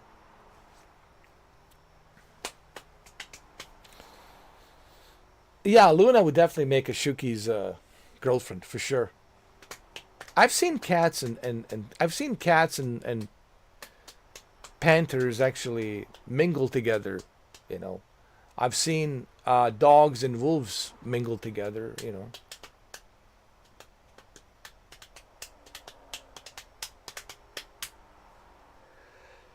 Oh man! All right, guys, I have to go and eat something. I have to prepare my food.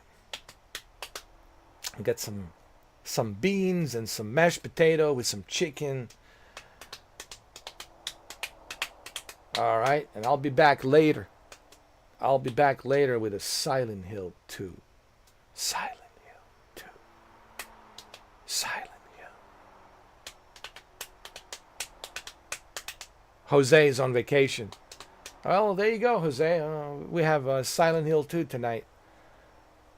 You know, it's a Monday night psychological thriller. James again. James is such an interesting character, in Silent Hill 2. Just the way he talks.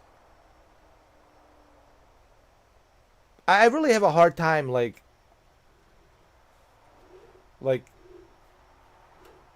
what's the word I'm trying to use? He hasn't grown on me. Like, I have a hard time, like, accepting him as this, like, this hero, whatever, main character. He's just like he asks stupid questions, like James. Like, remember that one scene in the game when he walks in the cafeteria and he sees this guy who killed himself, and then he sees this other kid, forgot his name. His name Eddie, I think. Eddie, this fat kid Eddie, and he was holding the gun, and he told him, "Yeah, I killed him. I killed him. I killed him." And then he looked at me, and I killed him. He looked at me, and I killed him. And then James kept repeating and saying, with that in a smooth voice, "Oh, he looked at you. He approached you. He was looking at you. You were looking at him. And he was looking at you. He came at you. And you looked at him. And he was looking at you." Like, all these stupid fucking questions like he's asking. He's just so strange.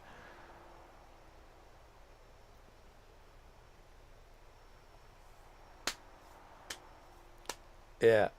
And then the Eddie told him, "No, I was just playing around with you." He says, "No, I didn't kill him. I was just want to see your reaction." It's such a psychological thriller, and I think this is all in his mind. None of this is real. I think that's the whole point of Silent Hill.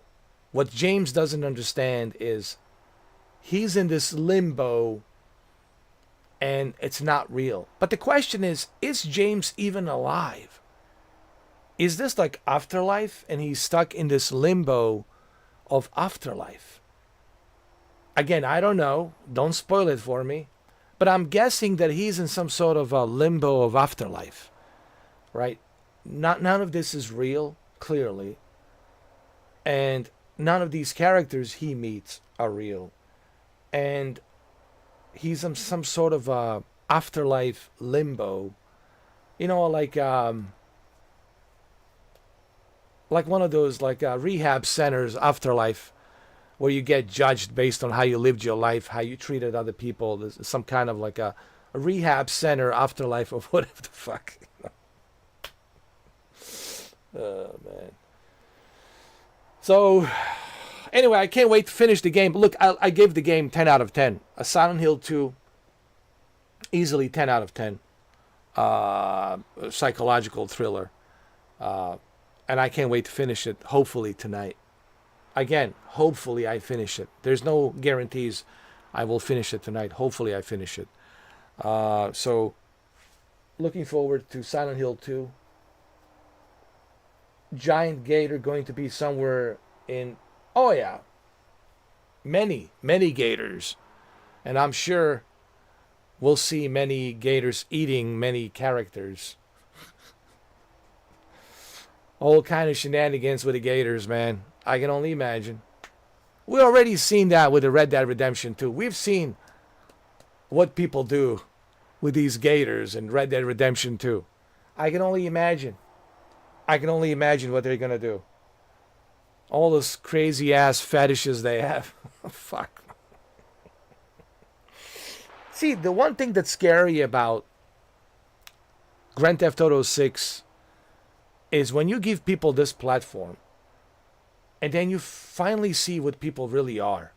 Like just how perverted, how like sick some individuals are. You know, yes, we are human beings, my man. We're sick twisted, man, individuals, bro.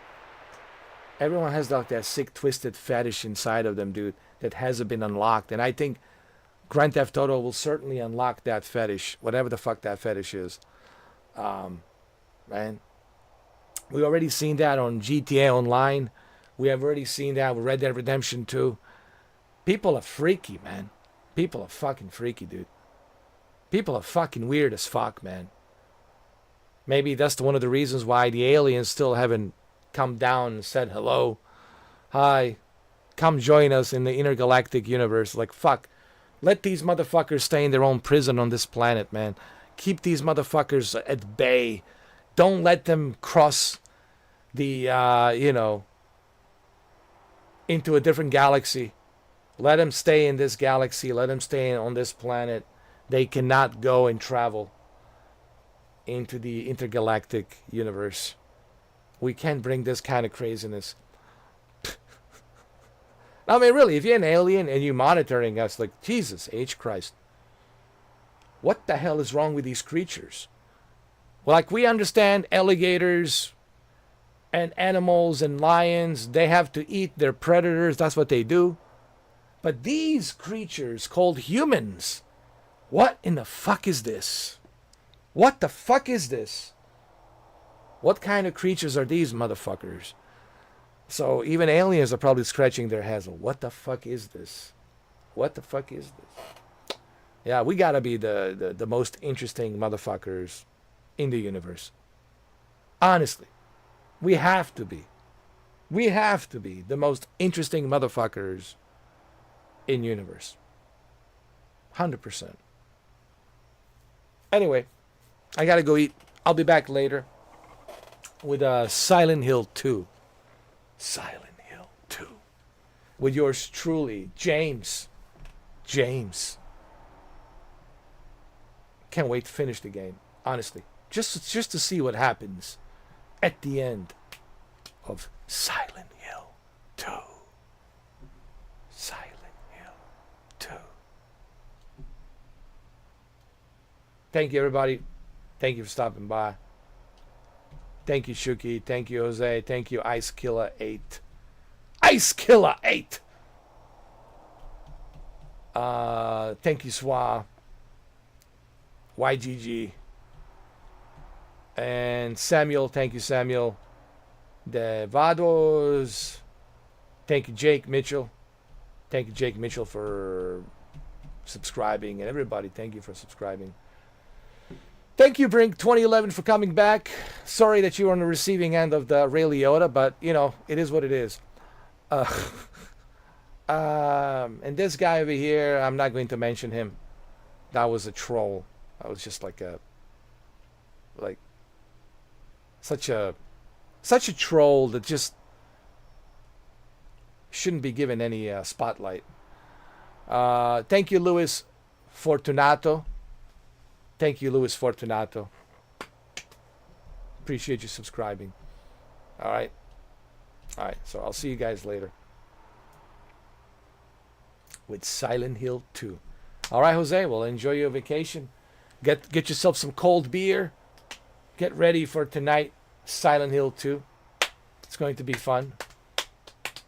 Get some beer, turn off the light, and enjoy the show of Silent Hill 2. Later on. Monday night psychological thriller.